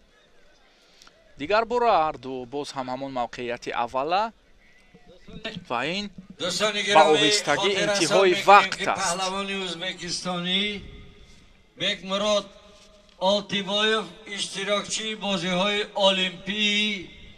хуб, инҷо каме худро бояд ба танзим бидарорад Қурбоналиев, чун тамоман акнун хилъати ӯ кушода шуда буд. бино ба ҳамин якам таваққуф ҳам ба миён омад. акнун боз ҳам ҳарду омода барои нерусанҷӣ ҳастанд. ба оҳистагӣ ин рақобат идома ёфт ва бубинед ки марҳила барои ба даст овардани имтиёзи тиллоӣ барпо расидааст. тамоми вақти асосиро бар пушти сар намуданд ҳарду ва ҳоло дақиқаҳои голден скор ба қавле ҷараён мегиранд.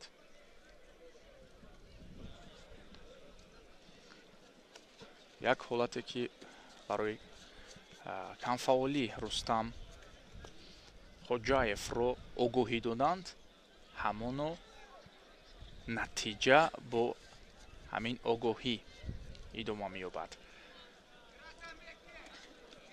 мавқеъгирӣ хуб аз камарбанд ва дигар мадор набуд ки Қурбоналиевро ба бозӯи худ бибардораду ба замин биниҳад.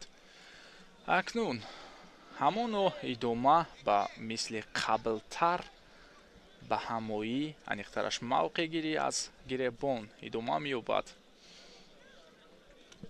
ҳама таваҷҷӯҳ ба ана ҳамин вазн доранд. дар ин гилем Дадахон Қурбоналиев бо Рустам Хоҷаев ва дар гилеми дигар ҳам дутон аз паҳлавонони номошно нерусанҷӣ доранд ки дар шумори Бекмурод Олтибоев. акнун ин ҳамла ҳам барабас рафт ва каме Дадахон Қурбоналиев фикр кунам нороҳат аст. хуб, мебояд ки дар ин лаҳзаҳо аз такрори ҳамон лаҳзаи охирин мо дидан кунем.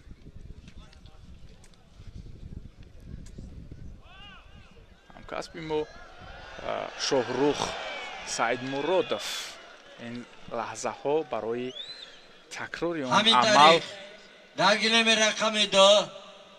омода ҳастанд ва акнун такрорро мо дигар бора аз ин зовия мушоҳида мекунем.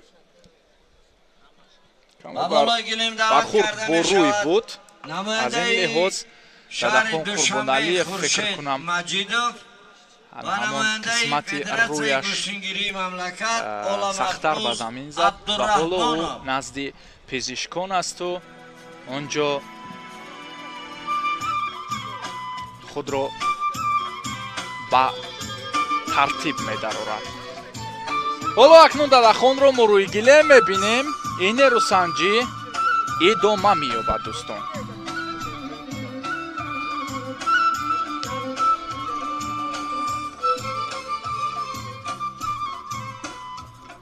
тантанаи иди гӯштини миллӣ ҳам дар ин макон хеле муҷалло ва шуниданию диданӣ ҷараён мегирад. ҳаво ҳам хеле мусоид шуд, дар ҳоле ки дирӯз ин макон ҳавои боронӣ дошт ва имрӯз бо шарофати иди ҳақиқии гӯштингирӣ ин макон хеле зебову барҳаво ва кушоду фаррох аст. як кӯшиш аз ҷониби Дадахон Қурбоналиев. саризону нишастин ҳамон усуле аст ки тариқи китф рақибро партофт мекунад. усуле ки фикр кунам рақибони ӯ ҳам аллакай ин ҳолатро пай мебаранд қабл аз иҷроишаш, чун яке аз усулҳои дӯстдоштанӣ ва усуле ки бештар ба кор мебарад Дадахон Қурбоналиев маҳз ҳамин ҳолат буд. ҳамин ҳолат аст ё ҳамин ҳалук. акнун аз корбурди дигар пеша мекунад, вале бубинед ки инҷо Қурбоналиев билохира тавонист ки роҳи ин гиреҳро кушода гардонад. бисёр хуб буд. ғолибият насиби Дадахон Қурбоналиев, намояндаи Федератсияи гӯштингирии Тоҷикистон. партофти хубу таслимкунанда аз ҷониби Дадахон Қурбоналиев. аниқтараш як пойзании хуб дар ҳолати аксулҳамла онҷо мушоҳида шуд.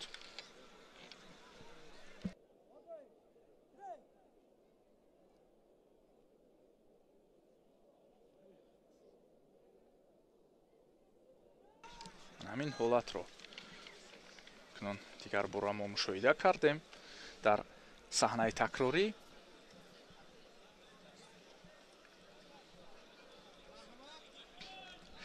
ва ин лаҳза Шакармаҳмад Мирмаҳмадов рӯи гилем муқобили паҳлавон аз кишвари Туркманистон баромадааст.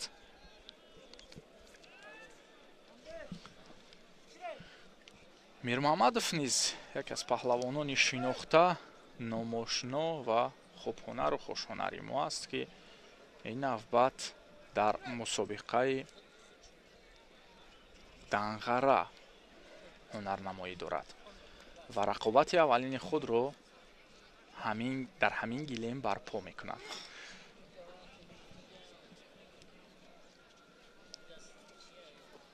ҷасурбек Худойназаров аст рақиби ӯ ки ин замон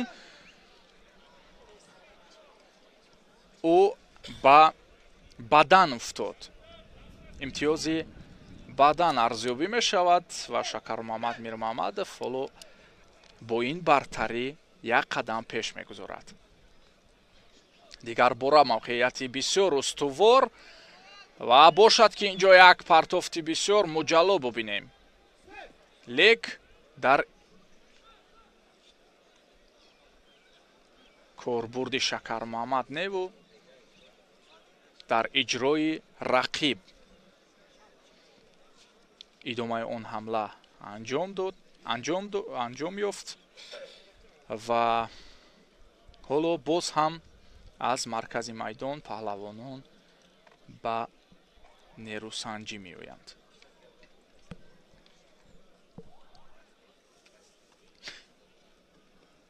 назарандозии бисёр мушаххас ва бубинед ки инҷо акнун кор хеле ранги дигар мегирад. Вале довари марказ ин ҳолатро бекор кард, яъне тараш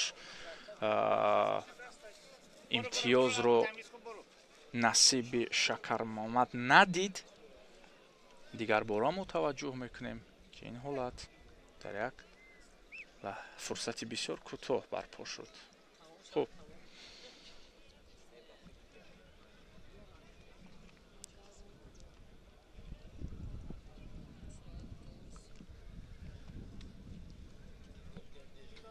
ҳоло акнун инҷо мебинем ки паҳлавони туркманистонӣ ҳам аз фишор ва аз қувваи Шакармамад эҳсос кард ва ҳоло андеша мекунад ки чӣ ҳолат ва чӣ коркардро пеша кунад, рӯи кор биёрад. хуб майдонро каме бояд ба танзим биёранд ва акнун боз ҳам омодаи идомаи нерӯсанҷӣ гардид майдон. мо таваҷҷӯҳ мекунем албатта чанд партофтҳои хуб буд дар иҷроиши Шакармамад ва ин навбат боз ҳам хуб мавқеъ мегирад, партофт кард, то ҳадди имкон рақибро аз замин бардошт, вале дигар гӯем ки ҳамон мавқеият каме тағйир ёфт. ба ҳамин акнун бубинед на он қадар вақти бисёр сипарӣ шудааст, лекин чунон ба назар мерасад ки ин рақобат дер давом кардааст. бисёр олӣ аст ва ҳар як лаҳзаашро бо таваҷҷӯҳ ва нигоҳи мушаххас тамошо мекунем. огоҳӣ барои Ҷасурбек бино ба рахна шудан аз майдон ва боз ҳам Шакармамад бубинед чӣ гуна оташ гирифт Ҷасурбек ва он низ хуб инҷо мавқеият пайдо карда буд. як чархиши хуб дар иҷроиши ин ҳамла ба қавле ду мушт ба ҳам заданд ва ҳар ду дар як ҳолате ки мувозинаташ хеле мураккаб буд мавқеъ доштанд.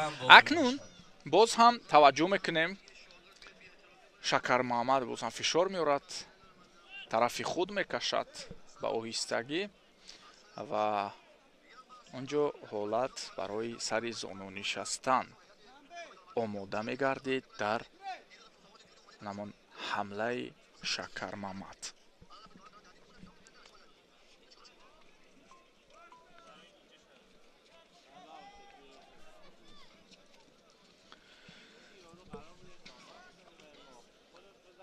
яктак мегирад, боз ҳам гиребони рақиб дар мушти Шакармамад ҷой гирифтааст ва ин навбат боз ҳам аз ҳалоки дохилӣ истифода мекунад. ин имтиёзи паҳлӯ арзёбӣ гардид.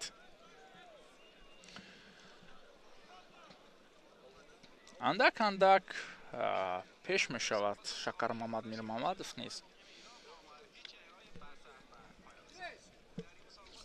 ва ҳоло вақт бештар аз 1 дақиқа боқӣ мондааст.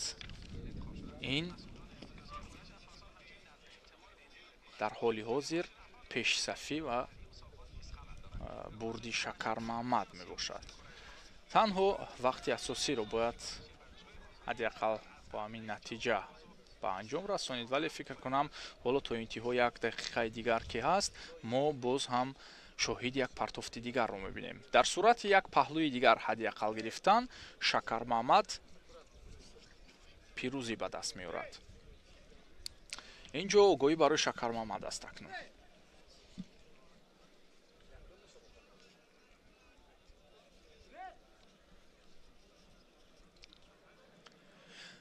бозам мавқеъгирӣ.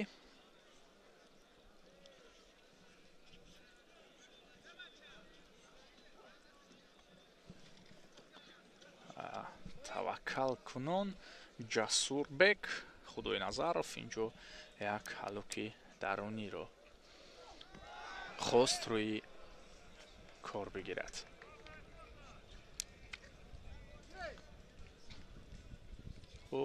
мушаххас набуд он ҳолат. бояд ки аз дигар усул хубтараш истифода кунад, чун вазни ҷамъ аст, вазни сангин аст. эҳсос ҳам мешавад ки каме Шакар аз рақиб вазнинтар ҳам вонамуд мешавад. ба ҳамин хотир усулҳои дигаре соддатар аст ки муқобили паҳлавонони сангинтар аст, вазнинтар аз худ метавон ба кор бурд. инҷо ҳеҷ амали арзёбишавандае набудааст ба иқрори довари марказӣ Маҳмадӣ, Самандари Маҳмадӣ.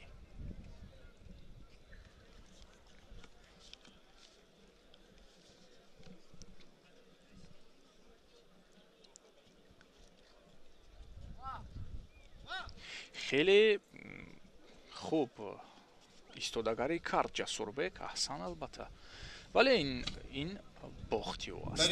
Шакар Мамад Мирмамадов пирӯзӣ ба даст меорад муқобили ҳамин рақиби худ аз кишвари Туркманистон.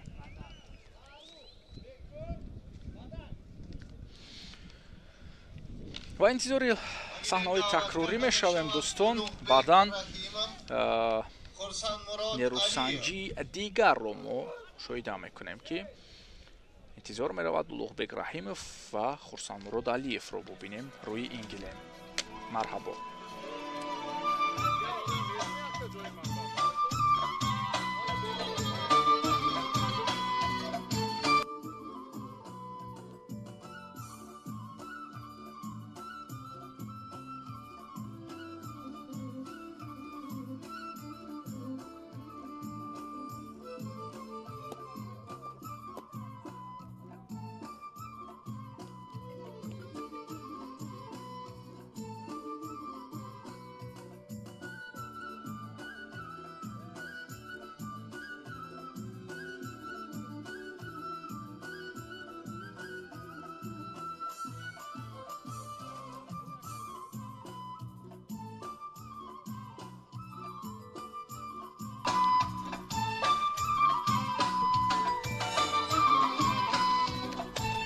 акнун дӯстони азиз, ҷуфте ки интизораш будем, номбараш кардем, ин замон дар гилем ҳозиранд. Улуғбек Раҳимов аз самти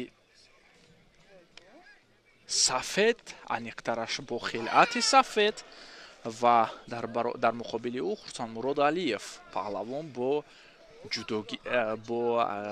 яктаки сабз ба майдон омадааст.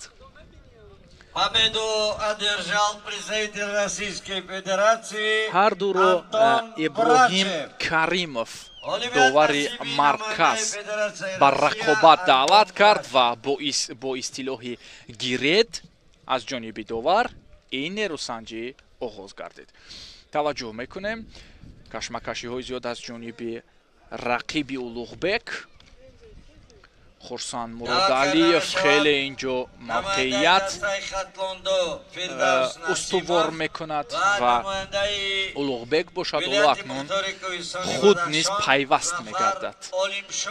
фишор аз самти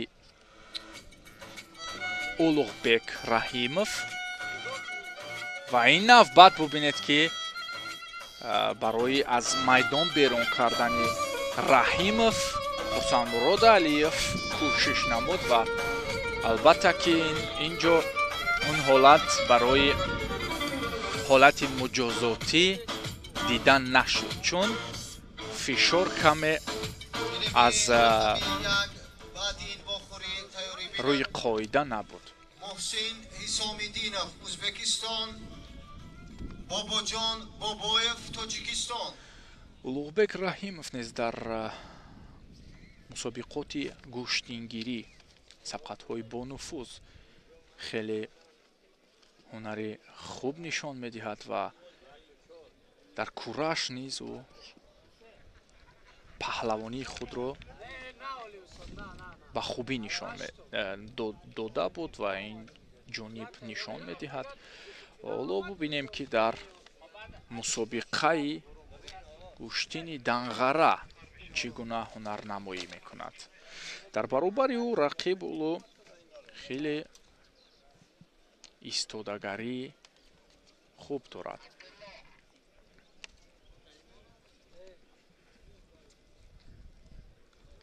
самти пеш гиребон гирифтааст Улуғбек, вале мавқеияти рақиб низ хеле устувор аст.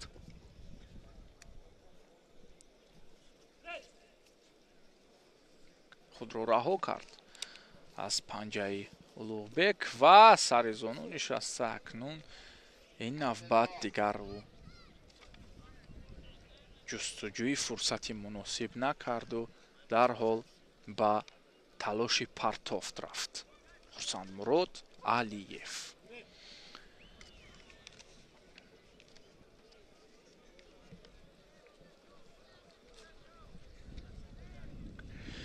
имрӯз барои ҳам Улуғбек ва ҳам Темур Раҳимовҳо рӯзи мусобиқа аст.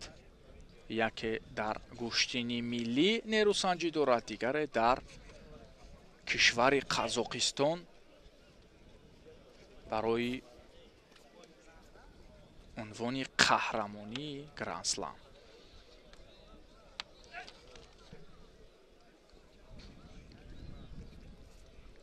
Улуғбек низ инҷо эҳсос мешавад ки ана ҳамон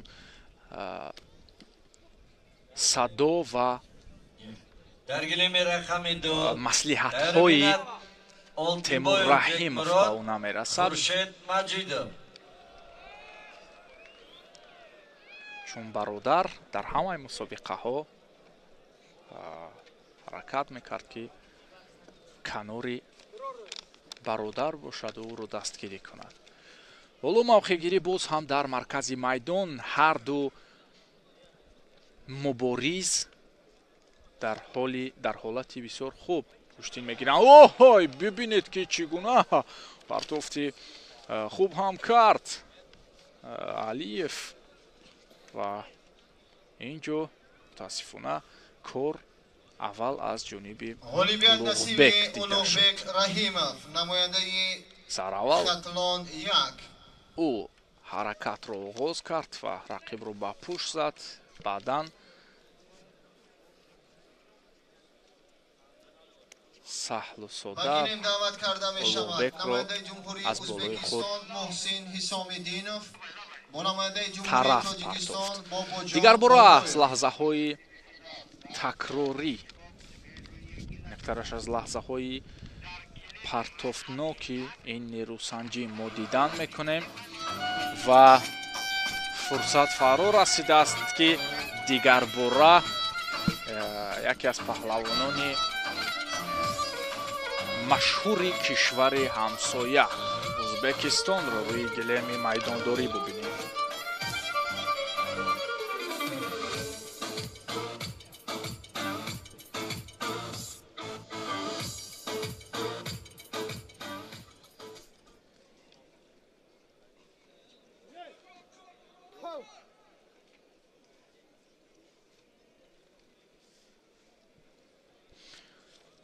муҳсин исомиддинов бо бобоҷон бобоев ин навбат нерӯсанҷӣ доранд.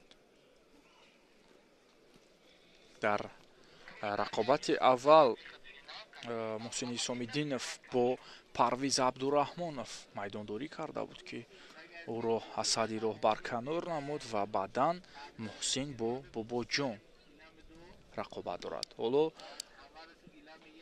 паҳлавони дигари мо барои ҷуброн аз шикасти ҳамдастаи худ рӯи гилеми майдондорӣ рақобат дорад.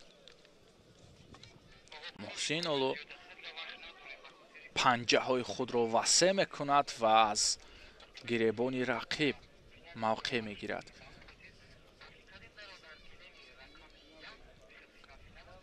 ҳоло сари остинро гирифта буд ва онро кушода накард.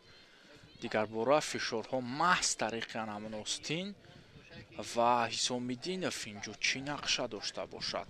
пушти камарбанд панҷа мекашид, вале бобоҷон бобоев барояш имкон надод.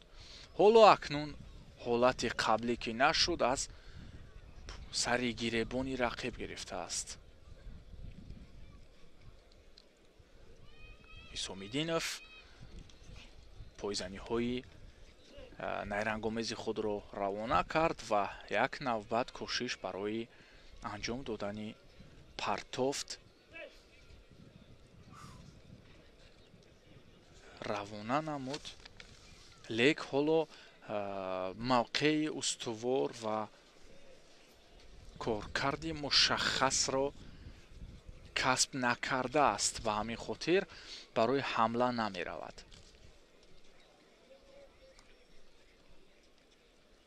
ҳамун сари остини дасти чапи бобоҷонро аз лаҳзаҳои аввал сахт мефишурд ва то ин ҷониб он остинро сар надодааст муҳсин ҳисомиддинов. бубинед дигар бора аз ҳамон партофт ва аз ҳамон амалкарде ки чанде пеш хост ба анҷом бирасонад, ин навбат билохира он корро интиҳо дод ки албатта ҳолати дар зеҳн доштааш кор кард ва нақшаи ӯ барор гирифту рақибро ду шона замин ниҳод. ин бурди муҳсин ҳисомиддинов дар даври дуюм аст дӯстон. ҳоло акнун дӯстон лаҳзаи такрориро мо мушоҳида мекунем. дар мусобиқоти гранд-слами қазоқистон ба даври финалӣ рафт ва бо ҳарифи азалияш саито шоми имрӯз рақобатро барои дарёфти медали тиллои мусобиқоти гранд-слами қазоқистон идома медиҳанд ки ба паҳлавони номвари кишвар барору зафар орзумандем. хуб, Дадахон Қурбоналиев бо Исроил Раҳимов рӯи гиле меоянд ва як муждае ки инҷо садо дод, албатта ки аз ҳамон сабқате ки чанде пеш ҳам ҳини рақобати Улуғбек Раҳимов аз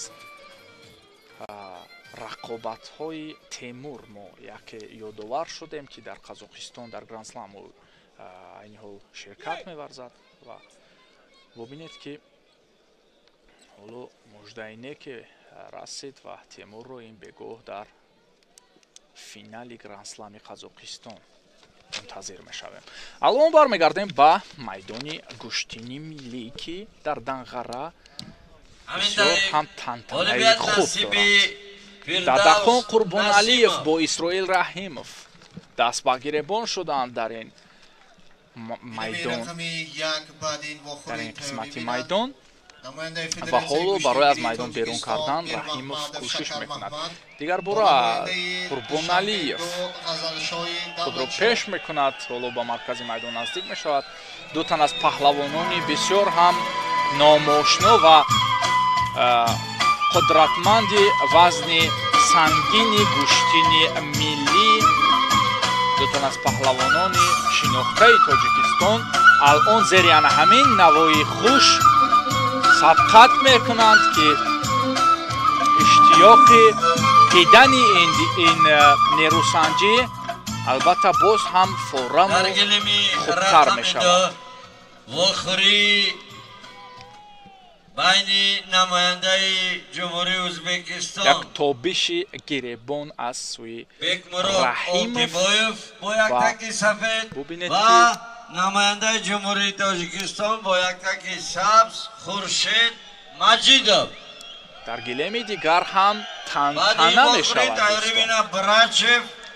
ба оҳистагӣ вазни ҷамъи 86 кило Антон Брачев и ба даврҳои охир мераванд.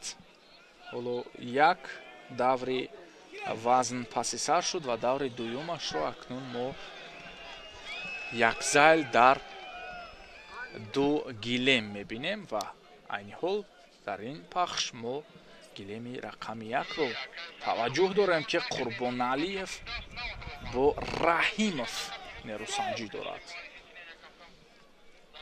кӯшиши дигар аз ҷониби Дадахон Қурбоналиев, ҳамон мавқеият, ҳамон усули коркард аз миёни ду по ки сари шона мебардоранд, ҳамон усулро Қурбоналиев рӯи кор овард. аммо боз ҳам дар маркази майдон роҳкушоӣ, гиреҳкушоӣ ва равшансозии роҳи худ идома меёбад.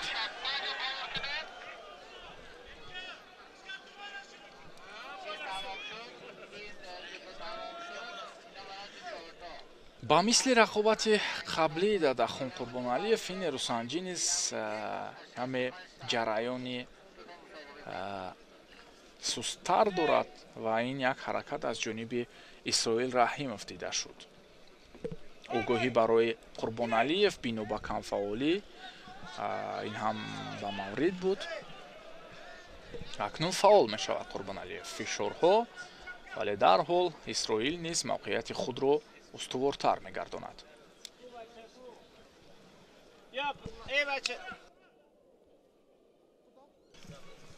хуб, ба ҳамин тариқ ҳоло ҳам ин нерӯсанҷӣ бо ҳамин тарзи қаблияш идома меёбад. сари гиребон гирифта аз Қурбоналиев ва барои мавқеият аз остин як кӯшиш кард, лекин гиребон гирифт. то мавқеият пайдо кард ки аз майдон берун шуд. ва ҳоло боз ҳам дарёфти ҳамон имконот ва дарёфти ҳамон мавқеъ дар маркази майдон аз сӯи ҳар ду варзишгар дида мешавад.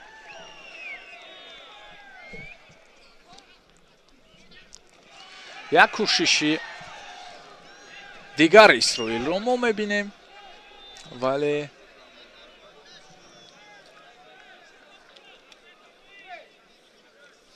хушку холӣ буд. ва Искандари Убайд, довари марказ, боз ҳам истилои гиредро садо баровард.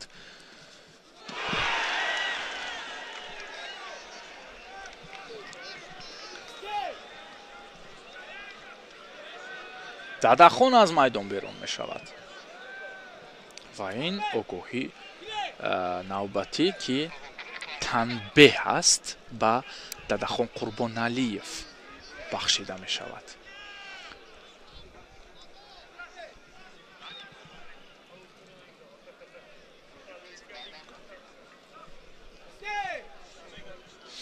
исроил барои ҳадди ақал як маротибаи дигар ташкил намудани кор барои ҳамон огоҳии дигар бояд талош варзад ва дар сурати як ҳамин вақти қувозмоӣ гилеми рақами як ишораи зард метавонад ин ғолибият насиби исроил раҳимов вале ба ҳар сурат вақт ҳам ба анҷом расид ва бо ана ҳамин миқдори огоҳиҳо исроил раҳимов бар Дадахон Қурбоналиев зур омад. даъват карда мешавад Мир Маҳмадов ғазалшои даъватчо. исроил дар даври дигар бо Муҳсин Ҳисомиддинов нерӯ месанҷад. шояд исроил раҳимов бошад нафаре ки Муҳсин Ҳисомиддиновро дар ин майдон шикаст бидиҳад.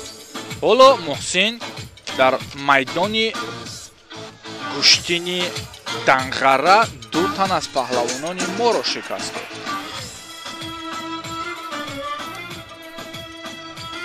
ҷуфти дигар ҳам ба майдон ҳозир ҳастанд. Шакар Маҳмад Мирмаҳмадов дар муқобили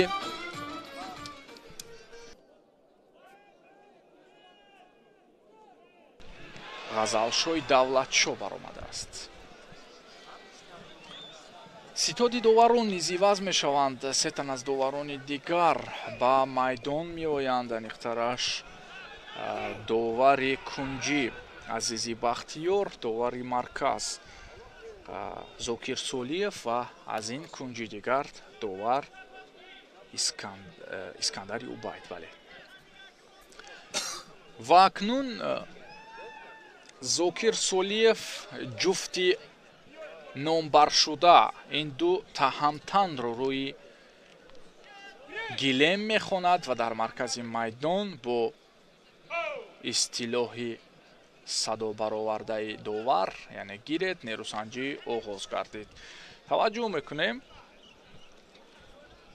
мавқеъгирӣ аз ҷониби Шакар Маҳмад, вале канда мекунад ғазалшо, намегузорад ки ҳоло аз гиребонаш панҷа бикашад.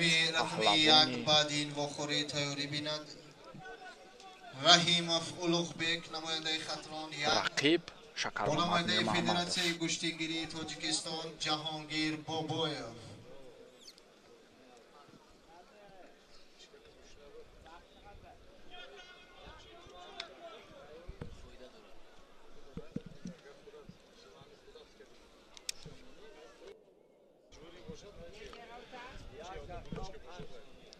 пушти гиребони рақиб мавқеияти хуб дорад. ҳоло ғазалшои Давлатшо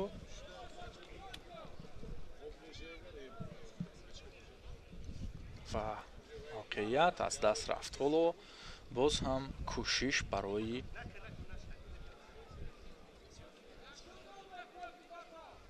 идомаи ин ҳамла, аниқтараш идомаи созмон додани ҳамла. Шакар Маҳмад як панҷа кашид ҷониби пушти рақиб ва дарҳол ғазалшо ҳолатро канда кард ва худ даст бурд сӯи рақиб. ҳоло ҳам ноаёну норавшан аст ҷараёни нерӯсанҷӣ. танҳо варзишгаронро мо ба порост дидему халос. ягоне аз онҳо созмони партофт накард.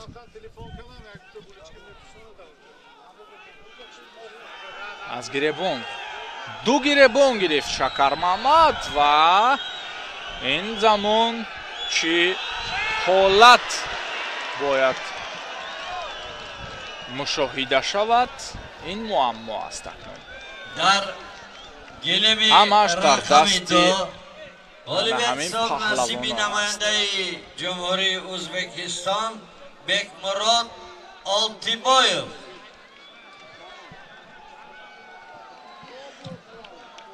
мавқеъгирии дуру дароз аз ҷониби Шакармамад ду гиребон дар мушти уст ва идомаи кор норавшан.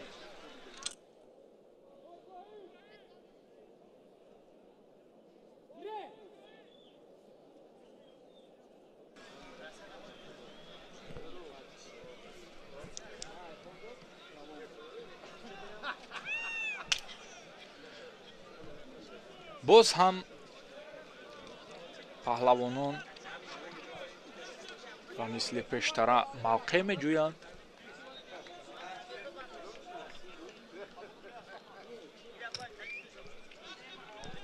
ин навбат ғазалшонист гиребони Шакармамадро фишор медиҳад ва зери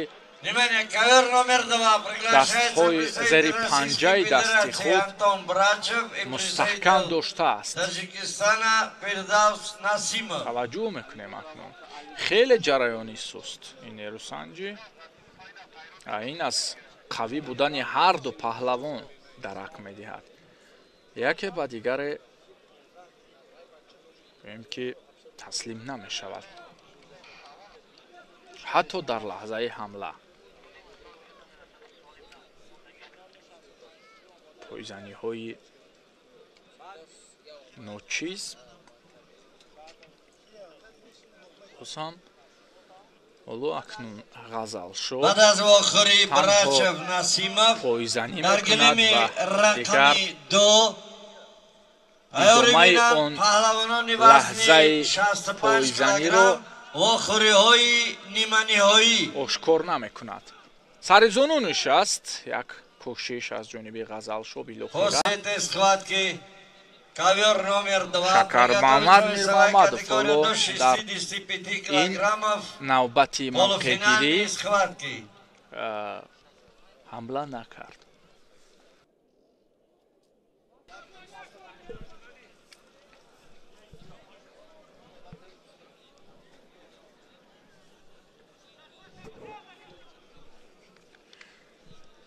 акнун аз камарбанд ва пушт хуб мавқеъ гирифтааст. имконияти хуб барои Шакармамад Мирмамадов ва бубинед ки дарҳол барканор мешавад он имконият.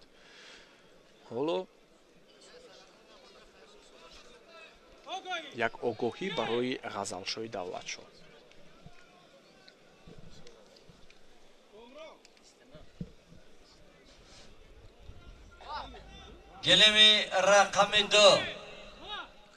вақт ҳам ба анҷом расид. ҳатто мо пайхас накардем ки чӣ гуна вақт паси сар шуд ва марҳилаи ба даст овардани имтиёзи арзишманд.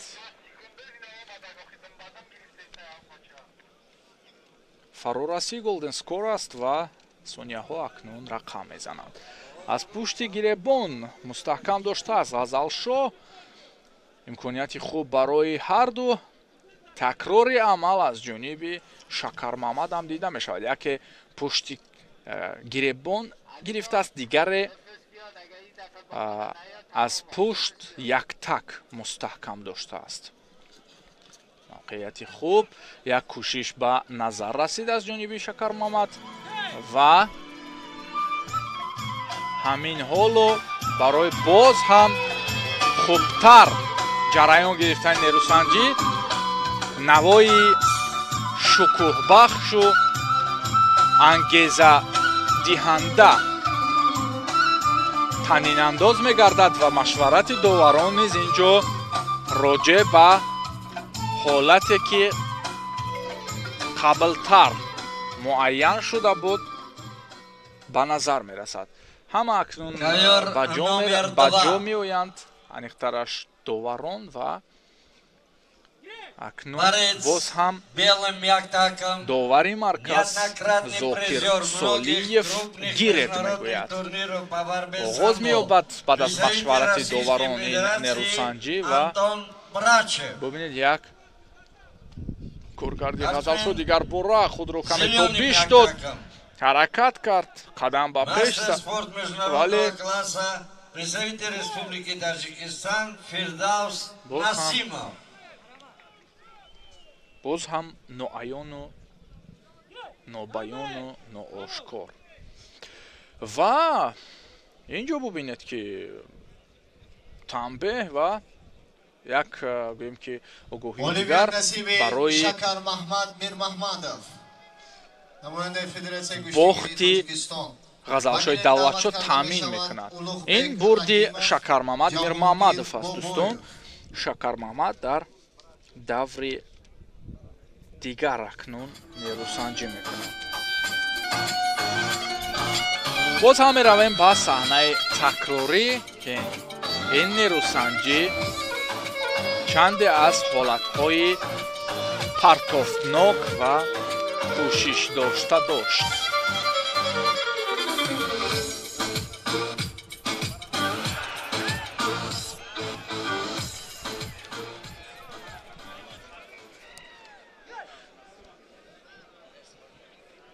و اکنون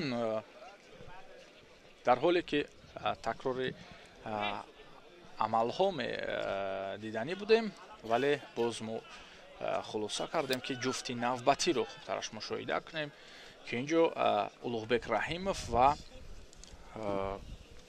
جهانگیر بابویف آماده بودند نروسنجی. رقابت ادامه آغاز می‌گردد و بسیار هم سرتلاش از جانب جهانگیر بابویف دیده می‌شود. حالا مقاومت می‌کند اولوغبک رحیمов ورزشگرانی وزنشان تا 65 کیلوگرم و یک остини худро ҳоло раҳо кард. дигар бора улуғбек барои доштани он остин камари ҳимат бастааст вале ба мақсад мерасад лек гиребонро ба рақиб медиҳад. идома боз ҳам дар кӯшишу кашмакашиҳои ҳарду ҷониб дида мешавад ва худро раҳо кард инҷо улуғбек, лекин барои ҳамла кардан каме нобаҳангом буд. инчунин фосила ҳам дуртар ба назар мерасид. аз ин лиҳоз улуғбек аз хатти ҳамла канор монд.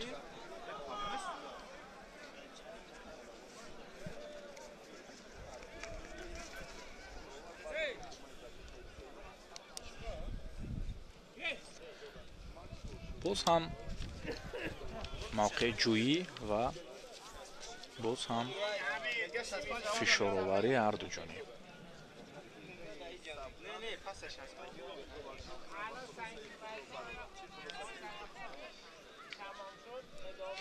зери даст аз қисмати болои остини улуғбек гирифтааст ҷаҳонгир бобоев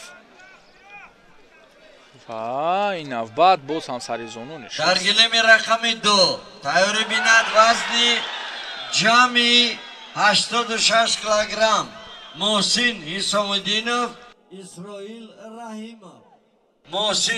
хуб акнун таваҷҷӯҳ мекунем. улуғбек акнун фишор меорад бар рақиб ва эҳсос мекунад ки акнун ҷаҳонгир чанд маротиба кӯшиш кард хавфи огоҳӣ гирифтан дур нест. аз ин хотир улуғбек ҳаракатҳояш аут ва фишор меорад ки рақибро аз майдон берун кунад. نگفته نماند که نماینده جمهوری ازبکستان محسن حسامدینوف 5 کرات قهرمان جهانی گشتنی کراش می باشد. آگاهی برای جهانگیر بابویف بینو با بیرون شدن از میدان سپرده می شود.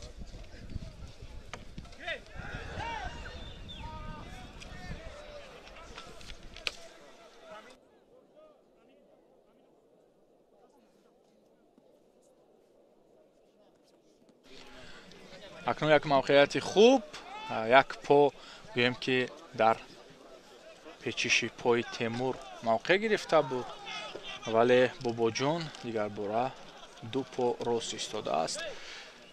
Нихтараш Ҷаҳонгир Бобоев. Бобоҷон қаблтар акнун ҳунарнамоӣ кард ва мутаассифона ӯ мувоҷиҳаи шикаст шуд. Аммо ин навбат ҳамнасаби ӯ Ҷаҳонгир рӯи майдон аст.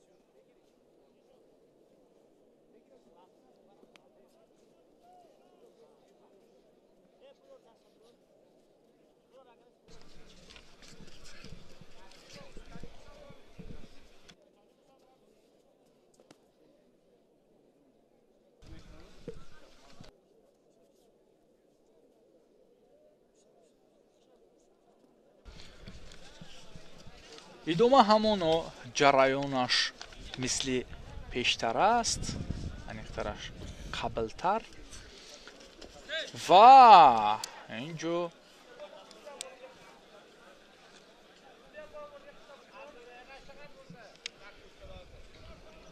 шояд мувозинат ҳам ноҷо буд ва Ҷаҳонгир ҳоло як паҳлӯ ба замин афтод. ба ҳамин хотир ин ҳолат арзёбишаванда ба қайд гирифта нашуд. боз ҳам мавқеъгирӣ дар маркази майдон. Пойзании Улуғбек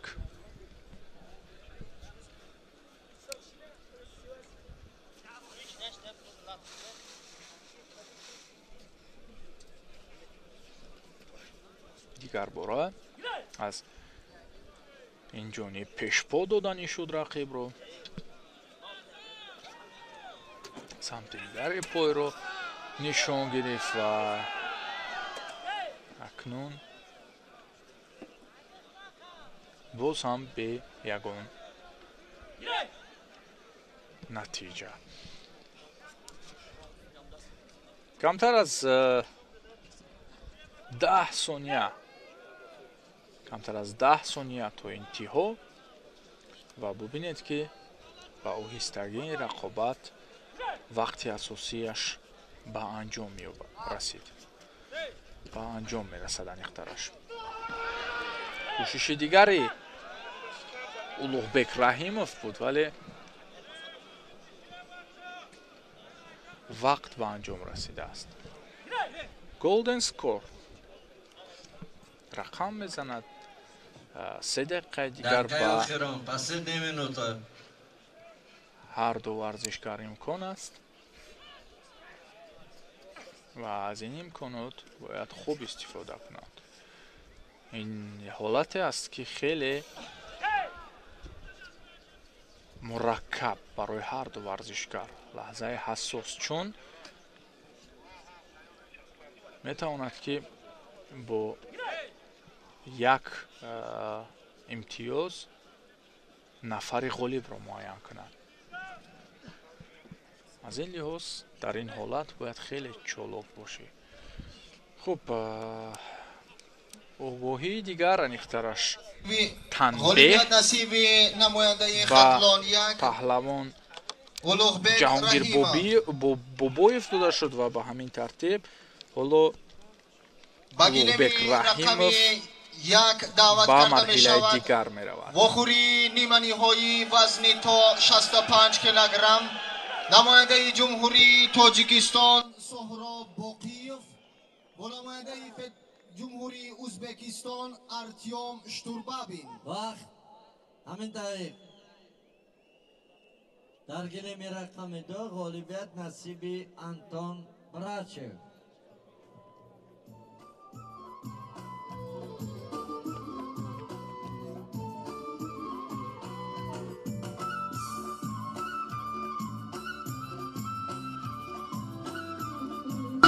ҷуфти дигар ба майдони рақобат омаданд. ин навбат дар вазни то 65 килограмм.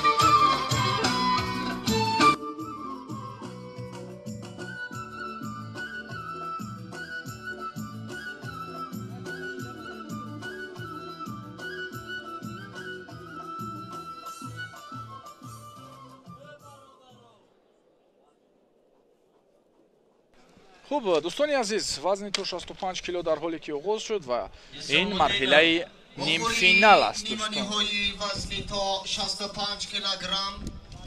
яке Артем Штурбабин, дигаре Сухроб Боқиев. ду тан аз паҳлавонони бисёр ҳам арзанда.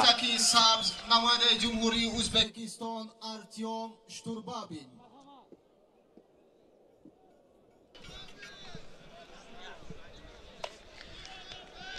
дасти дӯстӣ афшурданд ва акнун ин нерӯсанҷӣ оғоз меёбад. ҳамлаи нахуст аз самти Сухроб Боқиев ба назар мерасад. бубинед,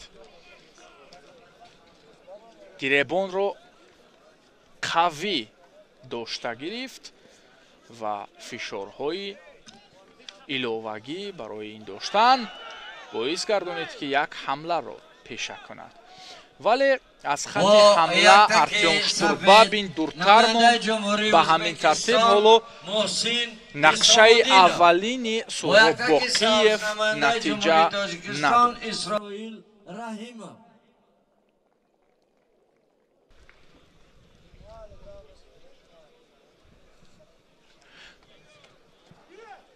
лаҳза барои мавқеъгирӣ ҳама хомӯшанд, ҳама дар таваҷҷӯҳи ҳамин гилем, чун ду тан аз паҳлавонони қавии навбат нерӯ месанҷанд.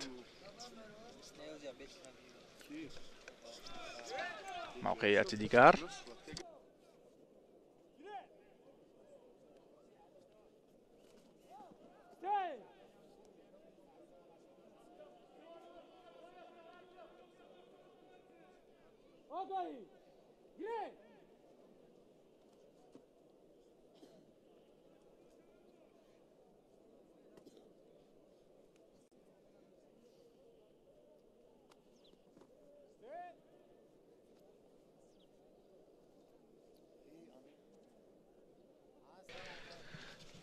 боз ҳам мавқеъгирӣ ва боз ҳам аз гиребони рақиб устувор мегирад. Сухроб Боқиев эҳсос мешуд ки ба остаи худ Штурбабинро партов кунад, вале ҳоло боз каме дигар намуд вонамуд мешавад тарзи истодани Сухроб ва ба ҳамин тартиб анҷом ёфт.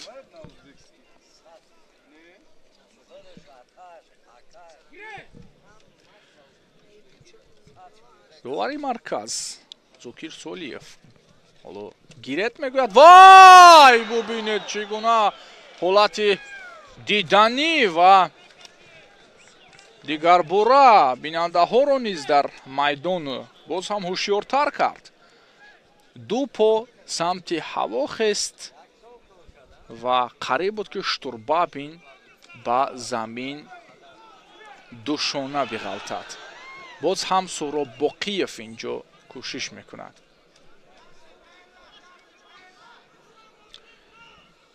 самти худ мекашад рақибро ва мавқеъгирии хуб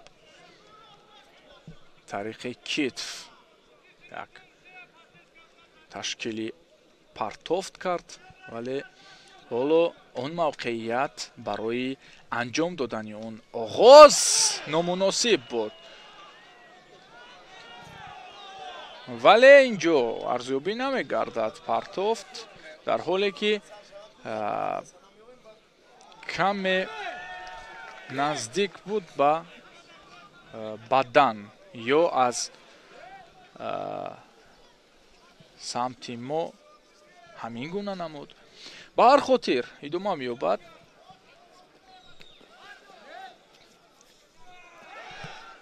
боз ҳам кӯшиши дигар.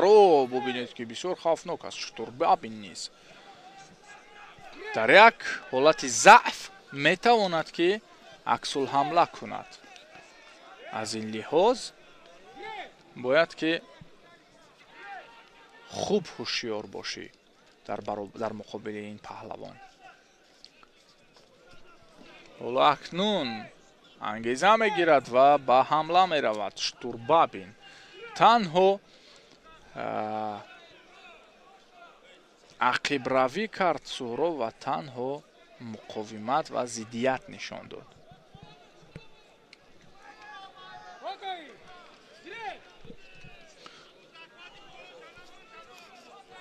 شتوربابین اکنون دو آگاهی دارد. خوب بود این لحظه هم و دیگر بار از سمت دیگر طریقی کتفی راست خواست پرتافت کند و دیگر بار از سمت چپ یک پهلو رقیب رو جانبی خود کشید. وای وای وای اینجا اکنون به چون و چرا امتیاز پهلو بخشیده می شود با سهراب باقیف. دیگر بار این لحظه رو در حال خب ما میبینیم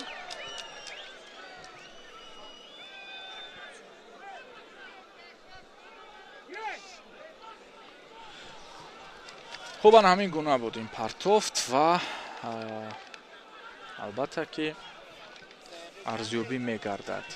تا انتها بیشتر از 1 دقیقه مانده است. سهراب نباید مقاومت کند بلکه خود نیز در حالت آماده باش و حمله آفر باشد و اگر نه شتوربابین انا همین گونه حالت ها رو خیلی خوب استفاده میکند و بر رقیب فشار پای در فشار میارد.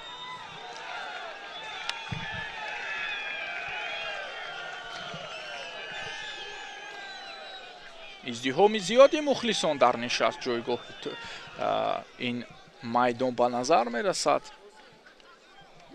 حتی از نقطه های دورتر نیز تماشابینان نشستند و با افتخار این پهلوانی نامآور کف میکوبند و آواز میبرند و از جا برمیخیزند. احسن و آفرین سهراب باقیف.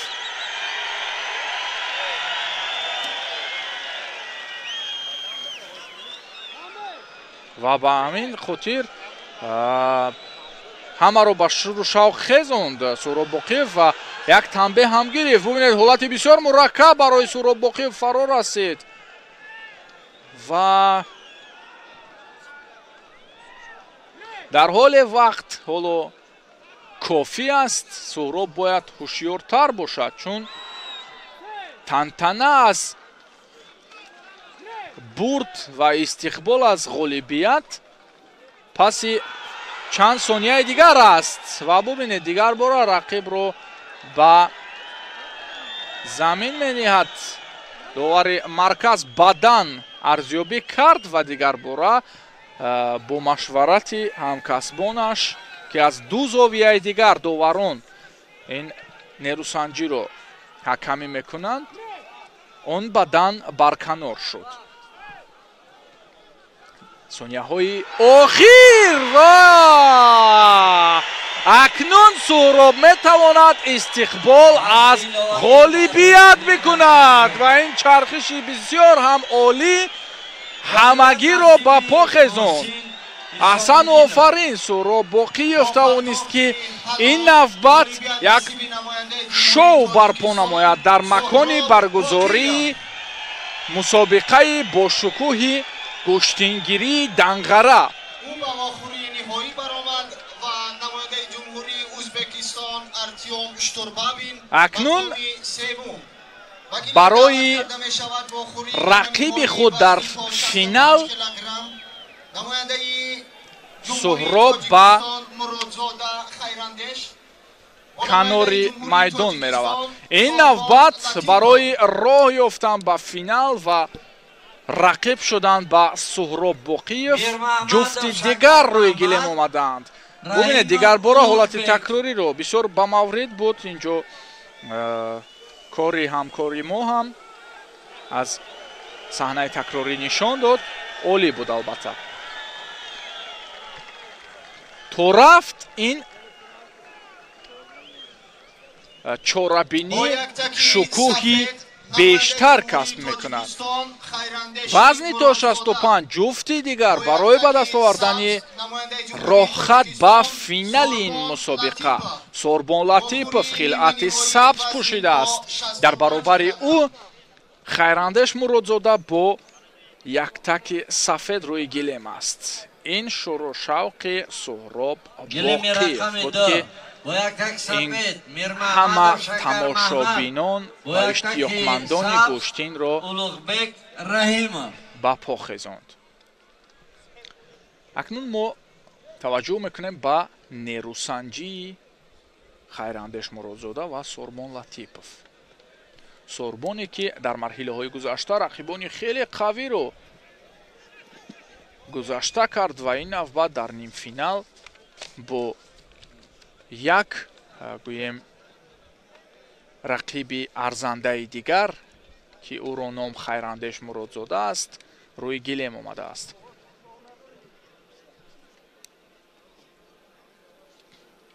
موقع گیری خوب مشاهده می شود از این زاویه. سوربون موقع رو کنده کرد و در تلاش بیرون کردن چنگالی رقیب از آستین خود می باشد. یک حمله کوچک رو روی کار آورد چون دیگر نخواست زیر فشاری خیراندیش باقی بماند.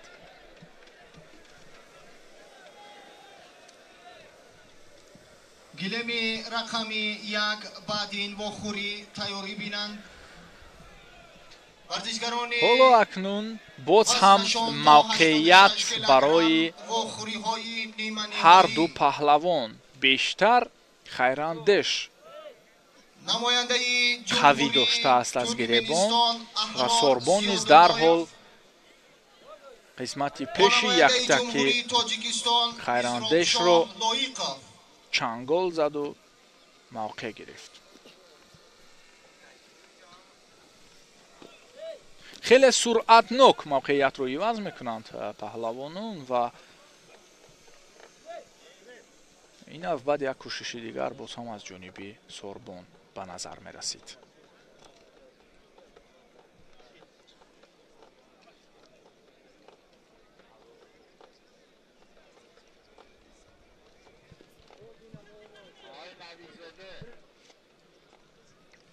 خیراندیش رو اکنون در حالتی حمله دیدیم ولی خیلی نوروشن بود اون حلوکی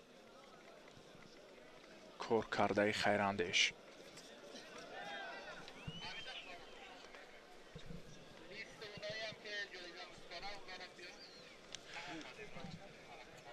سوربون لطیپوف باز هم از گریبان گرفته است و در برابر او خیراندیش نیز این موقعیت رو استوار داشته بود. اکنون هر دو با یک فشار از همدیگر کندند، دیگر باره به هم میآیند. باز ببینید پایزنی دیگری سوربون لطیپوف رو خوب گریخت از این حالت خیراندیش مرادزاده.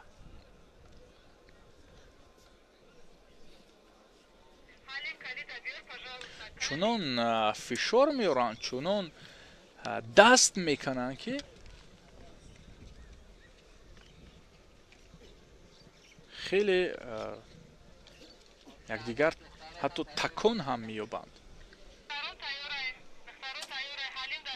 قوی نیروسنجی میکنند اینجا.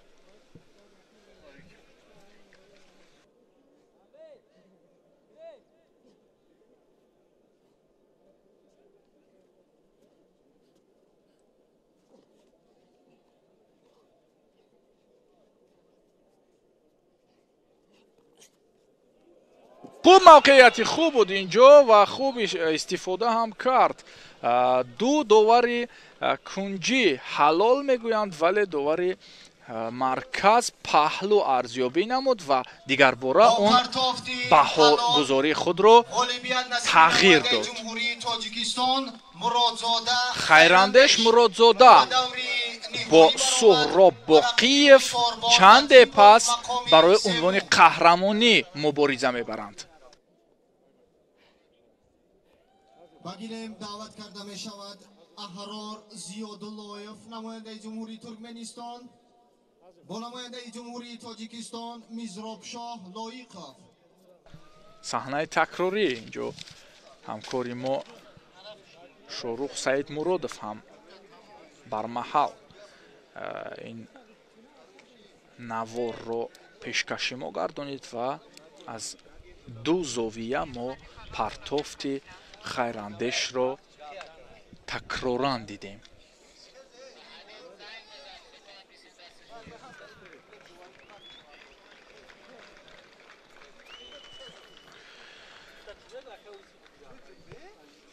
акнун ҳама интизори финал аст дӯстони азиз ва финал дар се вазн имрӯз воқеан финал мешавад ва мо низ интизор ҳастем.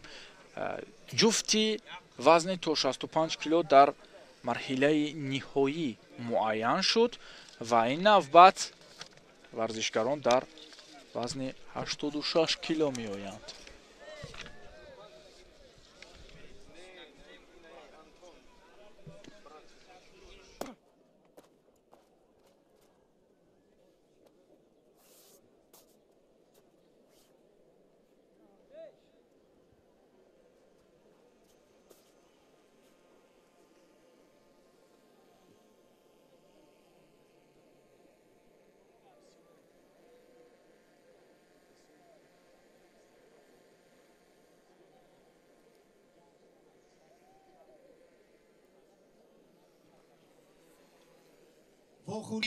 доварон мавқеи худро касб карданд. акнун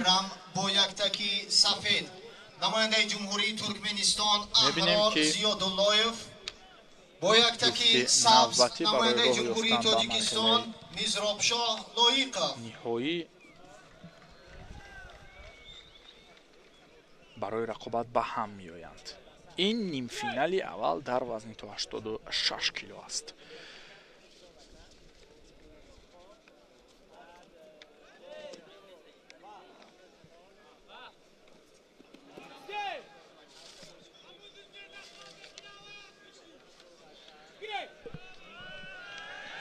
як кӯшиш албатта дида шуд ва дигар бора боз ҳам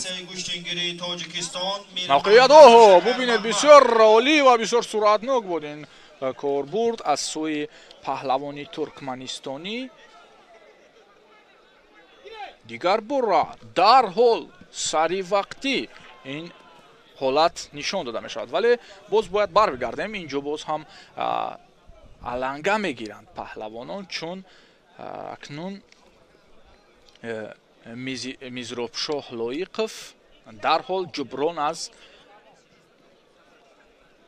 имтиёзи рақиб кардани аст. мавқеъгирии хуб аз ҷониби Мизробшоҳ.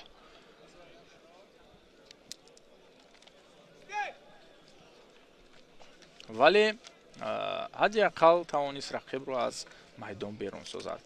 огоҳӣ барои паҳлавон Аҳрор аз кишвари Туркманистон.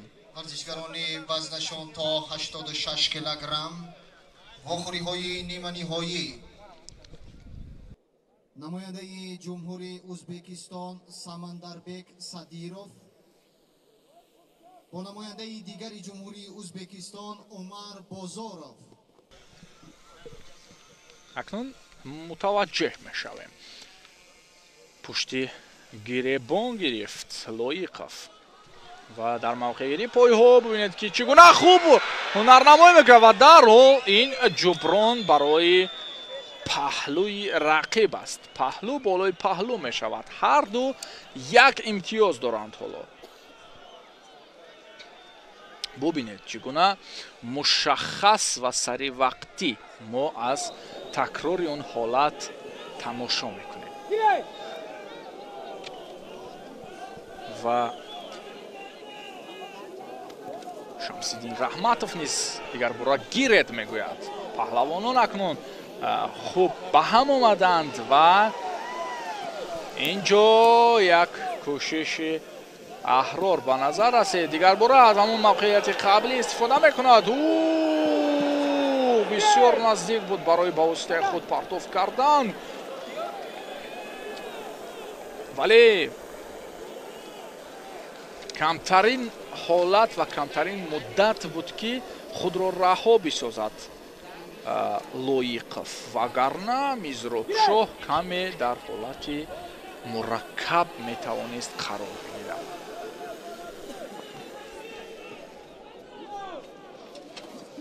ба ҳар ҳол бубинед билохира албатта нафари қавӣ, нафари воқеан ғолиб ба даври дигар меравад ки ин навбат албатта паҳлавон аз кишвари туркманистон рақиби худро ду шона ба замин зад.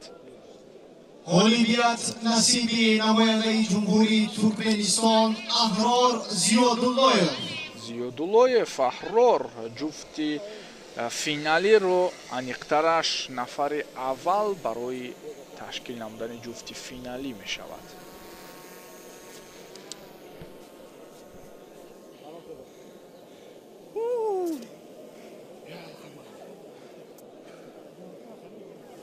лаҳзаҳои такрорӣ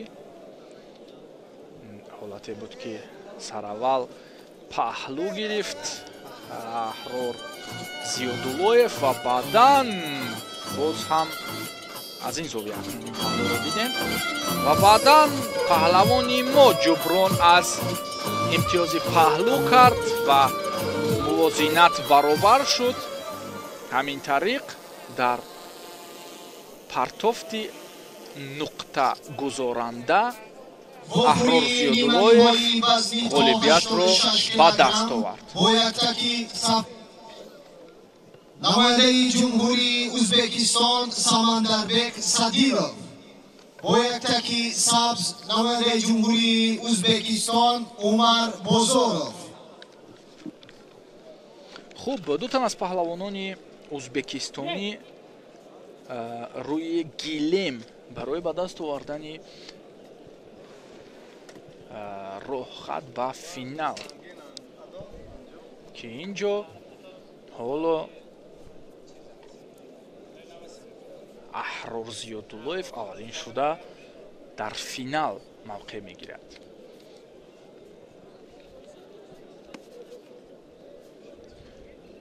ин вазн сирф ба паҳлавонони меҳмон насиб мегардад, чун яке туркманистонӣ аллакай дар финал қарор дорад ва инҷо ҷуфти паҳлавонон аз кишвари узбекистон нерӯ месанҷанд ки яке аз онҳо гӯем ки дар финал бо паҳлавони туркманистонӣ мебарояд.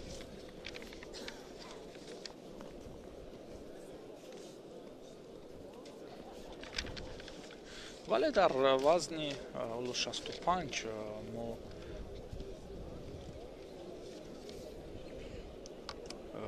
дар финал паҳлавонони худиро мебинем ва инчунин дар вазни болосангин низ имконият ҳаст.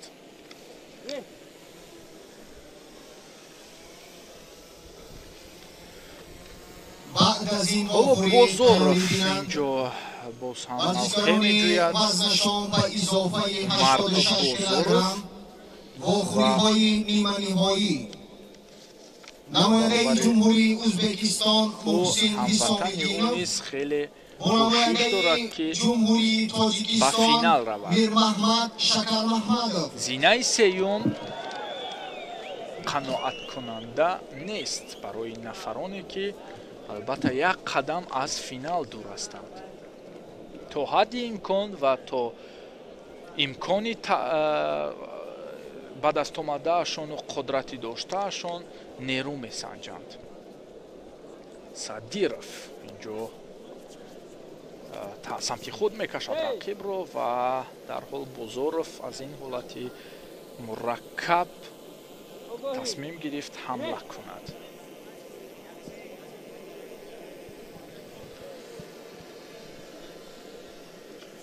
хуб ҳоло Садиров огоҳӣ дорад ва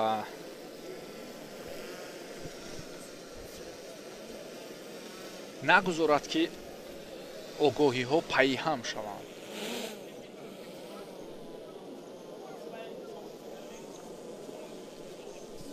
мавқеъҷӯӣ боз ҳам паҳлавонон кӯшиш мекунанд. каме худро такон медиҳад Самандарбек Садиров ва аз канори дигар мавқеъ гирифт. қисмати канори гиребони пешро устувор доштааст акнун Садиров зуд мавқеиятро иваз мекунанд. ба ҳамин тартиб ҳоло боз ҳам як кӯшиш барои партофт созмон додан аз ҷониби Самандарбек Садиров дида шуд.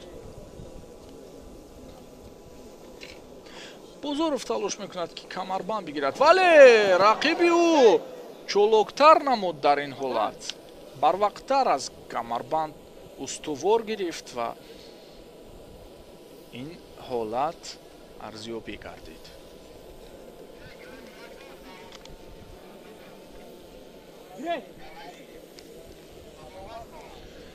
азизи бахтиёр довари марказ гирет мегӯяд ва ин нерӯсанҷие ки бисёр ҳам ҷараёнаш номуайян барпо мешавад ва ин лаҳзаҳо ба оҳистагӣ варзишгарон акнун суръати дигар мегиранд ва рафти кори худро тағйир медиҳанд ки ин самара мебахшад. як паҳлу паҳлавони аслан ҳарду ӯзбекистонӣ ҳастанд. як паҳлу Садиров дорад, дигаре Бозоров аниқтараш паҳлӯи дигар. ҳарду имтиёзҳои паҳлӯро ба даст овардаанд. то интиҳо камтар аз 1 дақиқа боқӣ мондааст.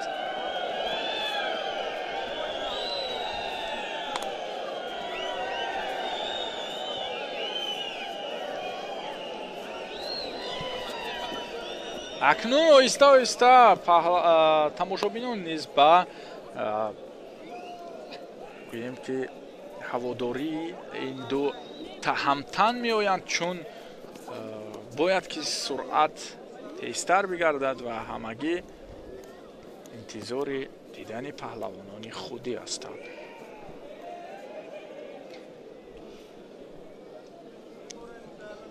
таваққуф ва албатта баъд аз чунин таваққуфҳо бояд як ҷило дида шавад, партофти муҷалло.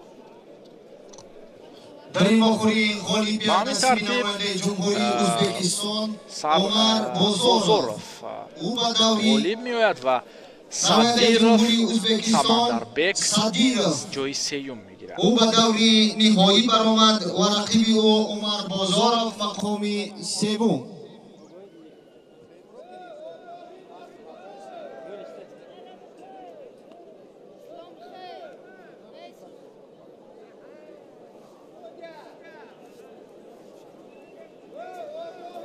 дӯстони азиз, бо ан ҳамин шукӯҳ ва бо ан ҳамин тантана идома медиҳем ва бо ан ҳамин шӯру шавқи бисёр зеборо меравем ба тамошои вохӯриҳои ниманиҳоӣ ҷамъӣ, яъне ҷамъи 86 килограмм. Ӯзбекистон Муҳсин Ҳисомиддинов бо намояндаи ҷумҳурии Тоҷикистон Шакар Маҳмад Мирмаҳмадов.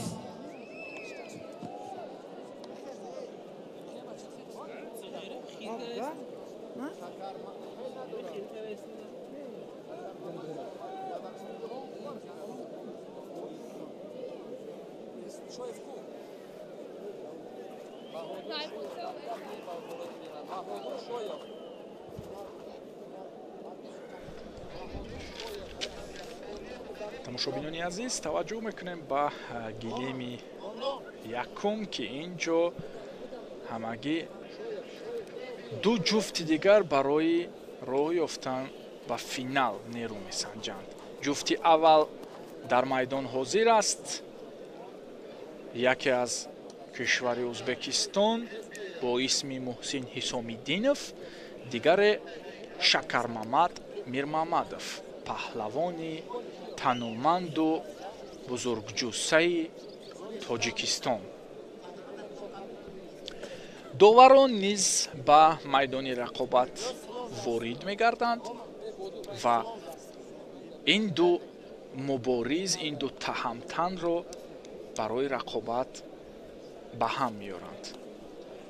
мутаваҷҷеҳ мешавем рақобати хеле диданию серпаҳлуву муҷалло хоҳад гузашт.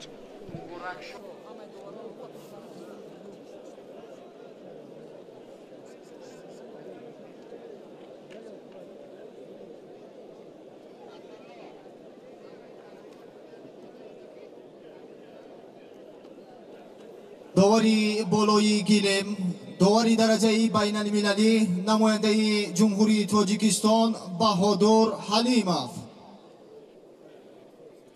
довари кунҷи, довари дараҷаи ҷумҳуриявӣ, намояндаи ҷумҳурии Тоҷикистон Хуршед Ибайдуллоев. довари кунҷи, довари дараҷаи байналмилалӣ, намояндаи ҷумҳурии Тоҷикистон Самандари Маҳмадӣ.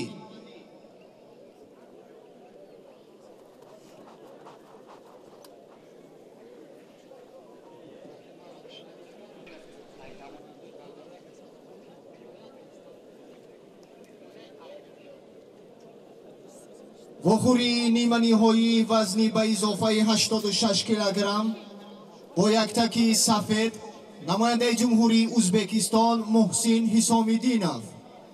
бо яктаки сабз, намояндаи ҷумҳурии Тоҷикистон Шакармаҳмад Мирмаҳмадов.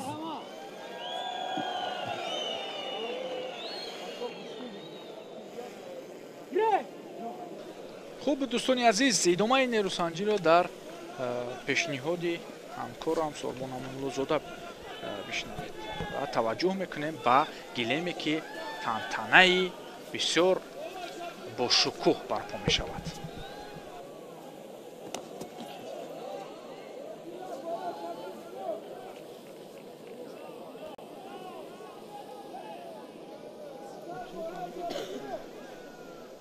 тамошобинони гиромӣ, идома медиҳем нерӯсанҷии марҳилаи ниманиҳоиро дар вазни ба изофаи 86 килограмм миёни Муҳсин Ҳисомиддинов варзишгари Ӯзбекистон бо Шакармаҳмад Мирмаҳмадов паҳлавони шинохтаи тоҷик.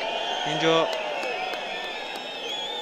Муҳсин Ҳисомиддинов бо либосҳои сафед ва Шакармаҳмад Мирмаҳмадов бо либосҳои сабз қуввозмоиро оғоз намуданд. дақиқаи аввали қуввозмоӣ ҳам пушти сар мешавад ва ҳарду ҳам баҳри ба даст овардани имтиёз кӯшиш карда истоданд.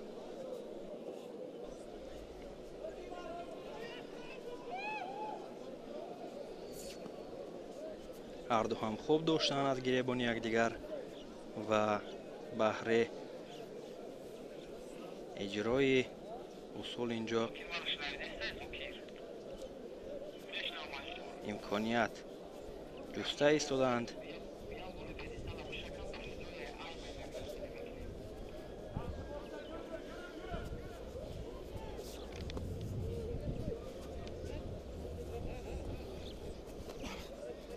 як дастфишурӣ аз ҷониби Шакармаҳмад буд инҷо.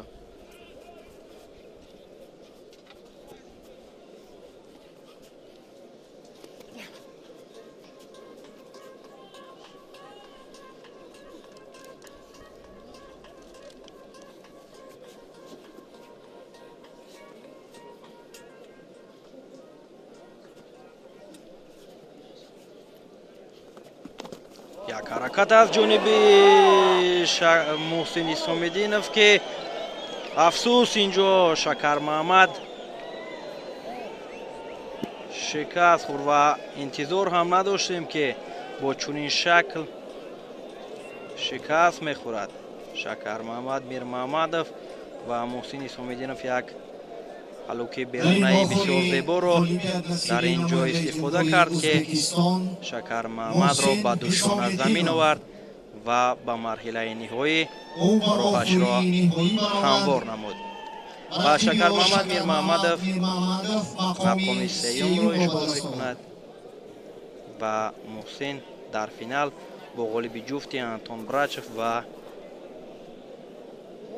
Бекмурод Олтибоев دعوت کرده می شود آزمایی میکند. واخوری دیگری نیمانی های وزنی به اضافه 86 کیلوگرم محسن اجرا نمود ازبکستان بکمراد آلتیبایف و نماینده فدراسیون روسیه آنتون براشوف.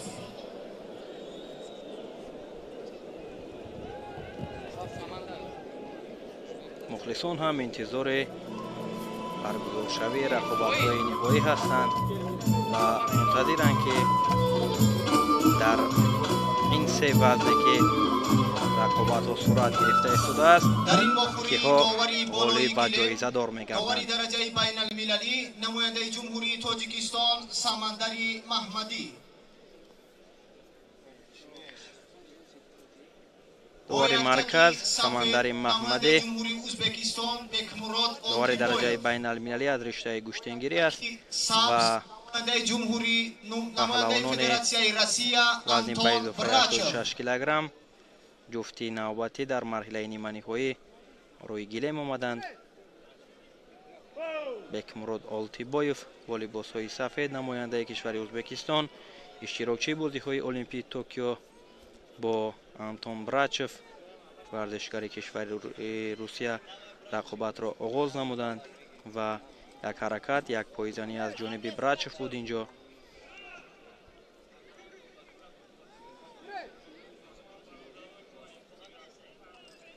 نیروسنجی ادامه می‌یابد و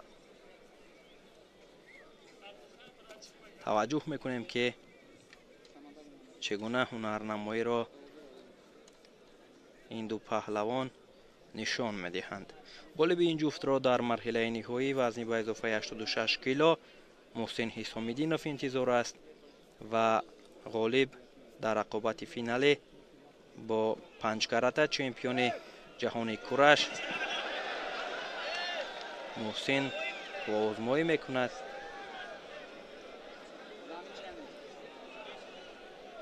یک تنتنه ایدی گشتنگیری در ورزشگاه مرکزی ناحیه دنقره با مرام ادامه یافته ایستاده است.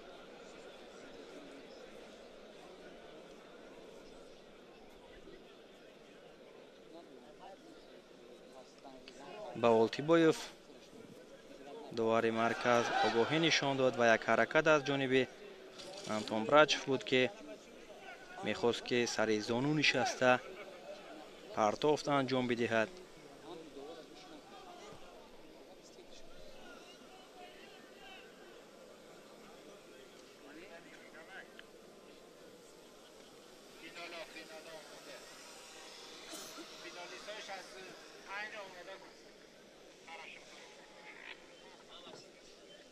هر دو همینجا با یک باوری و با یک آمادگی جدی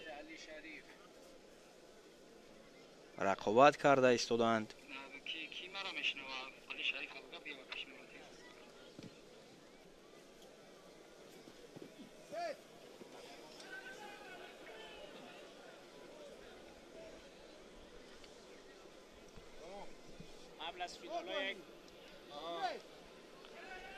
سبقت ادامه می‌یابد و به آنتون براچف هم آگاهی نشان می‌دهند.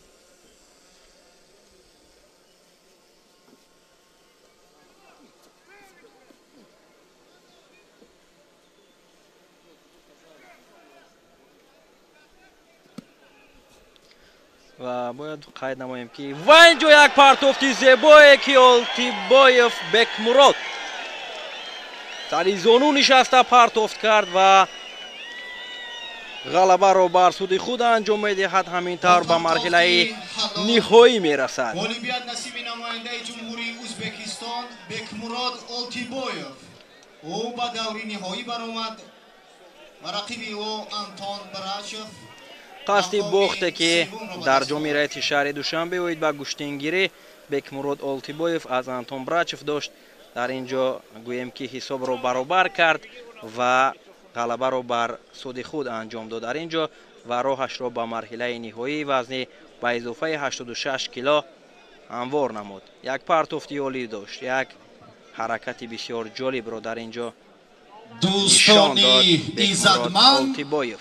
هواداران گوشتین اجدادی گوشتینگیری اینک ما به مرحله نهایی این مسابقاتی عنعنوی بین المللی که با ابتکاری مقامات اجرایی حاکمیت دولتی ناحیه دنغره صاحبکاران این منطقه فدراسیون گوشتینگیری جمهوری تاجیکستان و کلوب فوتبالی آوازدار استقلال راه اندازی گردید نزدیک شدیم. تنتنه عید گوشتین اجدادی ما را در دور نهایی پهلوانان دو کشوری همجوار و دوست و برادر زینت و شهامت دیگر می‌دهند. دو دانه و یک پوست تاجیک و ازبک تماشابینان گرامی بعد چند لحظه رقابت‌های نهایی در سه وزن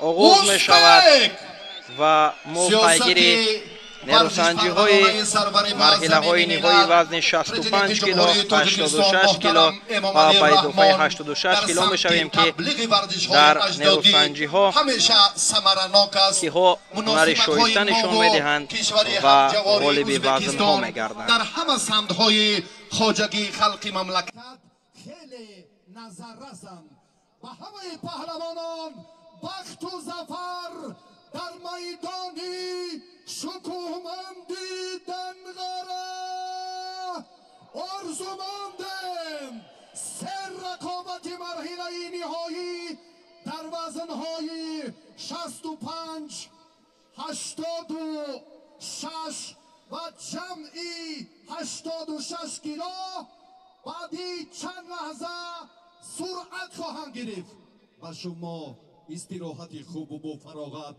طبعی بالیده و مخلصی بی‌غرضانه و شفافانه و با کار داوران زحمتی همیشه آنها نقطه نظر عارفانه و عادلانه را آرزومندیم.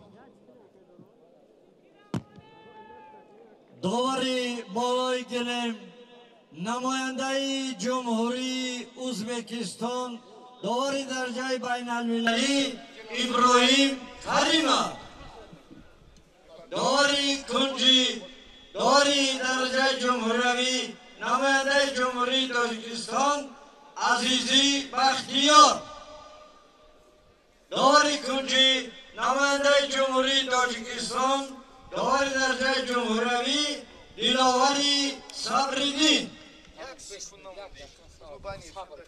رقابت آغاز می شود در وزن 65 کیلو مرحله نهایی است و اینجا ابراهیم کریمov داور درجه بین المللی از جمهوری ازبکستان رقابت نهایی وزن 65 کیلو را حکمی می کند و در مرحله نهایی ورزشکاران تاجیکستان سهراب باقیف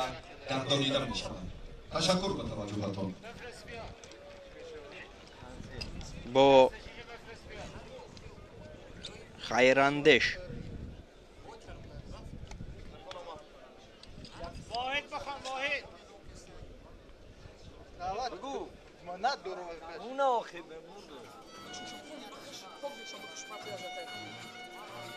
بخوری نهایی وزنی تا 65 کیلوگرم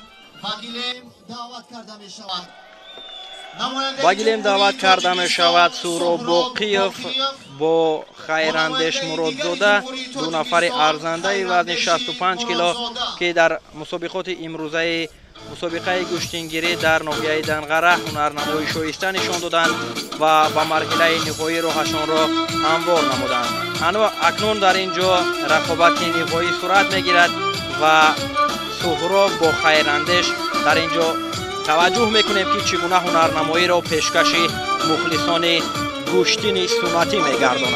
نهایی وزنی تا 65 کیلوگرم با یک تکی سفید نماینده جمهوری تاجیکستان سهراب باقیف با یک تکی سبز نماینده جمهوری تاجیکستان خیراندش مرادزاده.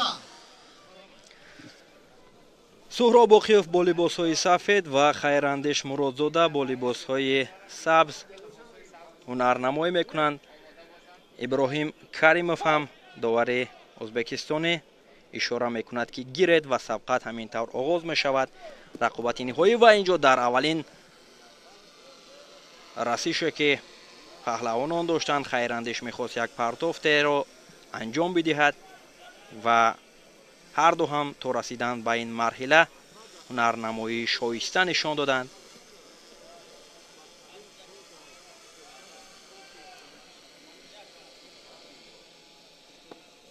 حرکت از جانب سهراب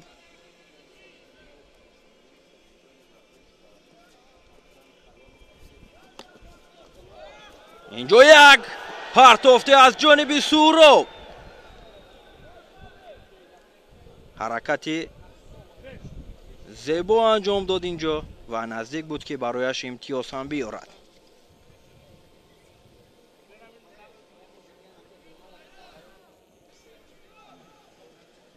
هر دو هم موقعیت میجویند برای انجام دادن اصول، برای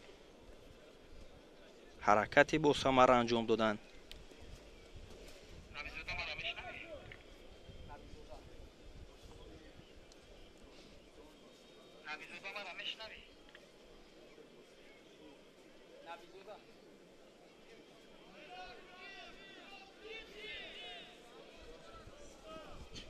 حرکت از جانب سهراب، خیراندیش نمیگذارد که تا به آخر اصول پیشه کرده‌اش را سهراب انجام بدهد.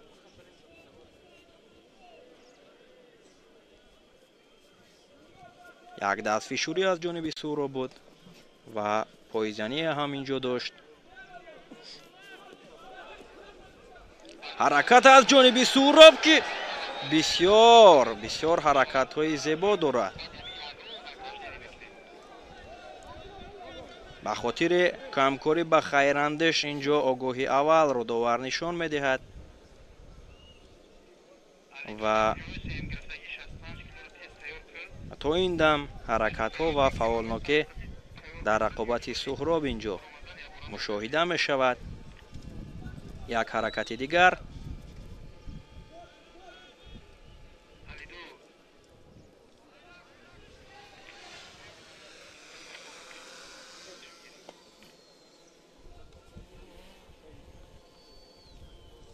هر دو هم از گریبان یکدیگر خوب داشتند و حرکت میکند سهراب.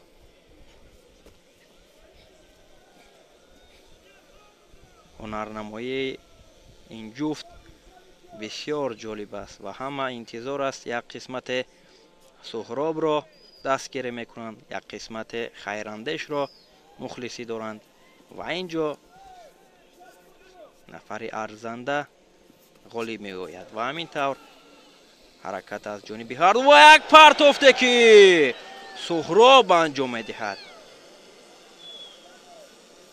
حرکت های سهراب باقیف را اینجا توجه میکنیم که بسیار زیبا انجام میدهد.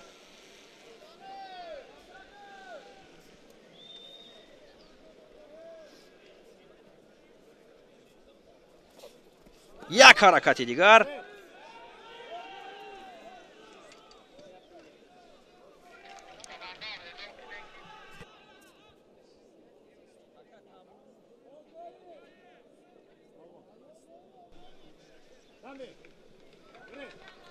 همین طور آگاهی دویم به خیراندیش داده می شود و اکنون تنبیه می شود. حرکت از جانب خیراندیش،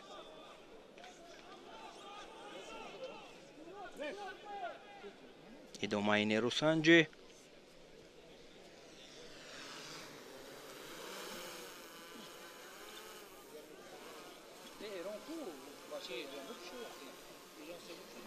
یک حرکت دیگر رو میخواهد خیراندیش انجام بدهد. سهراب هم اینجا حرکت میکند.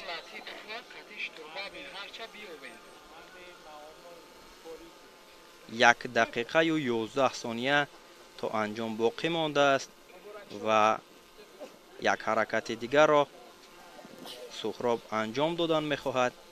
خیراندیش هم بعد تنبیه گرفتن فعال می شود. حرکت هایش زیاد شده ایستاده است.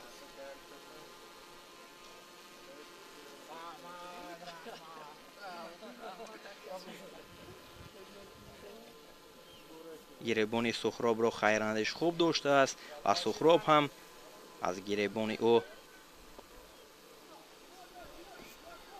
و اینجا حرکت های زیبا را اینجا سهراب انجام می دهد و تا حال برایش میسر نمی شود که حرکت های او برایش امتیازی لازمه بیارد. حرکت و اینجا بسیار کوشش میکند سهراب و کمتر از 20 ثانیه دیگر آنها در اختیار دارند و در صورت به انجام رسیدن وقت و همینطور در لحظه های آخر سهراب با امتیاز حلال خیراندیش را شکست داد و خیراندیش اینجا آسیب هم برداشت.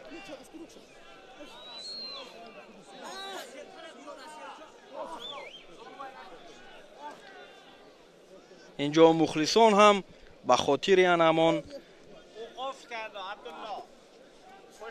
اصولی را که سهراب باقیف از عکس الحمله انجام داد، یعنی از حمله رقیب استفاده کرد، اینجا به خاطر دستگیری سهراب کف کوبیدند و خیراندیش هم آسیب می‌بردارد.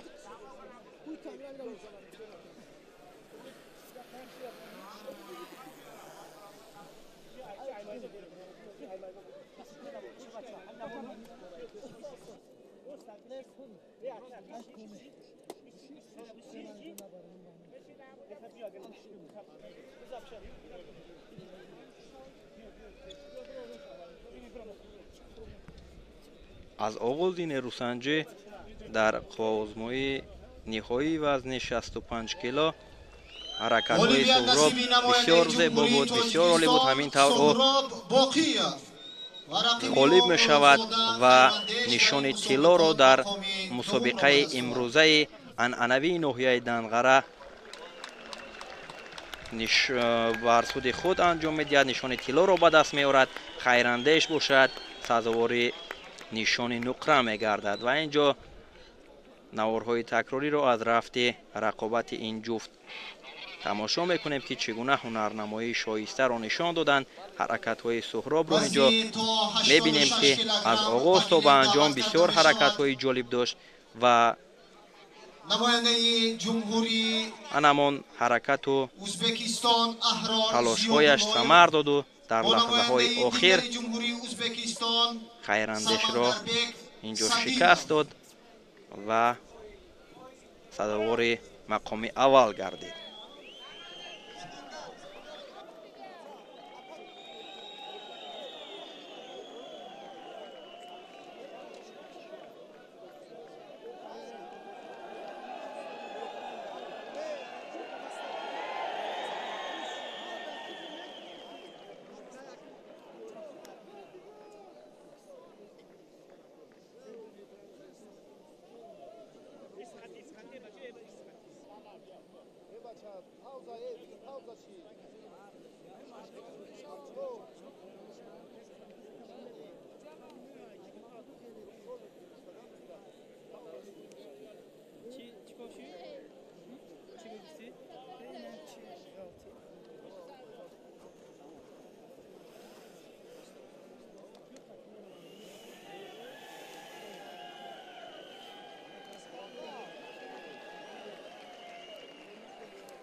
در این واخوری سه داوری بالای گیلم، داوری درجه جمهوریوی، نماینده ناحیه دنغره اسکندری عبیدالله، داوری کنجی، داوری درجه بین المللی نماینده جمهوری تاجیکستان خسروشاه شایف، داوری کنجی نماینده جمهوری تاجیکستان داوری درجه جمهوریوی عزیزی بختیار.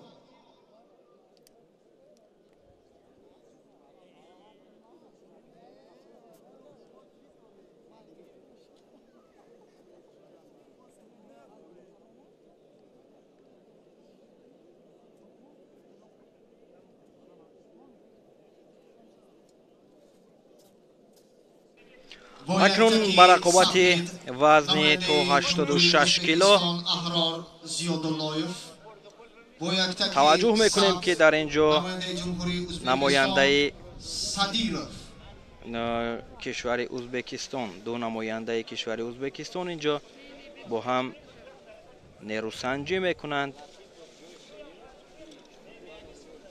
زیاداللهیف احرار با در این واخوری غالبیت نصیب نماینده جمهوری ازبکستان احرار زیاداللهیف. همینطور این دو برادر یکدیگر را ادای احترام غلبه را صدیرов با زیاداللهیف احرار میدهد. همینطور هر دو در مرحله نهایی با هم نیروسنجی نکردند و زیاداللهیف احرار سزاوار مقام اول میگردد و صدیرов باشد جای دوم را کسب میکند.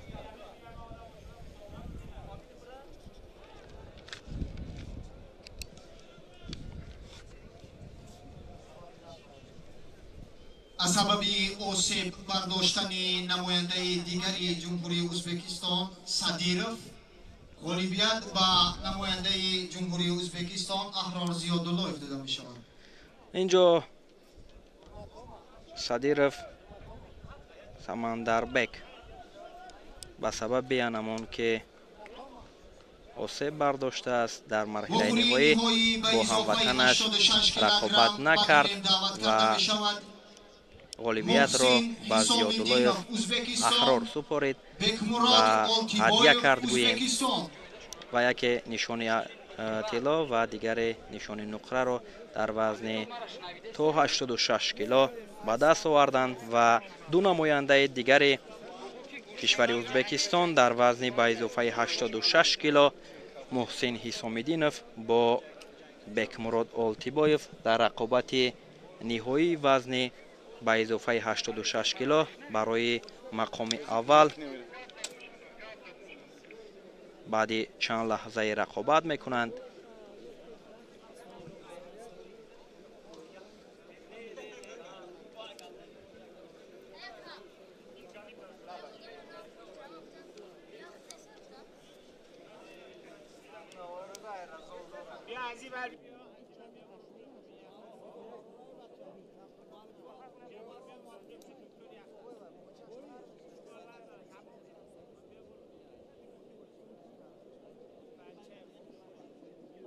داوری بالای گیلم داوری درجه بین المللی نماینده جمهوری تاجیکستان بهادر حلیمov در مرحله نهایی وزن به اضافه 86 کیلو رقابت را یعنی داوری مرکز داوری درجه بین المللی بهادر حلیمov حکمی میکند. داوری کناری داوران درجه بین المللی خسرو شاه شایف با دلشاد زاده علیبک حکمی می نمایند و دو پهلوان موفق وزن به اضافه 86 کیلو محسن حسامدینov با بکمراد آلتیبایف و میدان دعوت کرده می شوند. محسن با لباس های سفید و بکمراد آلتیبایف باشد با لباس های سبز هم در این میدان رقابت میگردند و میانی هم برای جای اول یعنی نشان طلا مبارزه میبرند.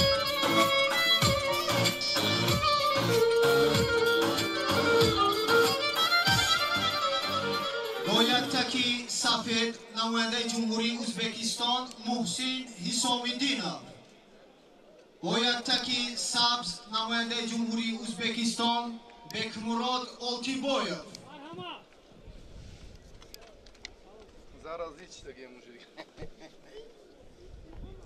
акнун рақобат миёни муҳсин ҳисомиддинов бо бекмурод олтибоев оғоз мешавад ва дар марҳилаи ниҳоӣ ин ду паҳлавони сангинвазни кишвари ӯзбекистон баҳри ба даст овардани ҷойи аввал мубориза мебаранд.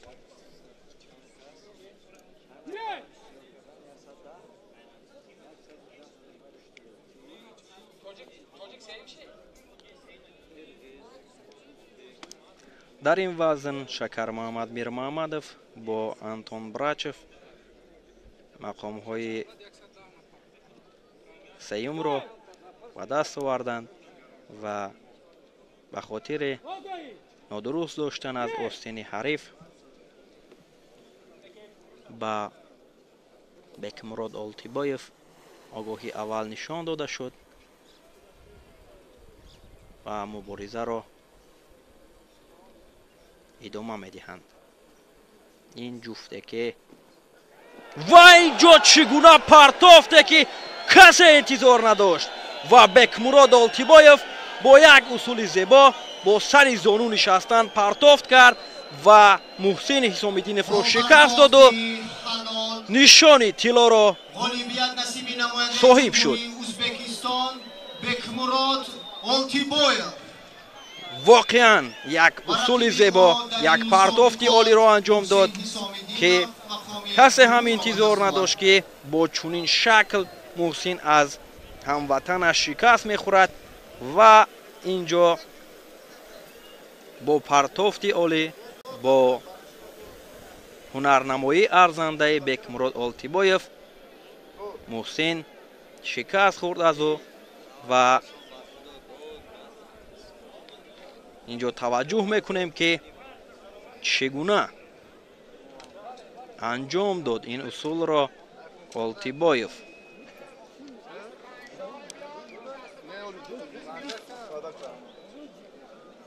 инҷо бубинед ки дар лаҳзаҳои такрорӣ ки чӣ гуна Бекмурод Олтибоев сари зону нишаст ва партофте анҷом дод ки маросими ҷоизасупори мухлисонашро шод гардонид ва Муҳсин бошад ҷои дуюмро ба даст овард. иди мутантанро тамошо кардед. ба ноҳияи Данғара омаданатон як бори дигар хайрамақдам.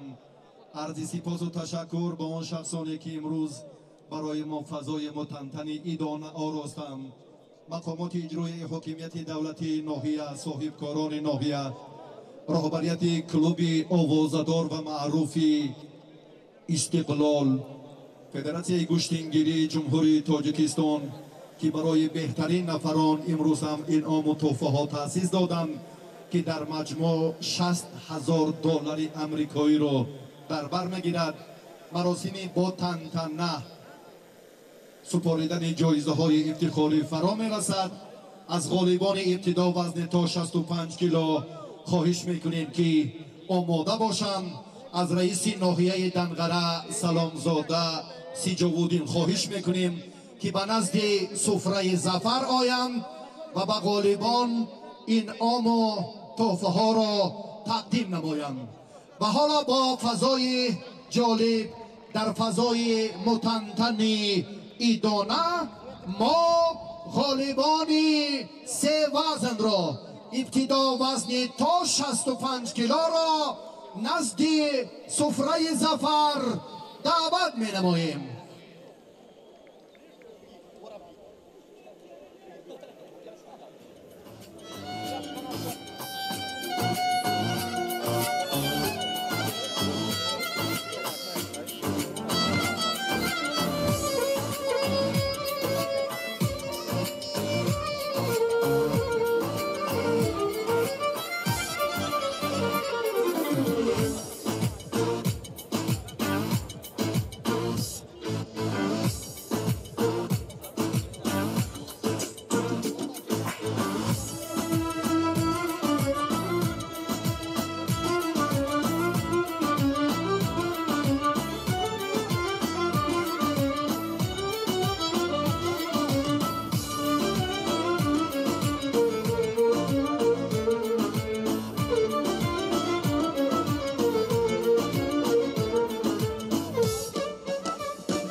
دوستان گرامی، حالا برای معرفی ورزشکارانی که گفتیم فرصت فرا رسید. حالا ورزشکاران را به سفره ظفر دعوت می‌سازیم. مرحبا.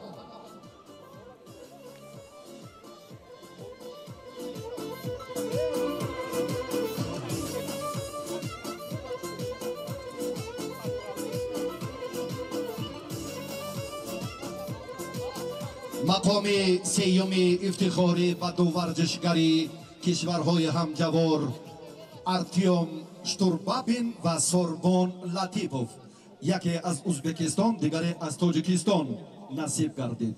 مدال های برنجی و $1500 آمریکایی. بیننده های عزیز، اکنون اینجا همون لحظه های خاطروی و همون حالت های بسیار هم خاطرمون این مسابقه با معرض شما گذاشته شد و این نوبت ما از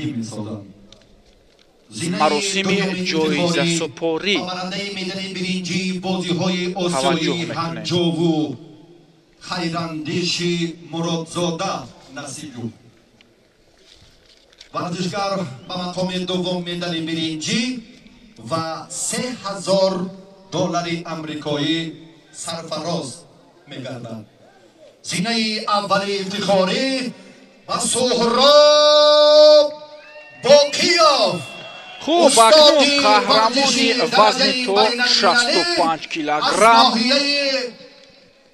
سهراب باقیف از سلاله باقیف ها سزاوار نشان طلا و غالب وزن تو 65 کیلوگرم می‌گردد.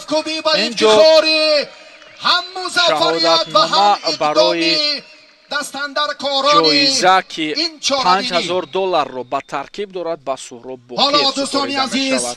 در فضای متمتن ایدانه با صرافت غلبه سهراب باقیف سرودی ملی جمهوری تاجیکستان بلند گرفت. صدا می‌دهد. چنین شتوربابین و از جایهای خود برخیزید. خب نفر دیگر با گرفتن زینه سیوم دست یافتند.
سرود ملی تاجیکستان صدا داد با افتخار غالب سهراب باقیف و بار دیگر غالبان وزن تا 65 کیلو رو می باید با شما نامبر کنیم.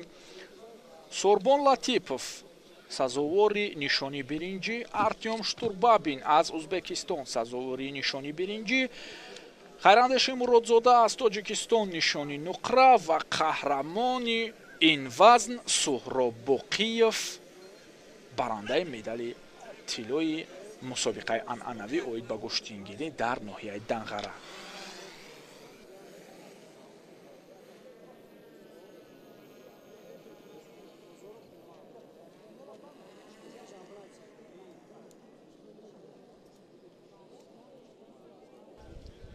ба оҳистагӣ ин мусобиқа ба интиҳо расид ва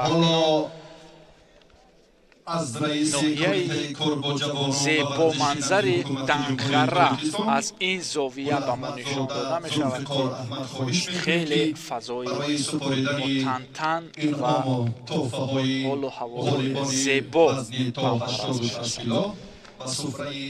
ҳаво низ имрӯз хеле муносиб буд барои баргузории ин мусобиқа ва хушбахтона хеле дар як сатҳи олӣ баргузор гардид.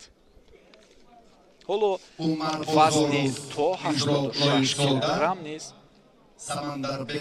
беҳтаринҳо ва ғолибонаш ба гирифтани ҷоизаҳо рӯи суфраи зафар меоянд.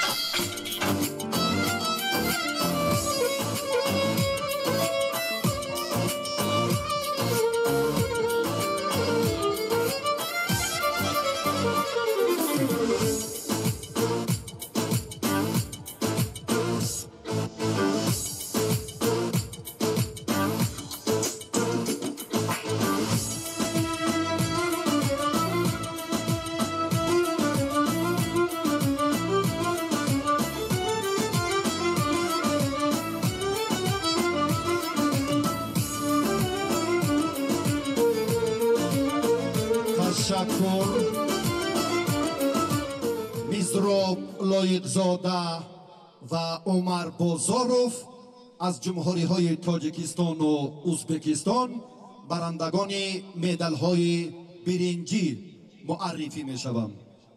дар баробари медал ва диплом аз ҷониби дастандаркорони ин мусобиқоти бошукӯҳ ҳар ду ба $1500 амрикоӣ қадрдонӣ мегарданд. муборак бошад. ҷои дуюм ба Самандарбек Садиров аз Узбекистон насиб гардид. ин варзишгар ҳам дар суфраи муваффақият ба диплом ва $3000 амрикоӣ қадрдонӣ мегардад. аҳрор Зиёдуллоев дар ин вазн барандаи медали тилло шуд. ба шарофати ғалабааш баъди чанд лаҳза суруди миллии ҷумҳурии Узбекистон садо медиҳад ва ин варзишгар ҳам ба $5000 амрикоӣ барои пирӯзиаш қадрдонӣ мегардад. варзишгарон дар фазои мутантану идонаи ин ҷашни бошукӯҳи куштингирӣ дар ноҳияи Данғара ҳоло омода ҳастанд, ки баъди ин фурсат мусоҳибаҳо сомон диҳанд. ҳузури варзишгарон сарфарозии мост. ба шарофати ғалабаи аҳрор суруди миллии ҷумҳурии Узбекистон танин андоз мегардад.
خب با افتخار غالبین وزن احرار زیاداللهیف سرودی ملی کشورش تنین انداخت و بار دیگر ما به خاطر رسان میشویم که غالبان این وزن یعنی 86 کیلو اینها بودند. نشانی برنجی عمر بازارов میزراب شاهلایقов نفر دیگر نشانی برنجی گرفت که هر دو خب میرزراب شاه از تاجیکستان و عمر بازارов از ازبکستان.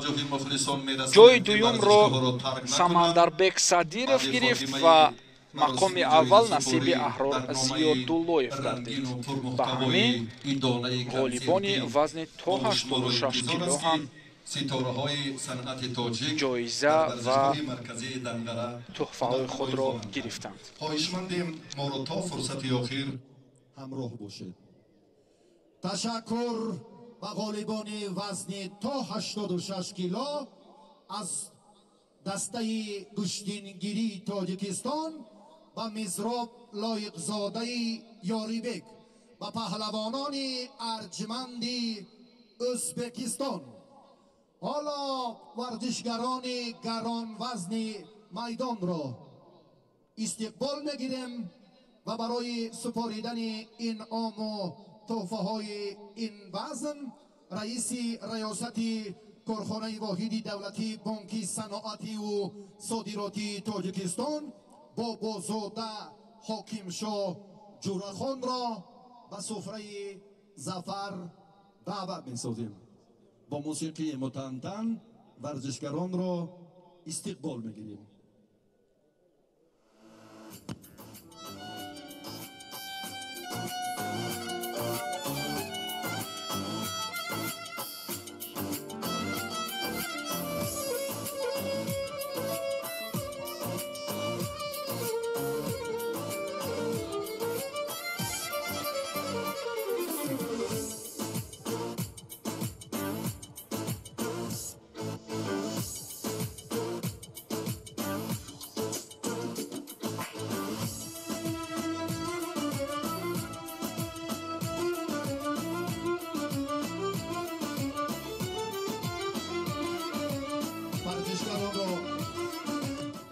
ورزشگران را استقبال میگیریم.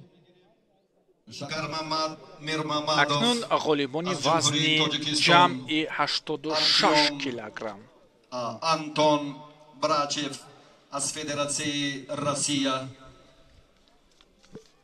محسن حسامدینov جمهوری تاجیکستان، ازبکستان معذرت و ورزشگری شهرتیار ازبکستان بگمراد آلتیبایف. و مقام سیوم افتخاری دو چهره معرفی کردیم. شکر محمد میرمحمدov جمهوری تاجیکستان، انتون براچف از فدراسیون روسیه.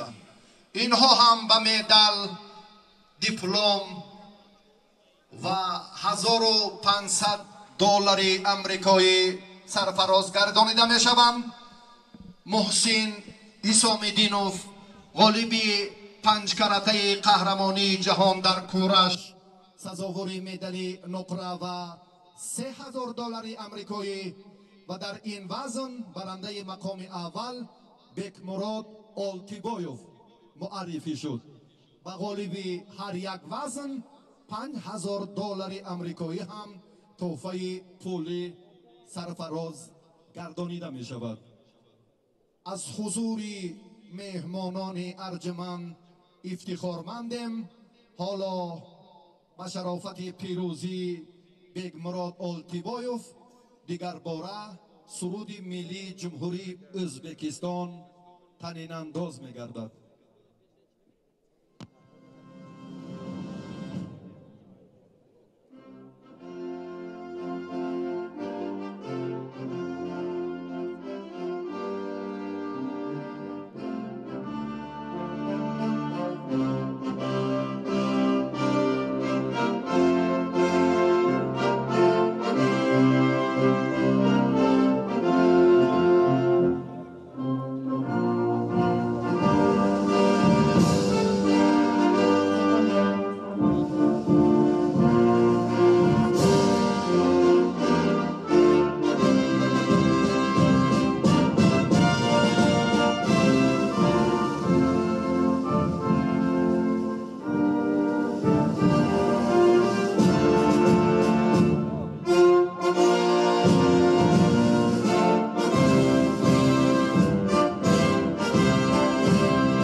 ҷамъи 86 кило инҳо буд. Артём Антон Брачев нишони биринҷи, Шакар Мамад Мирмамадов нишони биринҷи, Исомиддинов Муҳсин нишони нуқра ва Бекмурод Олтибоев ба гирифтани медали тилло даст ёфт. ва дӯстони азиз, бо ана ҳамин хотираҳои нек ва чеҳраҳои бисёр ҳам болида мерасем ба фарҷоми гузориши худ аз мусобиқаи анъанавӣ оид ба гӯштингирӣ ки дар ноҳияи зебоманзари Данғара баргузор гардид. то гузоришҳои дигар хайр. برای توجهشان عرضی سپاس و منتپذیری به پایان می‌نماییم. همه شما را بار دیگر به ورزشگاه مرکزی ناحیه دنغره خیر مقدم میگوییم و با همین تنتنه عید گوشتین ملی را به انجام میرسانیم. برنامه متنتنی کنسرتی با حضور هنرمندان محبوب و ستاره های استرادای تاجیک در همین ورزشگاه بعد چند لحظه تنتنه می کند. همه شما را به تماشای این برنامه با شکوه ایدانه دعوت می کنیم. تشکر، سپاس به پایان بار دیگر به همه شما.